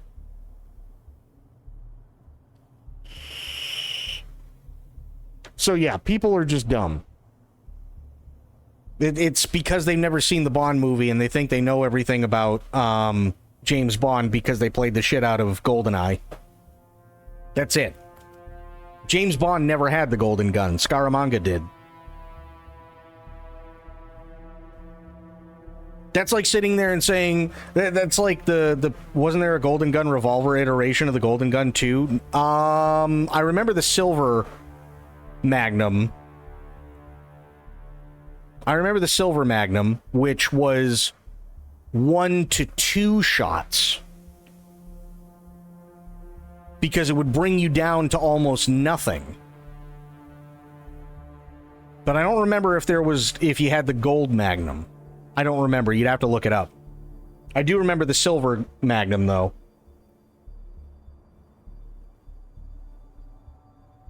But that was a 6-shot revolver. That wasn't a 1-shot gold gun that Scaramanga had.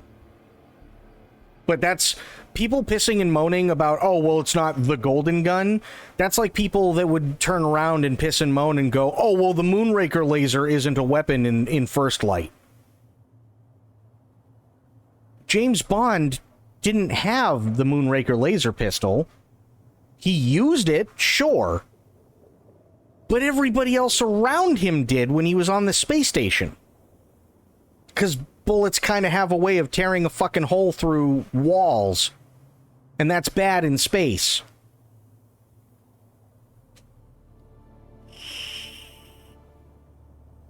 Yeah, it wasn't his gun. It's iconic, sure, but it was never his gun.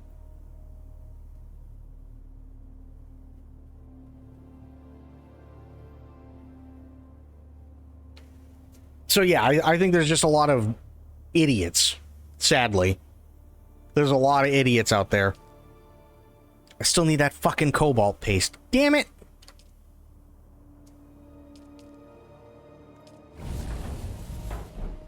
Not being a Bond knower, I like more the Golden Walther than the other gun. Well, okay, but you have to remember, that gun is not the same gun that you see in the actual movie, The Man with the Golden Gun. It looks completely different.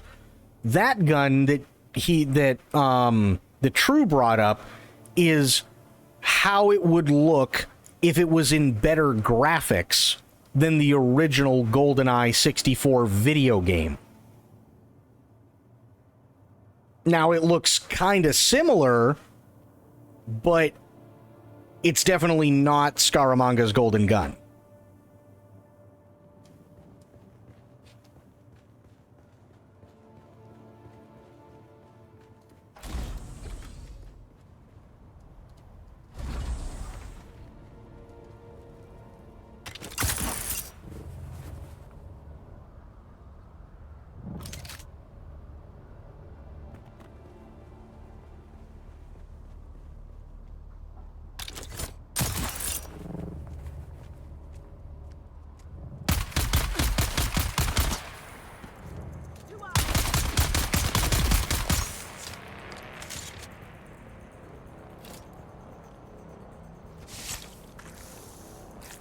See, there's a Bond mission in Hitman. Yes. Target is, Le Chiffre. Yep.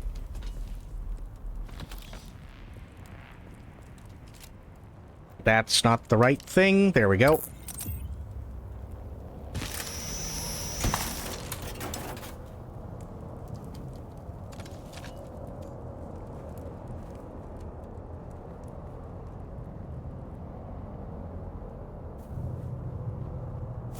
What's the most iconic Bond gadget? I don't necessarily know if there is necessarily an iconic Bond, like most iconic Bond gadget.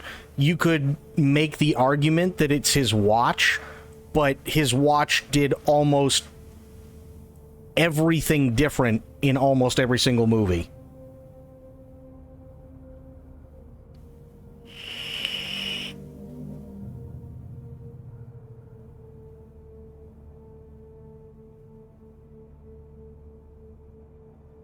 You could argue it's his watch, but then you'd have to sit there and go, okay, well, which one? Because he had watches that literally did every single thing you could possibly think of that they could do with a watch. Same thing with the cars, right? The problem with the cars is, which cars are we talking about? Are we talking about the BMW Z8? Are we talking about the BMW Z3? Are we talking about the Aston Martin DB9 Vantage? Are we talking about the Aston Martin V12 Vanquish? Are we talking about the Aston Martin DB5? Are we talking about the, what's the name of the car? The Lotus Elise that turned into the submarine? Like, which one are we talking about?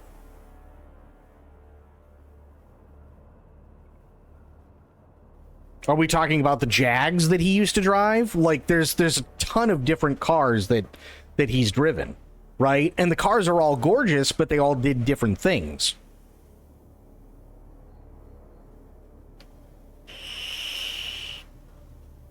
So I don't necessarily know if there's any, like, one gadget, because every single gadget was different in every single movie.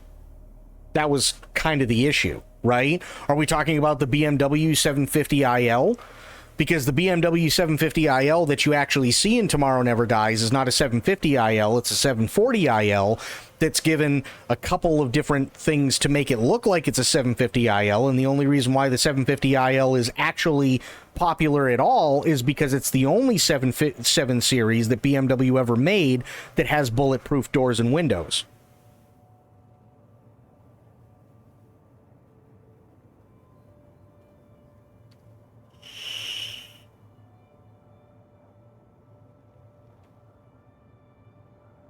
So, like, it's different throughout every single movie. Same thing with the watch. Are we talking about the watch that sat there and ends up being a grappling hook? Are we talking about the one that allows you to remote detonate mines? Are we talking about the one that allows you to allows you to use it as a laser so you can cut through floorboards? Are we talking about the one that where when you click it, it sets off a timer for a remote detonator? You know what I mean?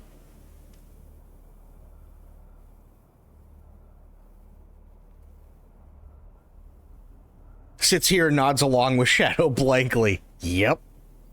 Does anyone else feel sort of like Shadow has way too much time on his hands? Again, I'm a movie guy. The submarine car was the Lotus. And again, only used in one film.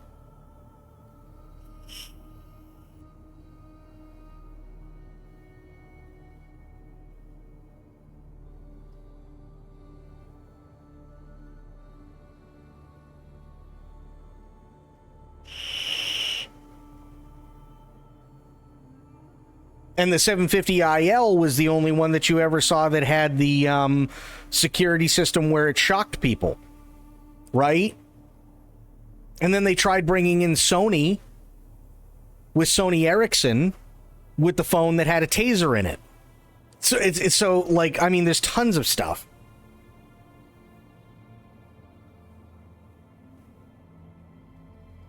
I honestly like seeing you get passionate about things like this and flex your knowledge. Well, thank you. I have a question, sure. And Pixel Pixie coming in with a raid. Thank you so much, Pixel Pixie. I really, really appreciate it. What the fuck are you? Can we get a shout out for Pixel Pixie? I would appreciate that.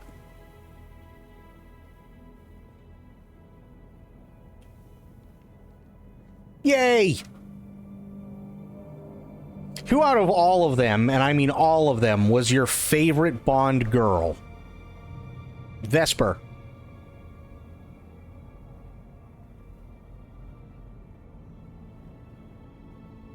Dawn, what's going on, buddy? And Pixel Pixie, great to see ya. Yeah, Vesper. Easily. Like, I could sit there and I could do the meme thing and I could say, oh, well, it's Pussy Galore. Or I could sit there and I could say that it's Jinx, or I could sit there and say that it was Terry Hatcher's character, or I could sit there and say that it was Denise Richards' Christmas Jones, or and the list goes on and on and on, but Vesper. Easy. Vesper.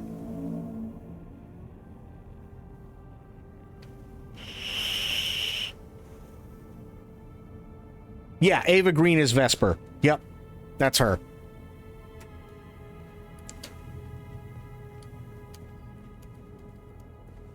She was. She's still something else. She's fantastic.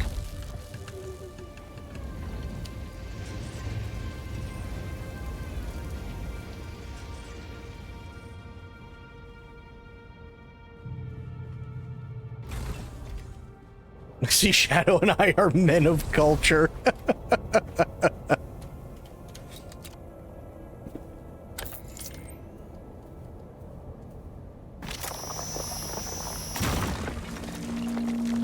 And I will say that a very close second, and it kind of also depends on how you define Bond girl. There are only two others that I really, really think, three others that I think that really fit the role in modern times as Bond girl. And that was Terry Hatcher I can't remember what Terry Hatcher's character's name was. I can't remember the actress's name, but the one who played Natalia in GoldenEye. And this one's really iffy. Again, it depends on how you define a Bond girl. But, oh, I can't remember her name, the actor's name off the top of my head, but the one who played Xenia in GoldenEye.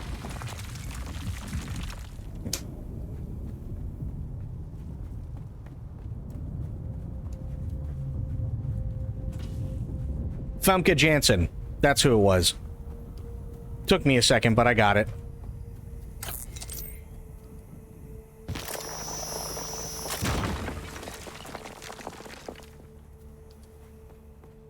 Terry played Paris. Yes, thank you. Paris Carver. Yep. Those are the three honorable mentions for modern Bond. Although I will say, I don't know why I just threw that, but I will say that fuck, I'm drawing a blank on her name, and I shouldn't. I really shouldn't, because she's literally in Death Stranding. But you know who I'm talking about. She plays Fragile. She was really good too. She was really, really good. Leia Sado, yes, thank you. Leia Sado was really, really good.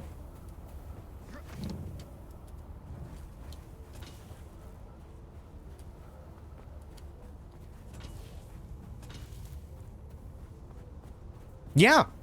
Yeah, she's in Bond as well. She was in Spectre, and she was in No Time to Die.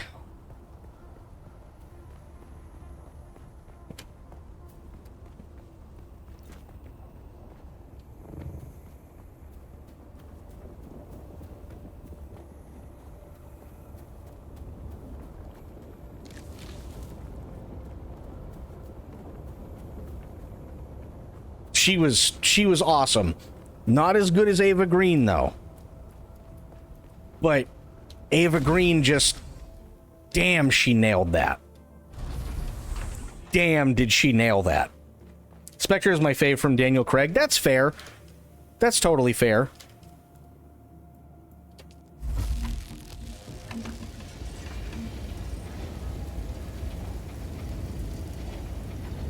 Top 3 Bond films. Top 3 Bond films for me.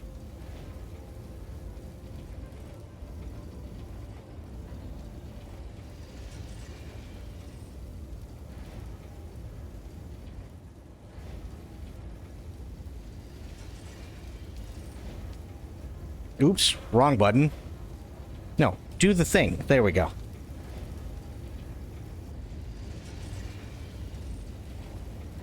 Top 3 Bond films.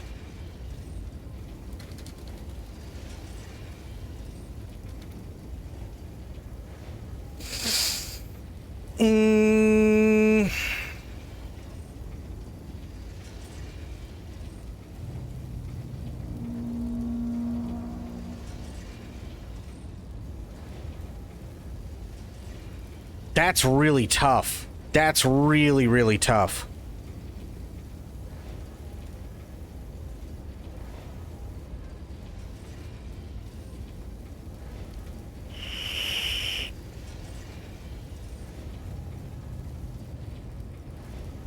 I can leave out all the Roger Moore films.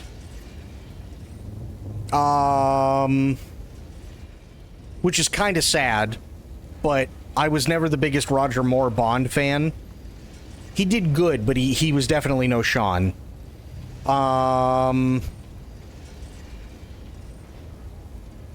Live and Let Die, absolutely not. Because I think the song is fucking stupid.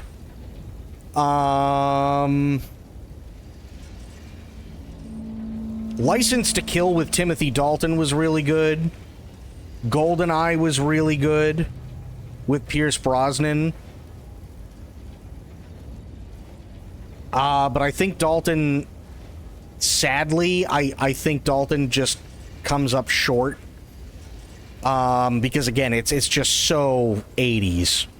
It really is so incredibly 80s. I would have to say Casino Royale, GoldenEye, and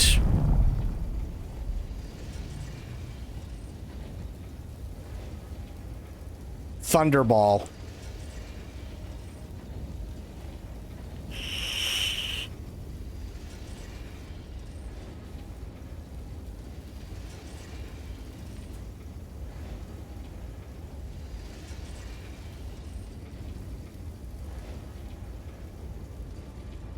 I'd have to say those are probably my favorites.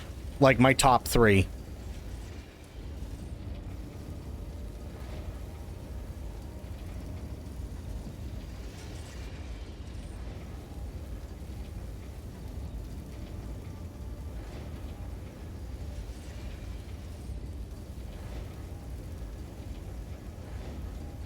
What made GoldenEye so popular? Because for the longest time, you had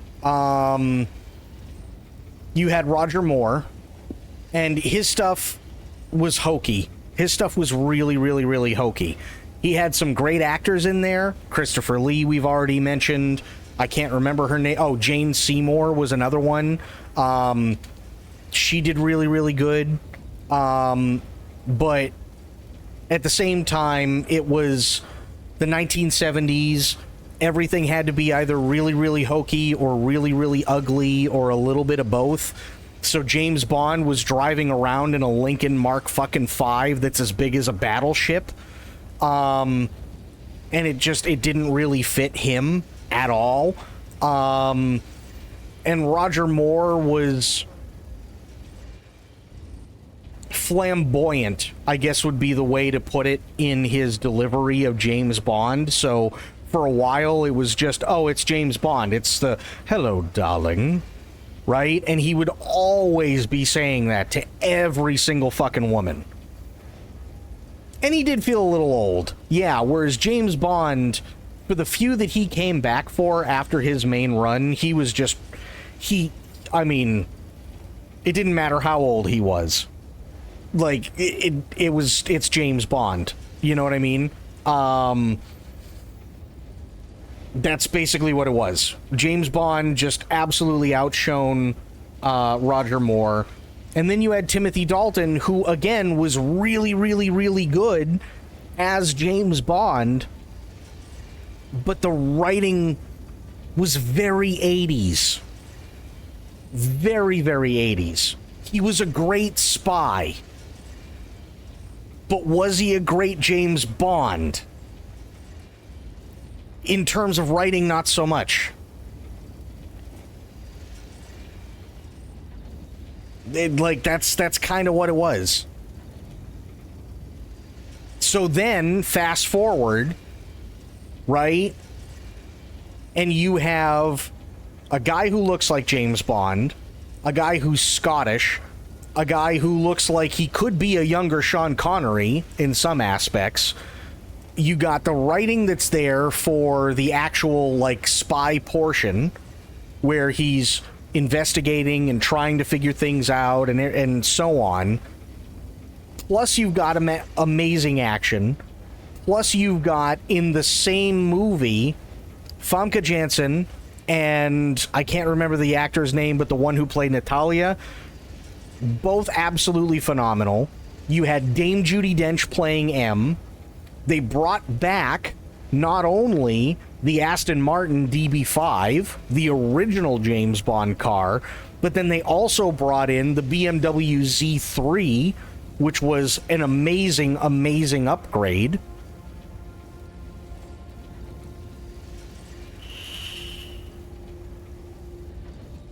Isabella Scorupco, yeah. Thank you. I mean, it was just... And then you had 00 Agent versus 00 Agent, because Sean Bean played 006. which was insanely good. Awesome bad guy. Awesome James Bond. Awesome Bond girls. 2 iconic cars. Great action. Plus you had all the actual spy stuff. I mean, it's no wonder. Mm-hmm.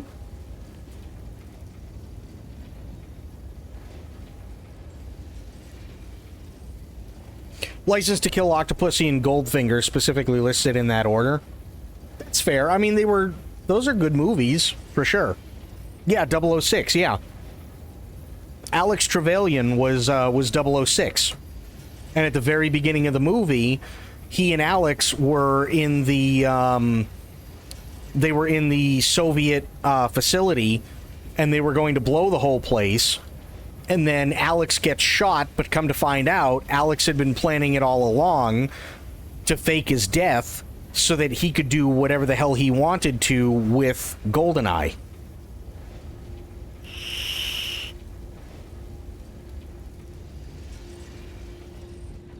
Yeah. Yeah, and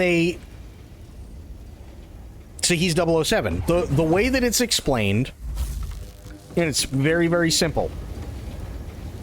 00 is the title that's given to somebody that is a secret agent that works for the British government, specifically MI6, who has killed at least 2 people. James Bond is the 7th 00 agent.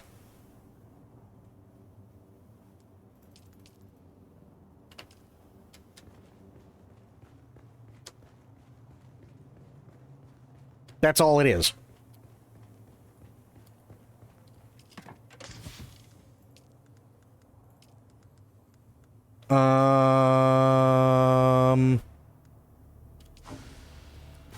Go over here. Yes. Okay. Oops.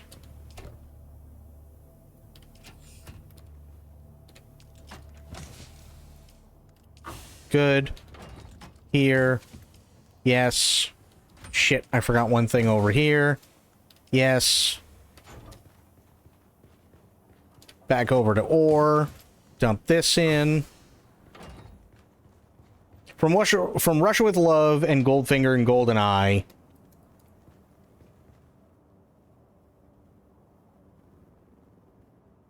With a HM? I know what HM's supposed to stand for, but I don't understand it in the context in which you're saying it.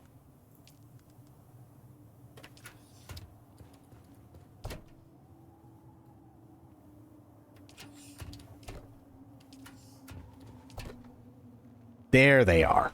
That's what I was looking for. Son of a... Gimme. There we go.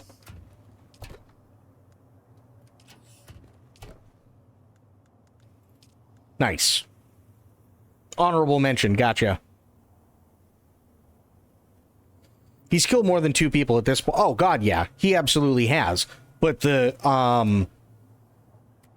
whole point was that he was a secret agent that has had 2 confirmed kills on mission, and that he is the 7th 00 agent.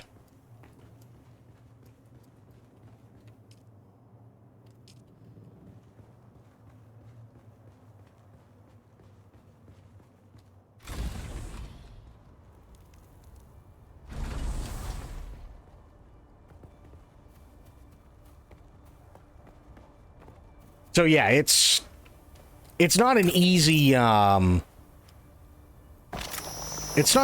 thing to pick out like your favorite James Bond movies, because I mean they're all really, really, really good for the most part, but it depends on exactly what you're looking for, right? If you're looking at Pierce Brosnan, then there's only one clear choice, and that's GoldenEye, because the rest are really fucking hokey. But if that's what you're looking for, then absolutely go with everything after GoldenEye that's Pierce Brosnan. Right? If you're looking for a really fucking hokey thing, then 100% that's... There you go. If you're looking for stuff that is much more intense and much more serious, Daniel Craig. for sure. If you're looking for something that's kind of nonchalant and has that like 1960s jet setter vibe to it a lot of the time, and kind of idolizes that jet setter lifestyle and raw sex appeal, then absolutely you're gonna go with any of the Sean Connery movies. If you're looking for that gritty 1970s look with some really ridiculous shit, then you're absolutely going to go with Roger Moore. If you're looking for 1980s stuff with Duran Duran, of all people, doing the fucking theme song, then you're going to go with Timothy Dalton. And he plays a really good younger James Bond. If you're looking for utter crap, then absolutely Her Majesty's Secret Service with George Lazenby. But, you know, I mean, there's something for everybody.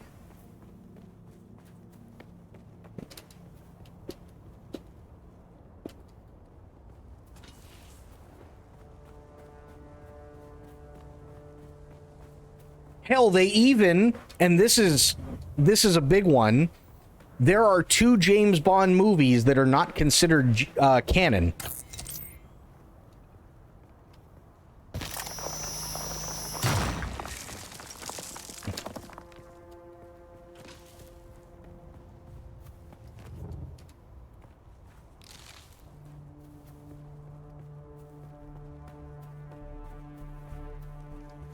And one of them is absolutely fucking bonkers.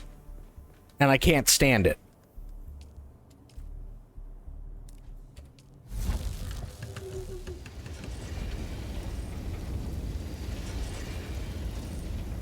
And I don't know who ever decided that it was a good idea. I to this day, I'll watch it every once in a while and go, who the fuck thought this was a good idea?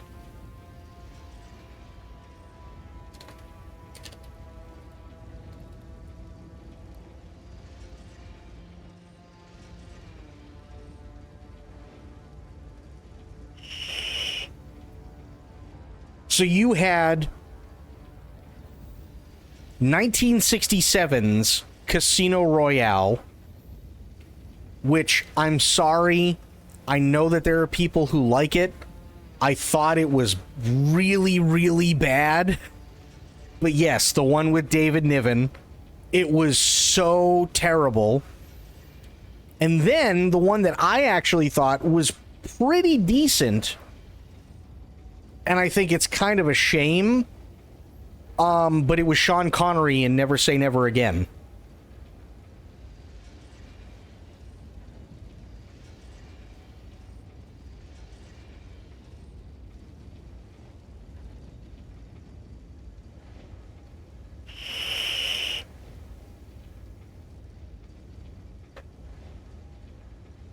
Who's the worst Bond villain?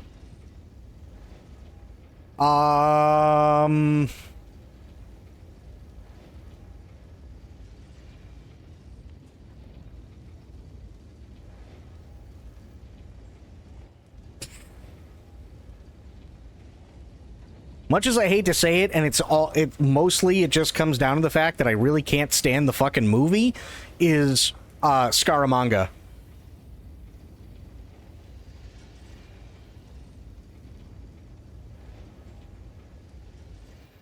Yeah, it's called Never Say Never Again because he would never, because he said he would never play Bond again.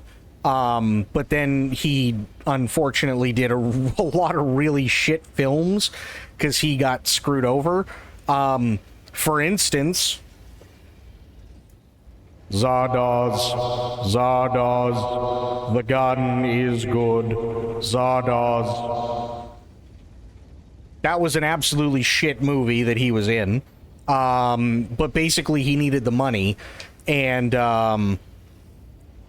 yeah, they asked him, will you come back and play James Bond, and he said sure, but they didn't have permission from MGM, who owned the rights to 007, so it's not actually called 007, it's called Never Say Never Again, but doesn't ever say 007.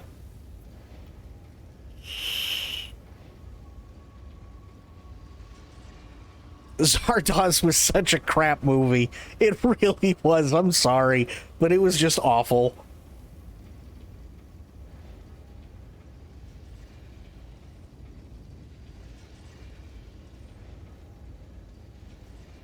Yes, that's the one with Kim Basinger. Yep.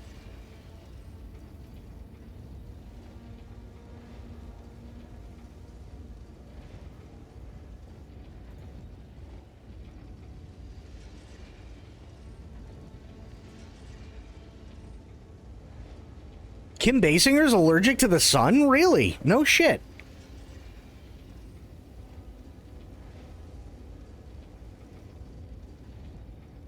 Javier Bardem was decent until they brought in what's his name. Like Javier Bardem, I would say absolutely like did great, but Christoph Waltz fucking absolutely just blew him out of the water.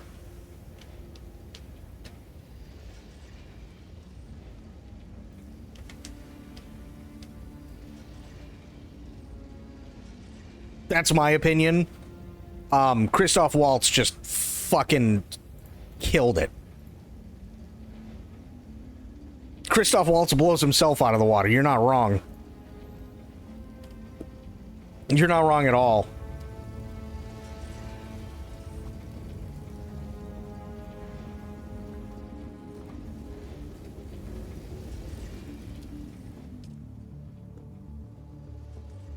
Ooh, I need more blood. Kermit needs to be sated.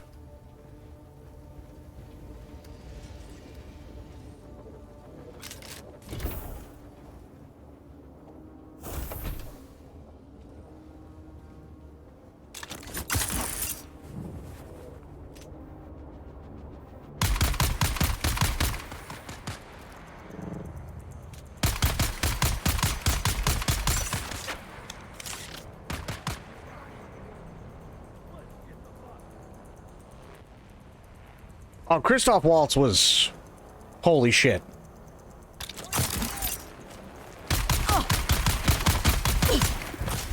Your water is mine.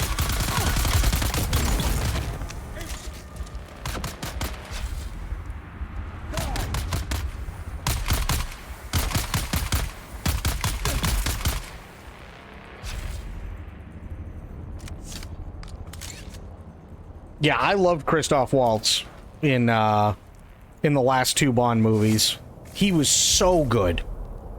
My God, was he good.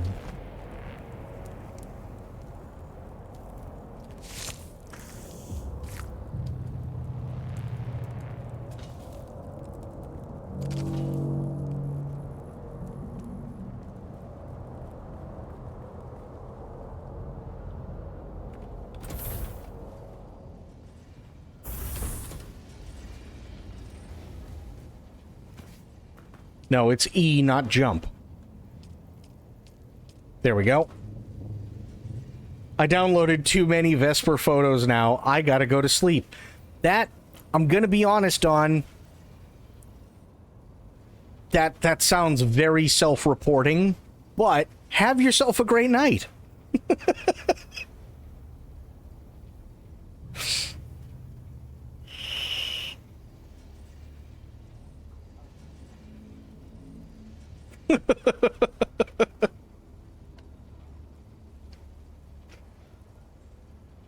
He's just being honest.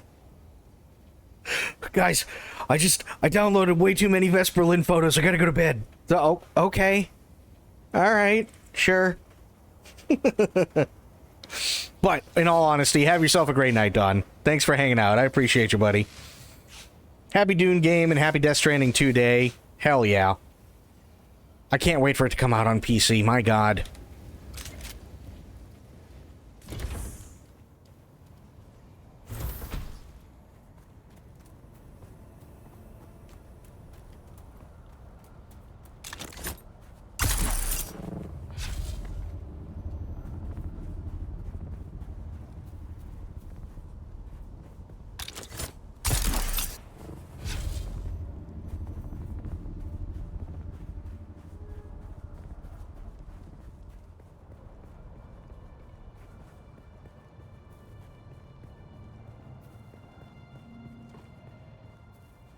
Oh, that's... I hit the wrong button there. Okay. Good job, me.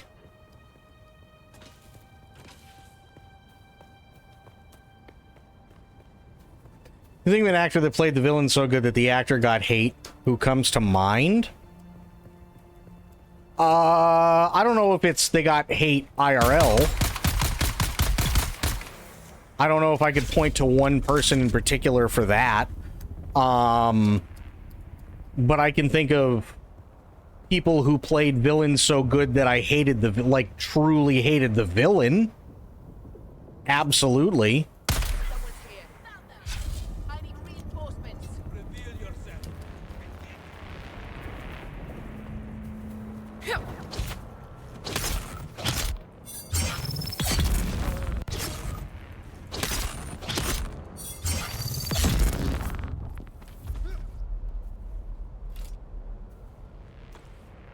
No, I just... Okay. I guess we'll start with you. There we go.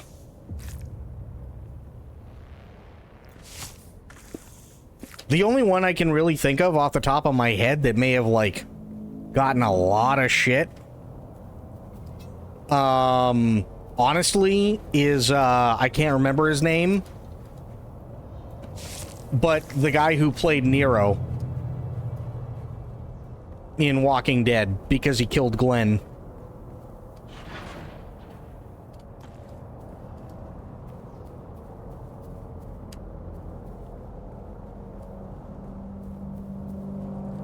Sorry, not Nero, Negan. Yeah, thank you.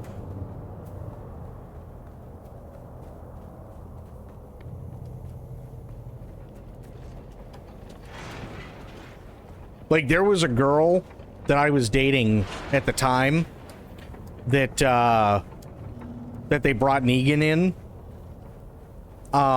At the very end of the last episode of that season. And I remember her and many other people specifically stating that if they kill off Glenn, she's never watching the show again. And sure enough, there you go.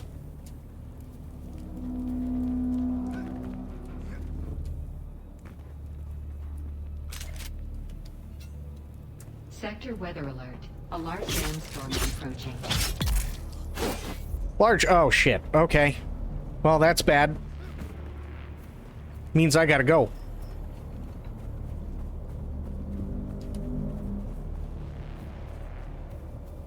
I don't necessarily know about Joaquin Phoenix, but that's only because I'm not the biggest Joaquin Phoenix fan. I think he's really, really, really weird, just in general.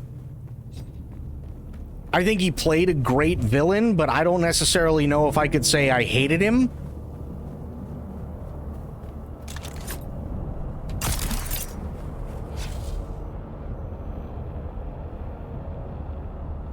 Oh, this is cutting it close. Oh, Jesus. Sector weather alert. A large sandstorm is approaching.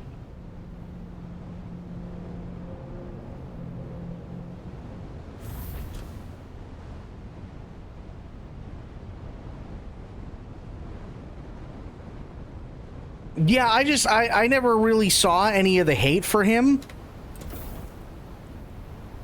I mean, I'm sure he got some, for sure, but I mean, shit. How old was I when Gladiator came out?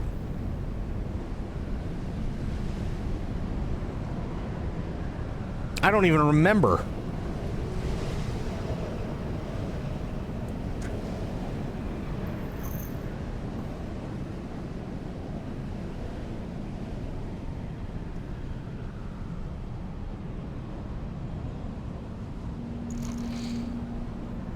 It was only 25 years ago? So that'd make me 13?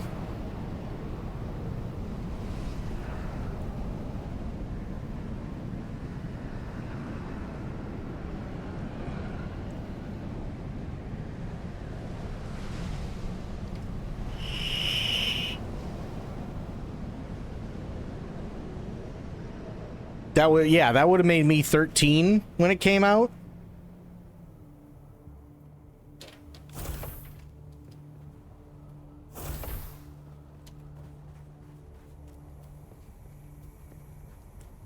Like, I remember watching the movie and going, God, he's a good bad guy. But, yeah, I never really saw any of the hate.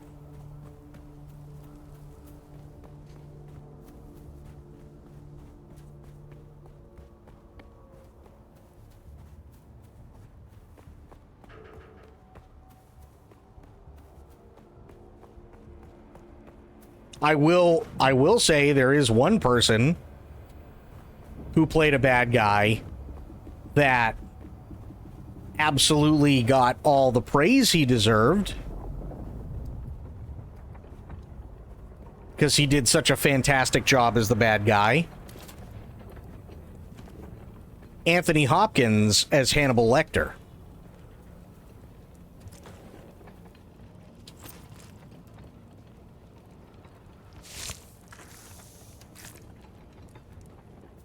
Yeah, I'm 38.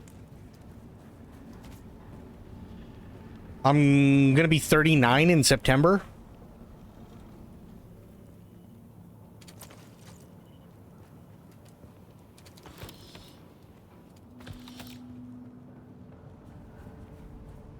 Little baby Shadow.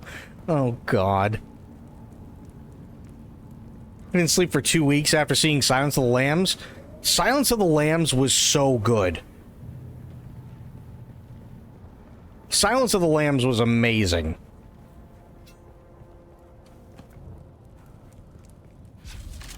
Enemy sighted.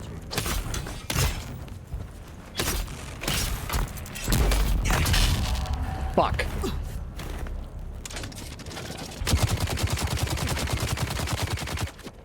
Owie.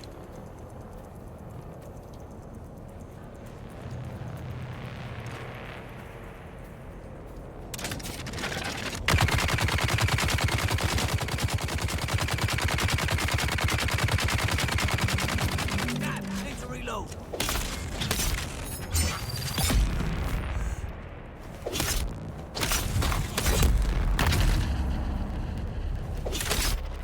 Oh, shit.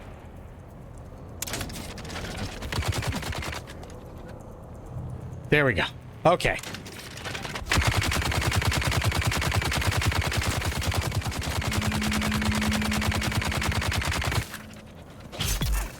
Idiot.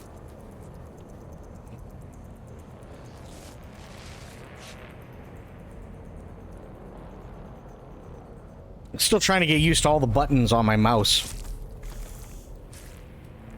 Heath Ledger got a crazy amount of praise for the villain role and even won an Oscar to Define the Expectation of Joker for live-action films. Well, yeah, but again, you have to remember, the only person that was really before him in a live-action Batman film was Jack Nicholson. And Jack Nicholson did great, don't get me wrong, but that also definitely was not the kind of Joker that they were trying to go for in the Dark Knight movies.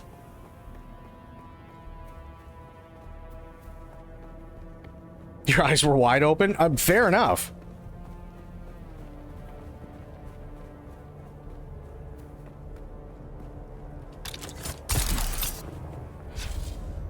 Totally fair.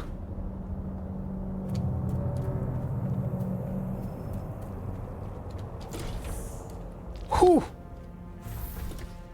Okay. Here. Not a whole lot of iron, but I'll take it. I actually just more went for the blood.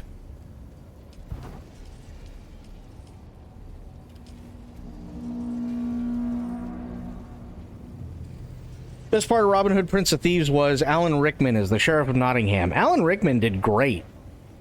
But Alan Rickman was always great at everything. And to me, Alan Rickman, in my opinion, his best role, I know he's done a lot of fantastic roles. Some of them were funny. Others were more serious. Others were dark and everything. Hans Gruber.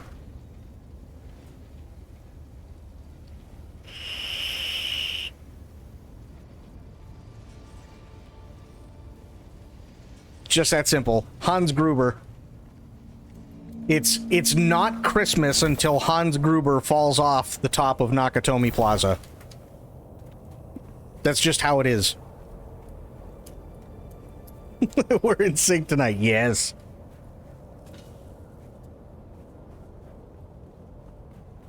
How do y'all feel about them making shows and movies of serial killers like Jeffrey Dahmer and that Netflix series? A lot of people think it glorifies him.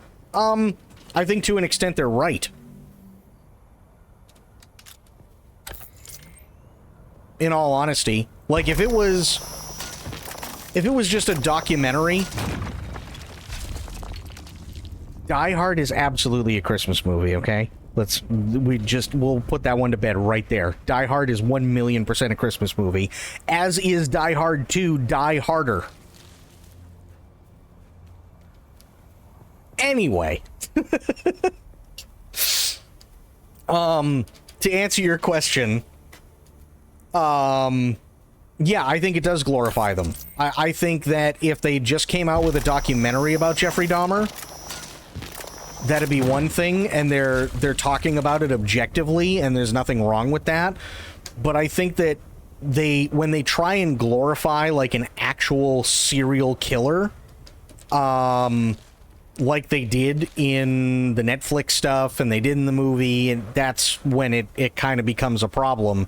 Because I remember, especially when that stuff came out, there were so many women that are like, oh my god, he's really sexy. And it's like, yeah, sure, great, awesome. Person who sexualizes eating other people and cutting their body parts up and throwing them in a refrigerator. That's exactly when I think sexy.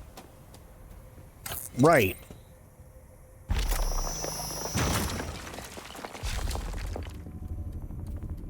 I think to an extent it does, but because people who glorify them don't see the horror in what they are doing, because to them it feels romanticized, and they picked a pretty sexy actor to play someone who literally murdered and ate people. Yeah. Yeah. And I never understood that. It's like, there are tons of people who could probably play that role just as well. And I'm not saying that, you know, the guy who played Jeffrey Dahmer didn't do a great job. He did. But he's also got sex appeal. And I know for a fact that they did that specifically because he has sex appeal. And it's like, that's... No. You know what I mean? Like, I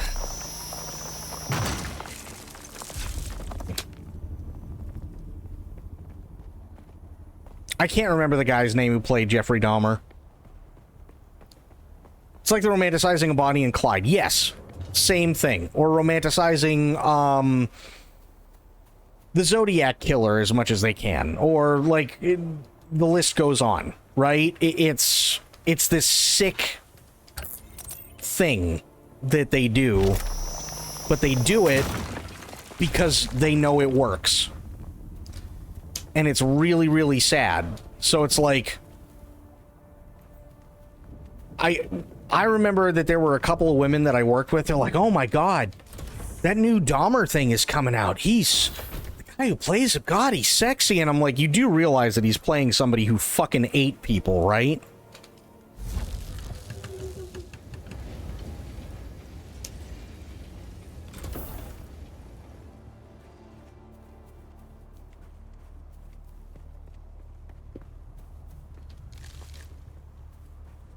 Jeremy Renner played him in the movie, I think. Evan Peters. That was the one I was thinking of. Evan Peters, yeah. Even Evan Peters got it, and I'm like,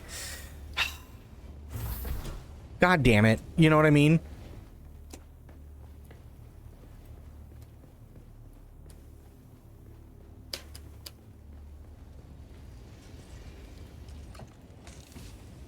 Like, I hated that they did that. I really, really did. I thought that was terrible.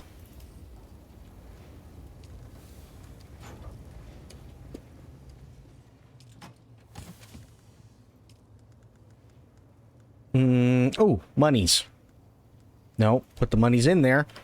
Nice. Back up to 12K. I'll take it.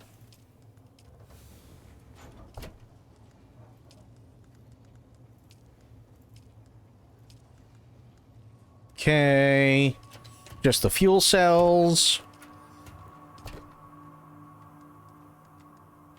Yay. I think everything else is good. How did I get so many fucking darts?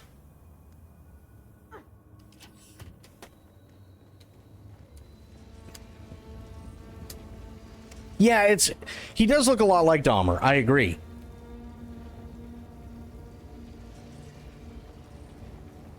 Yeah. Bundy, yep. He got married while he was locked up. So did, Manson.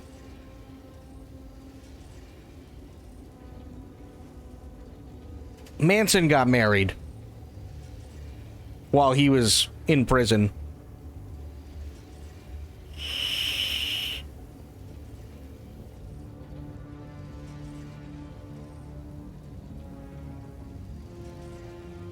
Like, it's just insane. It's just like, why? Why would we do this?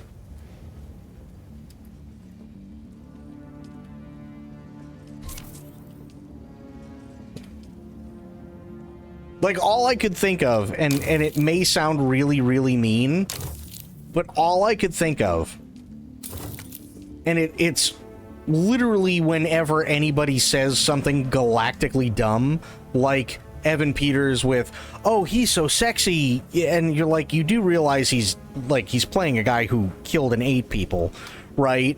Or people try to romanticize Bonnie and Clyde, or people try to romanticize, the Manson murders or whatever. All I can think of is the scene with Kim Jong-il in Team America, and he goes, why is everybody so fucking stupid?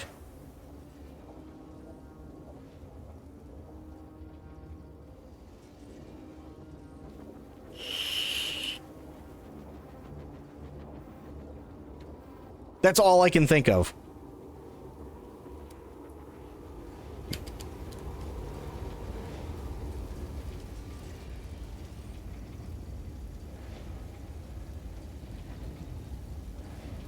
Like, don't get me wrong, I love watching documentaries about different people. Oh god, I hate you. But, like, I love watching documentaries on serial killers, right? And because they're showing it objectively, or like watching documentaries about murders that have happened and how they're how they tried to figure it out and how they pieced everything together, and so like that stuff I love. But the romanticized shit, no thank you. I'm so lonely. So lonely. Yep.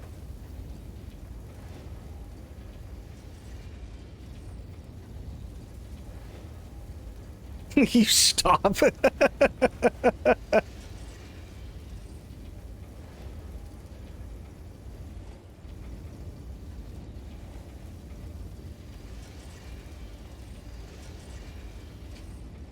Looks about a timeout streamer. Hey, listen, I've said this multiple times, and I know Sophia agrees with me on this one. One of the funniest fucking things I've ever seen, and if you haven't seen the movie, you need to go watch it, is the guy who literally tries hitting on Margie in Fargo at the Radisson. And he breaks down and he cries. I'm so lonely.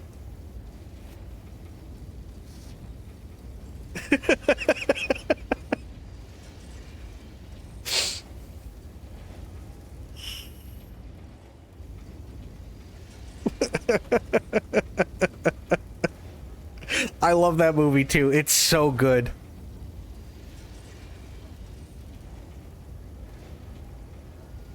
Well, why wouldn't you just go and ask your father for the money? Well, you see, he doesn't... The thing is, they don't know. So there's that. Also, even if he did know and I asked, he wouldn't give it to me. So there's that as well. You have the car? Yep, got it parked right outside. Burnt Timber Sierra.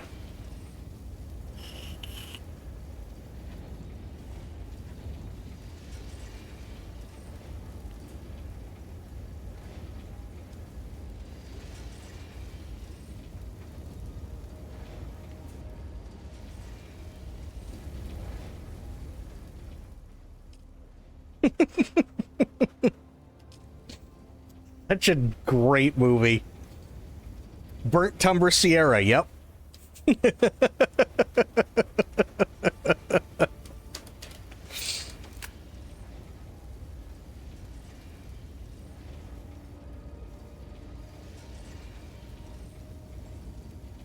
Would that be your partner there in the wood chipper? Mm-hmm. Oh, it's so fucking good. It just... Everything about it is just so fucking funny. It really is. Hey, Norm! Prowler needs a jump. The foot poking out of the wood chipper, yep. Yeah. You found something there, Margie. No, I just think I'm gonna barf.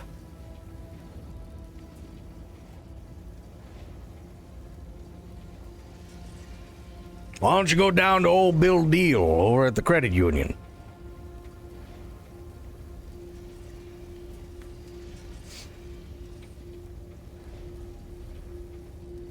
He's freaking out. He's just, no, see, like, I need the principal. I could even give you 1 over prime.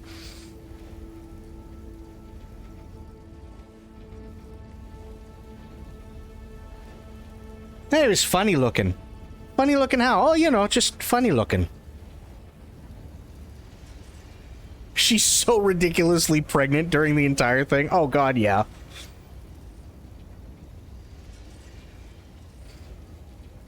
She gets the call, and poor Norm, he wakes up, and he's just, I'll go make you some eggs, Margie. And it's like fucking 3 in the morning.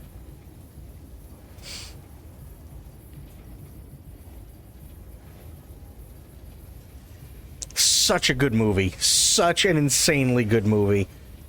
Aylin, you need to watch Fargo. If you haven't seen Fargo, and this goes for literally anybody, if you have not seen Fargo, you don't know what you're missing.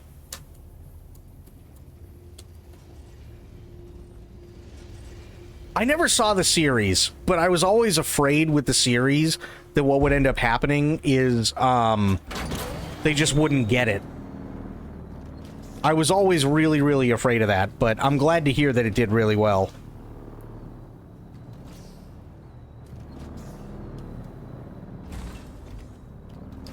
Oh yeah, you don't have to. Yep. Yeah. That, and I loved Margie's, like, the older sheriff. Hey, Margie, how's the fricassee?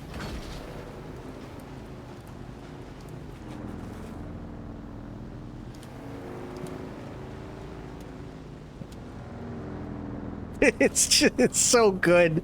It's so good.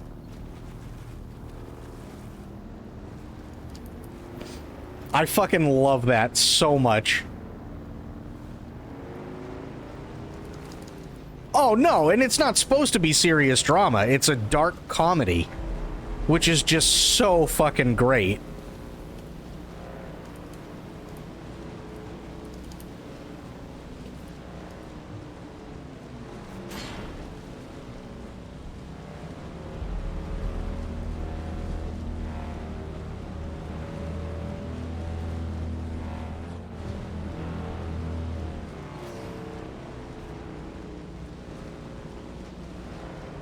Or like the native guy in Fargo. Oh my God, I can't...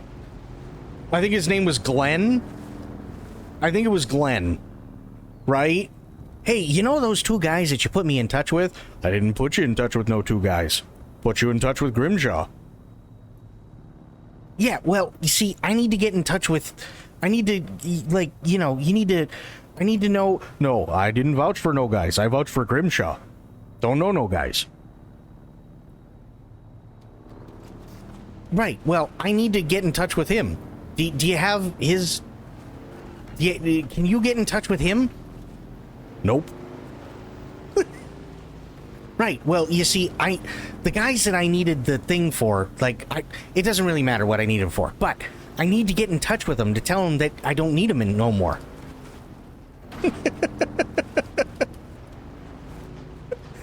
He's just so good.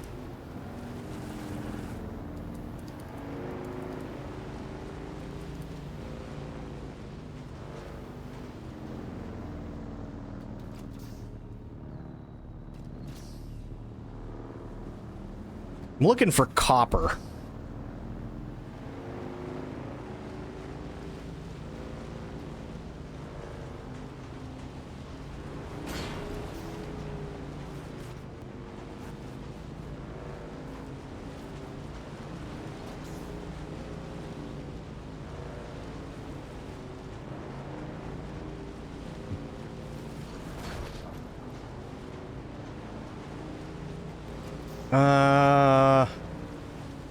Yeah, I'm definitely gonna need a shit ton of copper. But yeah, Fargo, so good. Love that movie. That is easily one of my favorite movies.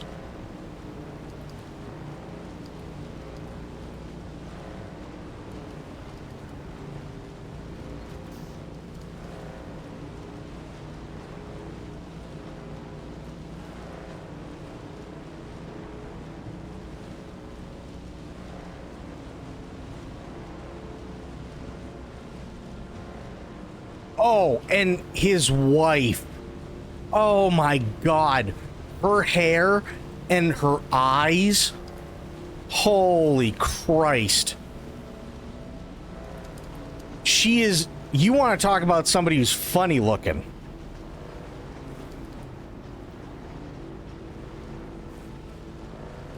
She's so fun. She is... I don't know who that woman is, but my God... Does she play a frazzled, high-strung character so well? Hey, Dad? Yeah. You staying for supper? Yeah.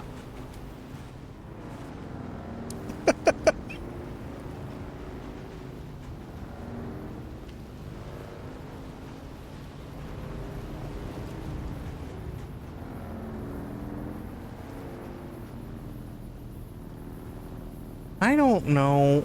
Where'd all the copper... There's copper.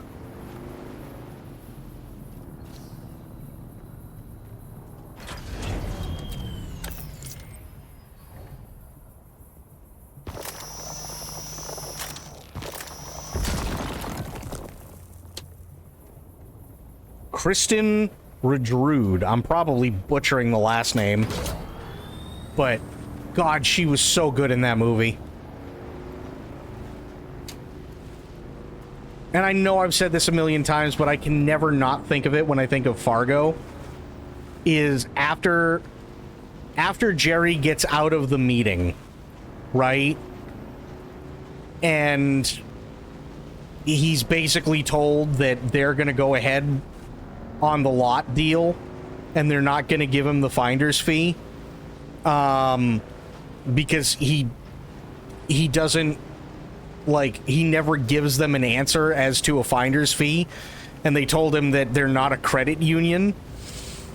He goes outside and he pulls out that crap ice scraper, and he's trying to scrape the ice off of his car, and he's just so fucking frustrated, and he's at his wit's end, and he just absolutely loses his fucking mind while trying to scrape the ice, and then he goes and he picks up the ice scraper and just goes back to scraping it. That is one of the funniest fucking scenes. It really, really is.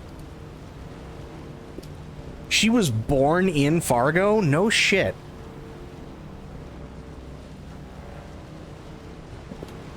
Well, that's why she was so perfect for it.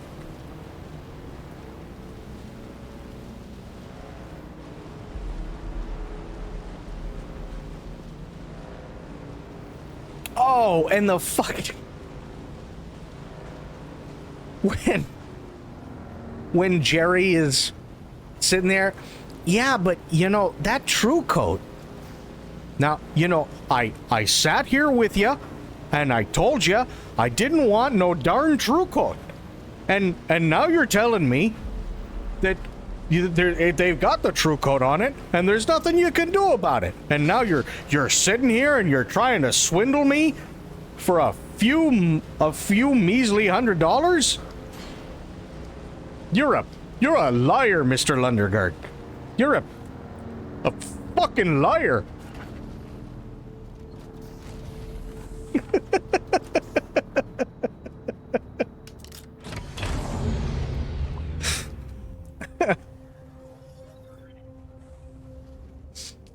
He's so bothered that he has to use the word fuck. I absolutely love it.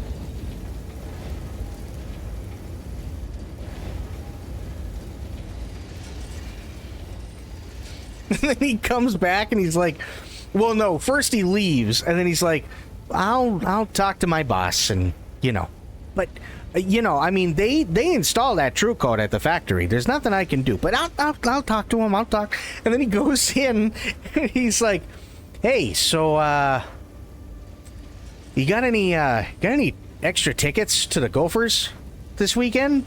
And his boss just looks at him. He's like, are you kidding? And he just comes back and he's like, hell, he's never done this before. He told me I can knock $100 off that true coat. And the guy's face just fucking plummets through the floor. It's so good.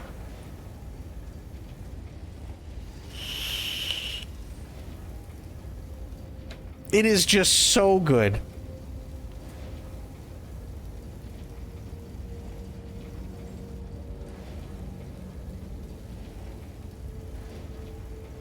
God, I want to watch that movie tonight. I really want to watch that movie.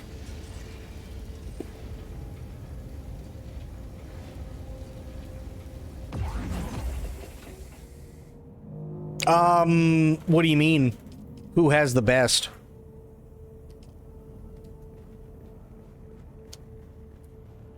Like, brand-wise?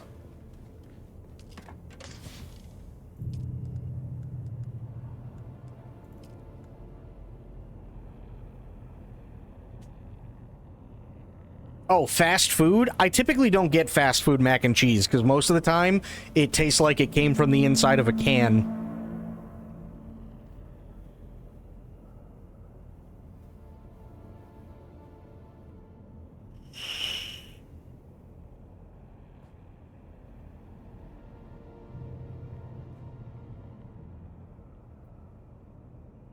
Yeah, it normally tastes like it came from a can.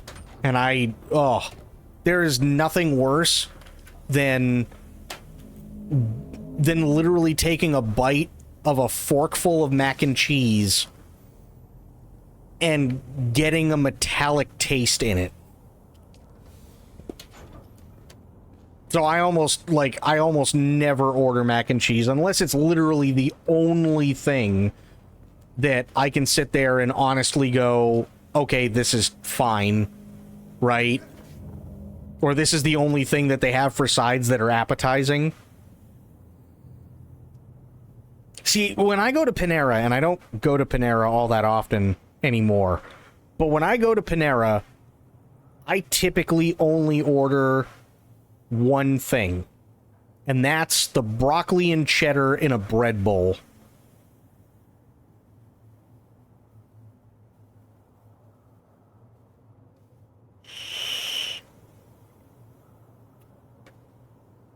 That's typically the only thing I order from Panera. Because it's just so fucking good. And now I really want broccoli and cheddar in a bread bowl. God damn it.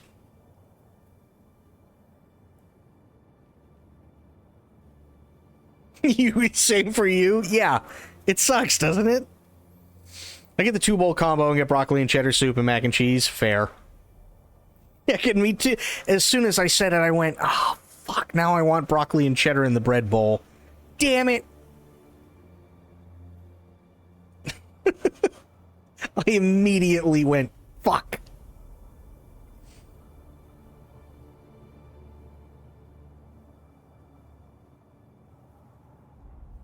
Grabby hands, right? And what sucks is that it's 12:30 at night, and I know that there are no Panera places around that are open. Damn it, now I want it too. I hunger. You're gonna make Lance want it too. I know, and it sucks. He's a broccoli and cheddar fiend. I don't blame him. Broccoli and cheddar's amazing. It's so good. It's so good.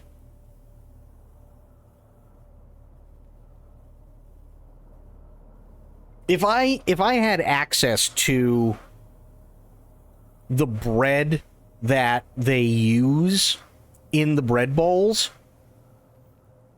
I know I have, at the very least, I have a can of cream of broccoli soup in my cupboard, and I have fresh broccoli, and I do have shredded cheddar cheese. I would absolutely take all of those things and put them all together and make my own and hollow out that bread, and there you go.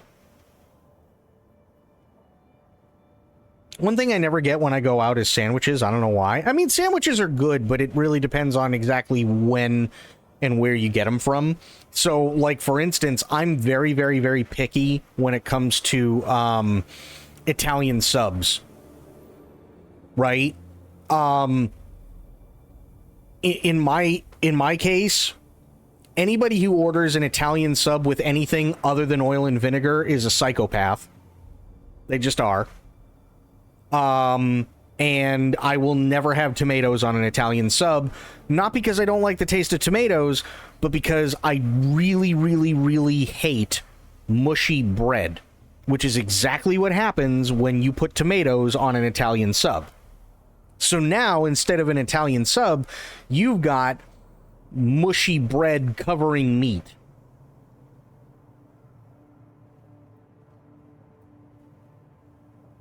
And that I cannot do. Not at all.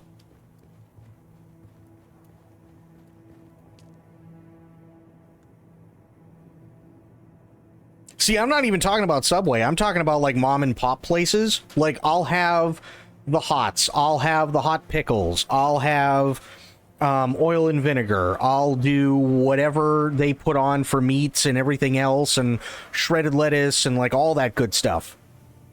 Keep the fucking tomatoes. Firehouse is really, really, really good. Oh my god. My personal opinion, if you want, like, one of the best subs that you can get from a fast food sub joint, get the Smokehouse Cheddar Brisket sub from Firehouse.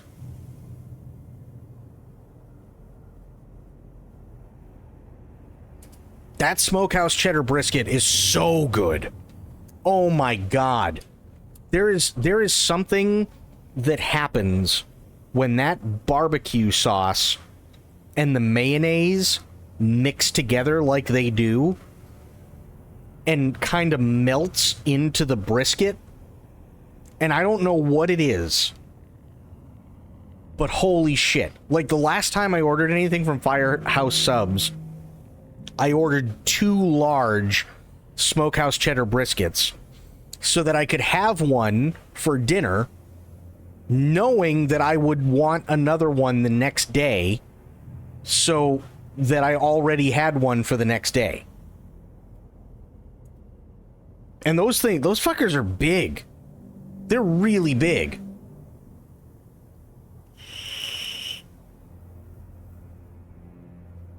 Firehouse is so good. Oh. Love Firehouse.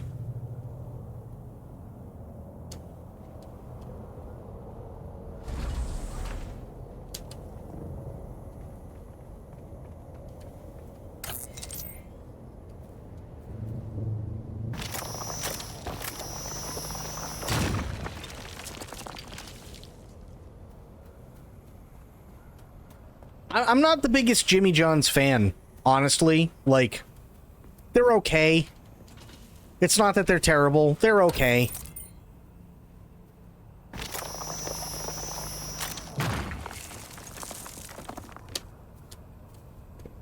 But to me, they're kind of like nothing special.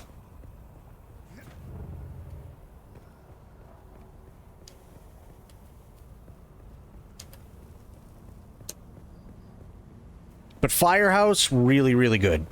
Really love Firehouse subs.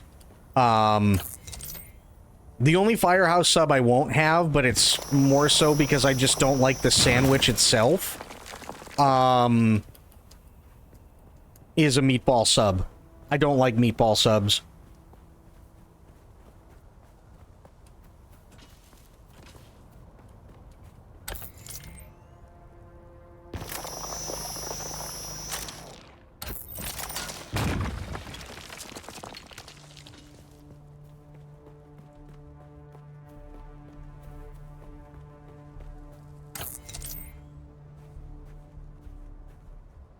Ooh.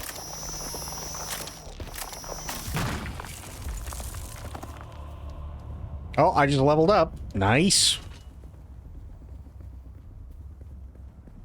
TGIF is okay. I don't even know if they're still around, but TGIF was okay.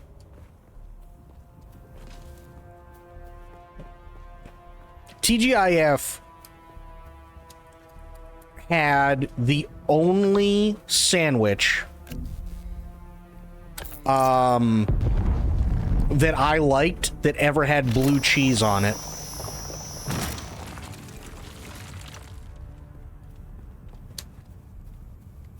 They were the only place that ever had a sandwich that I liked that had blue cheese.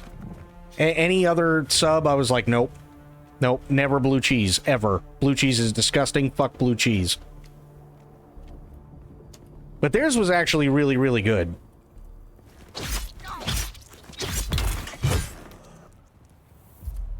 And it was a, it was it was fried chicken. But it was fried chicken that was drenched in buffalo sauce, and it was a blue cheese crumble plus lettuce. And that was the only time I ever liked blue cheese after I started hating it. You ever had Jersey Mike's? Oh yeah, Jersey Mike's is good. I'm personally, and this is just a me thing, I think they overdo it with the ads, and I understand why they're doing it, because they paid a shitload for Danny DeVito, so they have to, like, milk him for every single penny he's worth that they paid him for. But I can't stand the commercials with Danny DeVito in them, and I think he's part of the reason why when I look around for sub houses, I look at Jersey Mike's and go, no. Because I used to love going to Jersey Mike's, but ever since those commercials came out, I was like, nope, fuck that. Absolutely not. No thank you.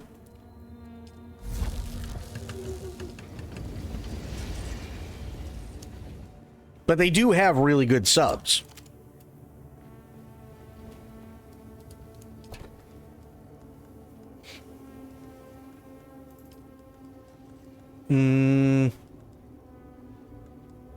Here.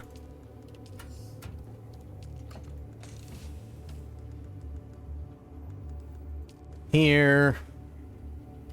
Okay. Nothing for there.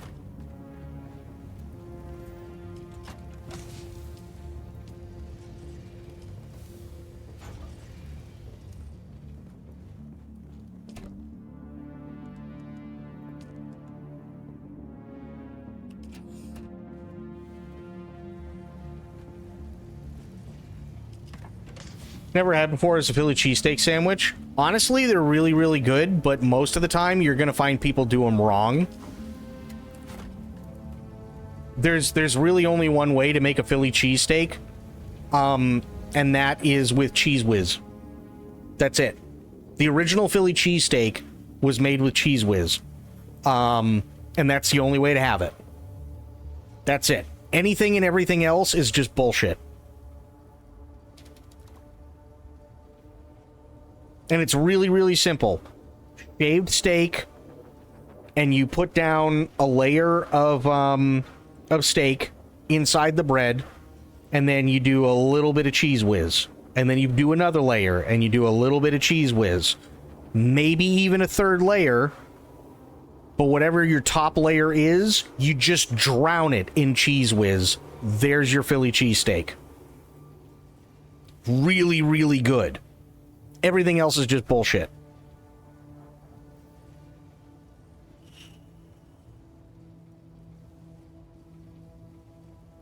They are good, but they're very rich.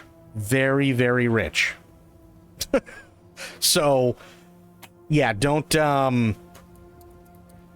if you see, like, Philly cheesesteak, and they go, oh, yeah, no, it's got pepperoni, and it's got, like, all this other shit, and onions, and pepper. No. Fuck that. Shaved steak, Cheese Whiz. That's it. That's all a cheesesteak is. That's all a Philly cheesesteak is. If they put in other stuff, they're making a steak and cheese, or they're making a steak bomb. They're not making a Philly cheesesteak.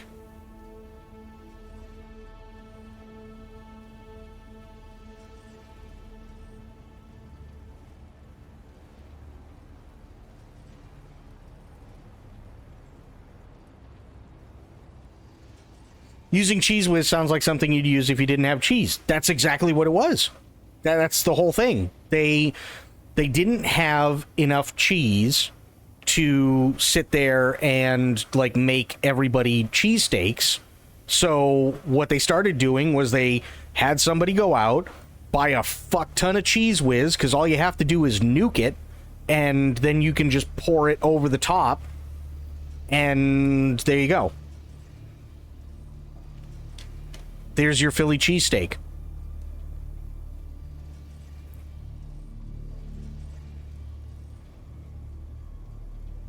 Might as well put nacho cheese on it. I don't know how I'd feel about that. It's really, really good. Not something I'd have all the time, and I think generally speaking, I would much prefer an actual steak and cheese or a steak bomb over a Philly cheesesteak, but Philly cheesesteaks are still pretty good. They're just very, very, very rich. Very rich.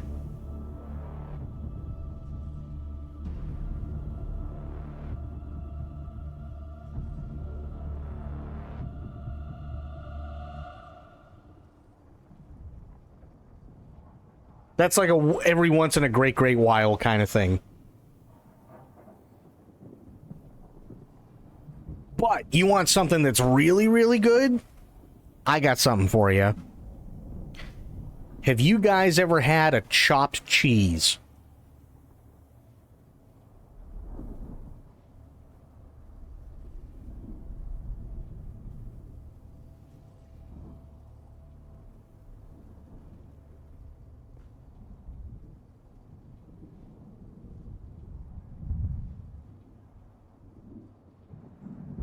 Well, no. It's not cheese on its own. It's an actual sandwich. And it's called a chopped cheese.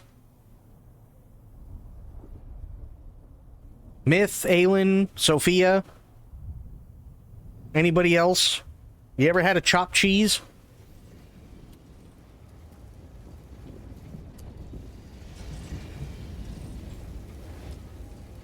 Okay, Myth has, so you know how good they are.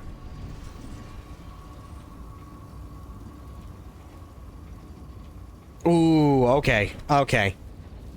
Hang on. We'll quit here, because, yeah, we've only got like 20 minutes left. I need to show you a chopped cheese. Oh, you betcha. Mm-hmm. I gotta show you a chopped cheese. Chopped cheese is so good. Let me do the YouTubes, because why wouldn't you?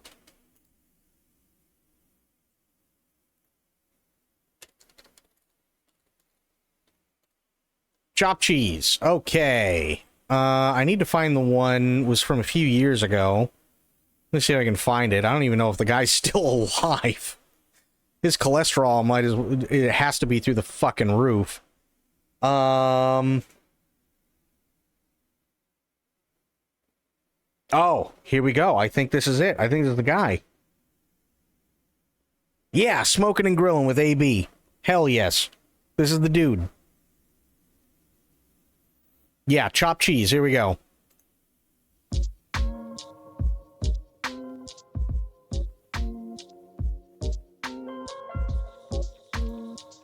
What up, folks? Hey, after seeing that, I know you guys want to know how to get down. Today, I'm getting ready to show you just how easy it is to make. Check it out. This is just a chopped cheese sandwich. Let's go. Not a whole lot of ingredients for this, and I know it's going to be super simple, but I promise you it's fire. Now, look, I don't have the traditional hero / hoagie bun. This is what I was able to find. This is that French, French bread, but check it out. Look, I don't know if you guys can see this, but you can see, hey, this right here is like super soft. This right here is gonna be the way to go. Like I say, it's not a whole lot of ingredients, right? So we got onion, I'm gonna dice those down. Look, we got mayonnaise, ketchup, mustard. I use just a little bit of, this is infused olive oil. I don't wanna fool you guys, just tell you it's regular olive oil, but I use that Branch and Vine. Look, you're gonna put some lettuce on there. Now I'm gonna drop these right here in front of you, so check it out. You see that right there? Look, this is that American slice, that craft. This is what you want right here. This is what it's gonna give it. Hell yeah. Like close to authentic as you can. But you guys can use any kind of cheese that you like. But that's my tool of choice today. I got the 80-20 beef. You know what I mean? And if you look over here, I want you guys to give this a round of applause, because look, I'm back down on the griddle. So let's go. While I'm getting ready, let me explain this part about, like, if you guys using the griddle. And I got it, everybody doesn't have a griddle, right? Hey, and I'm gonna be quiet, because I don't know if the mic is picking up them little chimes in the back. It's lovely being outside. I can just tell you, just hearing the wind blow and all that. But anyway, I'm not finna over talking about that. Let's get this. So look, I'm using the griddle. Look, I got it set up. Right now, I warmed the whole thing up and cleaned it, you know what I mean? But I like to keep 2 zones. You wanna keep a zone over here, which is like super low, and over here, I like to have medium. And if the low gets too hot, because look, it's all metal, it's gonna kind of like go this way. Now, if you're using a cast iron skillet, it's gonna be all self-explanatory. We just gonna get down in the cast iron. You don't have no low. You know what your low is when you're using cast iron? You take it out of the cast iron, you put whatever else going in next. That's true.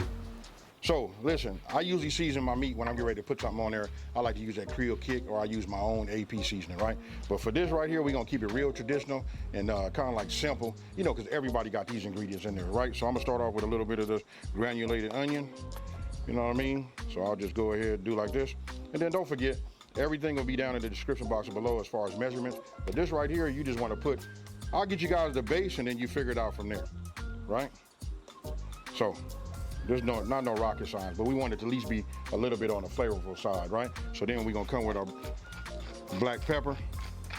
No, we gotta have that. I don't put so much on here like this right now. That's just enough. Yep. Then I'm gonna come with my salt. Right. That's just enough right there. I probably won't put any more salt in there. Look, I got a set of gloves on. Now I'm just gonna get this and just start working it around, just like you see, right? And then look, obviously, this little dish that I'm using is big enough, so anything that's excess, you just want to work the meat, around there like that. So you just want to get it halfway mixed up. I'm not squeezing and compacting it. It look like I am, but we want a nice juicy burger. And I'm gonna explain to you guys what make this so awesome, right? Okay, so look, I got it all incorporated the way I would like for it to be. Now look, now we're gonna make a couple of patties, right? So I'm just gonna form them like this. By the way, you don't need to make patties. Right? He just does it because it's his way. You do them, but you want them to be about the same size, and not about. I'm gonna speak exact. You want them to be the same size, so that way, once we get them where we want them, we want to put both of them on there and they cook and be ready at the same time. So now I'll just push down like this. You know what I mean? I wish I had a burger press. I actually have one. It's just not here, right? But so I'll just do this. Let me just put this over here like that, so you guys can see. That's a nice burger right there. Now, when you say chopped cheese, I know you guys are looking like, okay, he's starting off with a patty. This is for those who don't know. What makes it so, just like over the top. Listen, if you did a smash burger, what makes the smash burger cool is when you smash it, you put that crust on there, right? We're gonna get some of that crust on here too. Then we're gonna chop it up, and then we're gonna have a whole lot of goodness, folks. So listen, I'm not gonna over talk it. Let's just get these patties made, you know what I mean? And we go from there. Okay, so look, you can see where I made the patties, right? I'm gonna let them just sit up just a little bit, let it exchange some of the ingredients that we like mix it with. You know, just set them right there. I'm gonna go ahead and cover them because I am outside. Before I put them on, I'm gonna set these over here.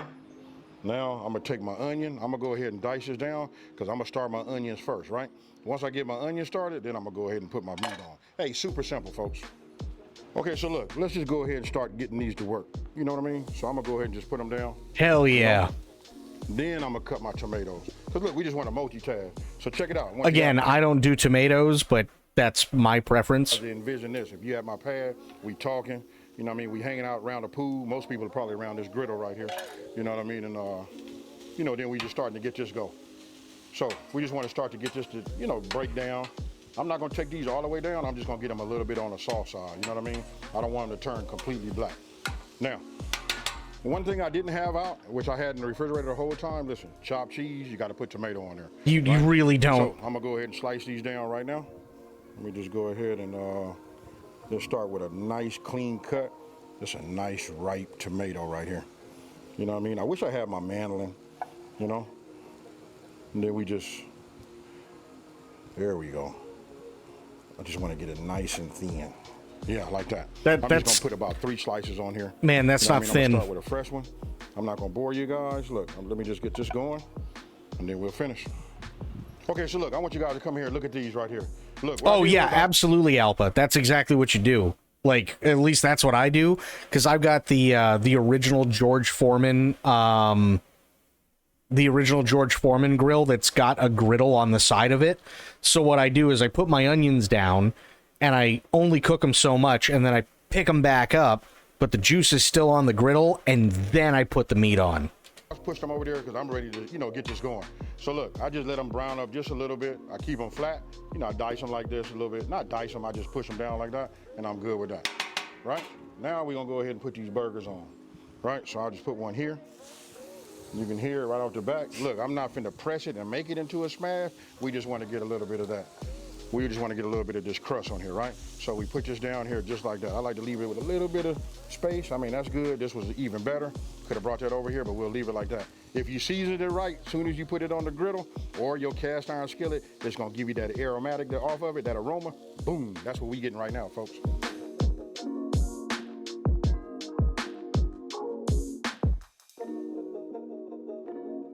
Hell yeah. Check it out, listen, from my research, you know what I mean, in the chopped cheese, I don't see nobody really toasting the bun with mayo. But if you've been following me for a minute, and if you're not already, then you might do it from here.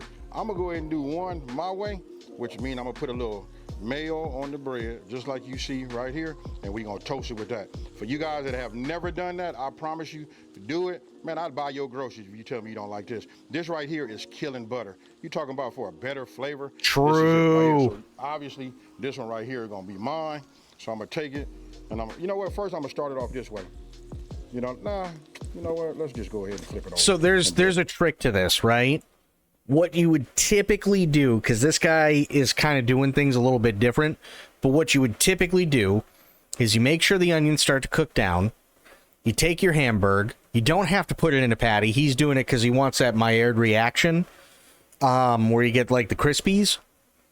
But once the onions start to cook down a little bit, you take your Hamburg, you mix it in with the onions, you let stuff cook. Add a little bit more salt, a little bit more pepper, stuff like that. When it gets to the point in his video where he actually starts to put the cheese on, what you do then is you take your bun. Now, if you're toasting it, definitely do it this way, because toasting a bun with mayo is so good. But if you're going to do it the normal way, what you do is you take your bun over the top of this like cheese and onion mixed like mountain that you have, and you just take the bun and you put it right over the top of it. And what'll happen is the edges will crisp up on the bun, and you'll get all of that aroma and all that flavor that's escaping from all the stuff that's cooking trapped inside the bun. And then all you have to do is just shove a spatula under it and then flip the entire thing over, and it's done. And then all you have to do is just add a little bit of shredded lettuce and whatever your favorite sauce is, and you're good to go. That way, right? This is gonna be mine. It takes like maybe 5 minutes. I've already gotten this one over. I'm gonna just go ahead and put it like this. And what I'm gonna do is just toast it back just a little bit. You know what I mean? Then I'm gonna toast it the other way. Now this will be more traditional, but this right here is the level up in the fire, folks. I want you to take a look at this right here. Hey, look, I haven't looked at done nothing. You know what I mean? So when I hit it like this, we're gonna look at the bottom of it, right? You see that right there? There you go. Flavor, folks. That's the secret to the smash burger, and that right there is the level up when you guys making these chopped cheeses. Hell yeah. We just flip them over like that. You see that? I just want to get another little crust on the other side. Well, just start to form it. This one right here, look at that right there. Now, I think it's been a while. Let me just go ahead and get this one over here. Let's go ahead and take a look at that. Look at that there, folks. And this is the one that we didn't toast with no mayo. Nice. Nice, people. Now, for myself, I'm gonna go ahead and just take these onions. We're gonna get these off because I don't wanna go no further. That's really up to you guys how you wanna do it. You know what I mean? You can take them all the way down. You can, you know, they can turn brown. Points for using store-bought mayo? Hell yeah. Right, this is gonna be nice. I wanna have a little integrity. And I will tell you, there are only 2 types of mayonnaise that you use for something like this. You either go with Hellman's real mayonnaise or you go with Duke's. Anything else is shit. With it also, then we go from there, folks. Hey, super simple, and watch how we work. Okay, so look, it's called chopped cheese, right? So this is what we're gonna do. I'm gonna go ahead and just break this like this. We just break it open. Oh yeah, you see where it's not cooked? That's okay. Because look, we're not gonna cook it no whole long time, right? But by us doing this right here, a man after my own heart. You can just see how the flavor here. I'm telling you, Hellman's real mayonnaise and Duke's mayonnaise, those are the 2 best. Anything else sucks. Oh heck, this ain't no Duke. Well, I mean, we're we got like 5, maybe 10 minutes max left, Crit. You're learning. We're all learning. Well, I mean, you're learning how to make a chopped cheese. This right here is gonna be fire.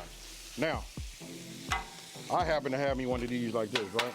So I'll just take this, and I don't want to break it all the way down. You know what I mean?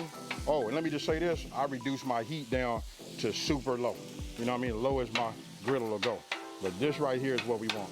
So you can see that as I'm hitting it, you can see right there where it's not cooked. You know what I mean? But as we do this, listen. Kind of, sort of, but there's a way that you have to do it. Because if not, it'll just end up being a mess. Just comes in. If that ain't getting your mouth watering, hey, somebody talk to me down in the comment section below. Something ain't right.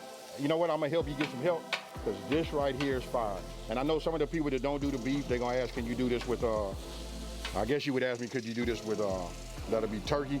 That'll be a little tricky because look at all of that flavor that's in there. Now, I'm going to show you this part right here. This is it. We done already seasoned it nice. Yep. I'm gonna go ahead. Just get it like this. I like to get it all that way. Yeah, I'm doing pretty good. How you doing? Down, I can see and tell by the sizzle, right? Look, we come here and now we just start adding our cheese right here on the top. You know, just like you see. Okay, so look. No. This is an American thing. You got to use American cheese for chopped cheese. Now, we just take this and let the heat from the griddle and the heat, you know, from our meat. Look at that right there, folks. That's what you want, right? And then look, remember the onions? There you go. Oh my God. Come on. I ain't gonna lie to y'all. Put some more on. Hey, there you go. Trying to look like I'm holding nothing back. That's right. This is the way I make mine. Hell yeah. yeah. I like them onions. Right? Look at that right there. Now I'm gonna go ahead and turn my griddle off.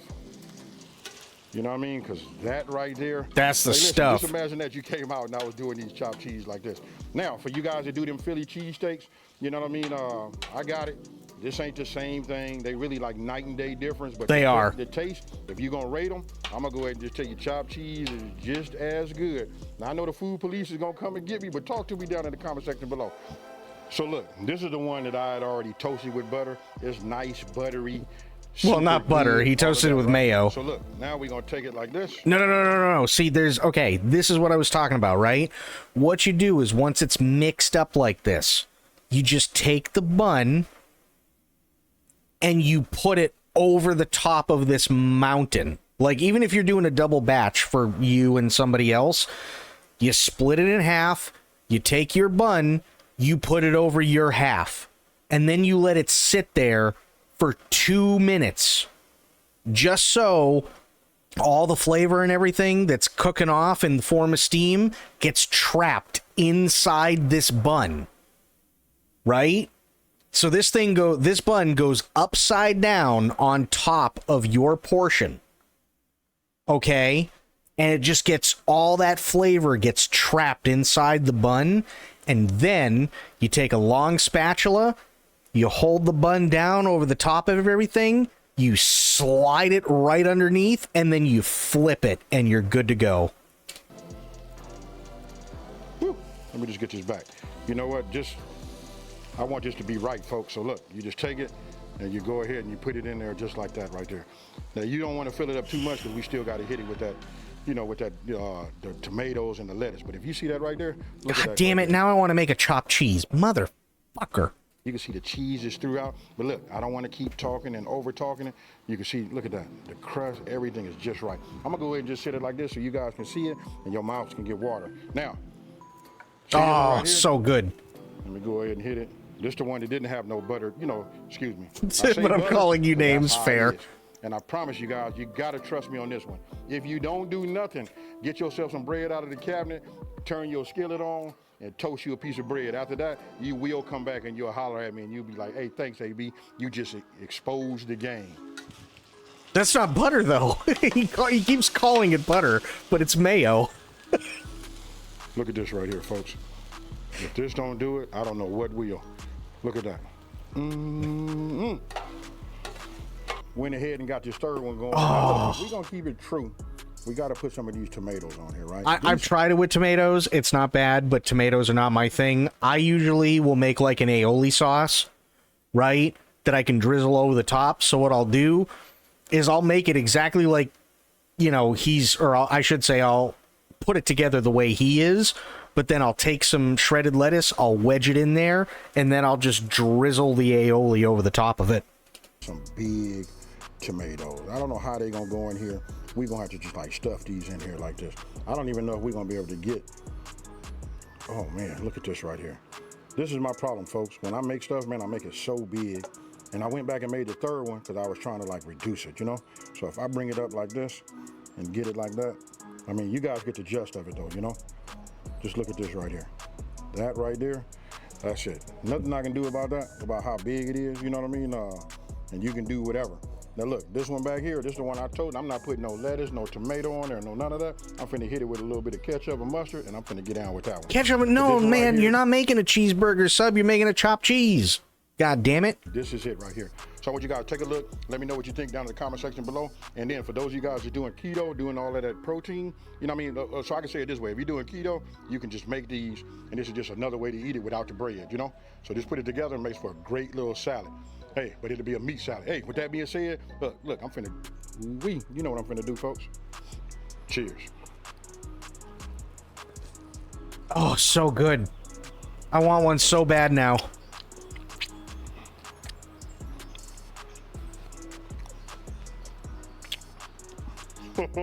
I can hear all of the smacking that I'm doing and all of that. Hey, listen, make this and get back at your boy.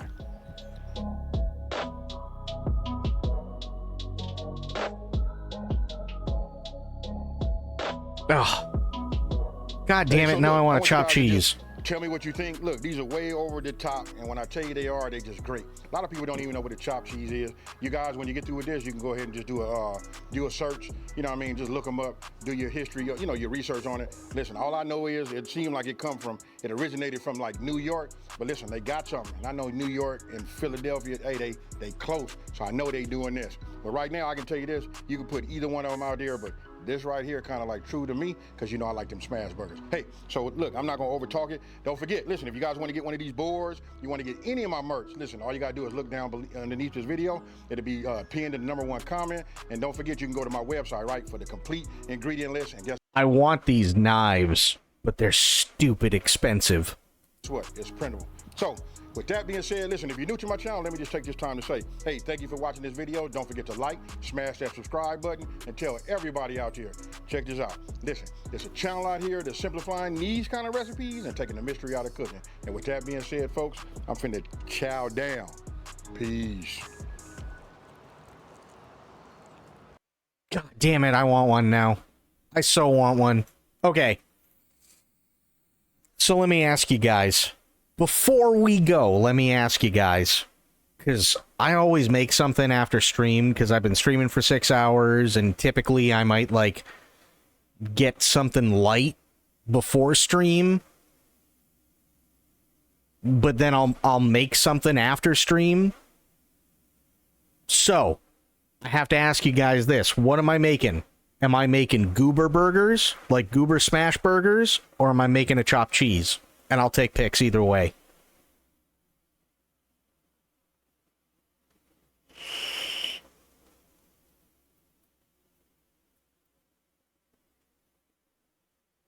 Which one am I making?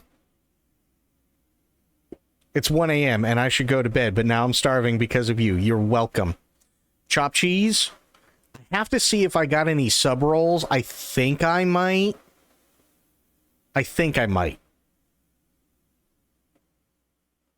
I'll tell you what.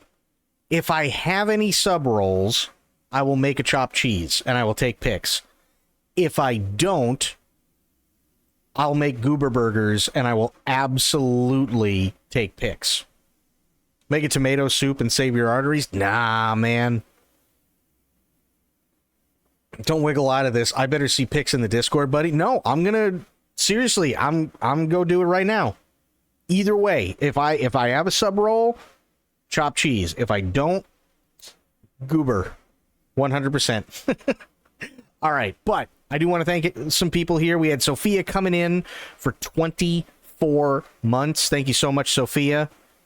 We had Sophia then coming in with 300 biddies. Thank you so much, Sophia. Really, really appreciate that. We had Pixel Pixie coming in with a raid. And Pixel Pixie and Dawn, it was great to see you both. Thank you for the raid. We had Myth, we had Crit, we had Sophia, we had Alpa, we had Aylin. Corgi was here for a little bit. We had True. We had a bunch of awesome people tonight. We really, really did. So thank you, everybody, for watching. I really, really appreciate it. I will be back later on today. But until I see you all then, have yourselves a great day, great night, wherever you are. Be good to yourselves, be good to one another, stay safe, stay frosty, and of course, the #1 golden rule around here, try to remember some of the basics of CQC. And I will be seeing you all later. Thanks so much, everybody. Take care.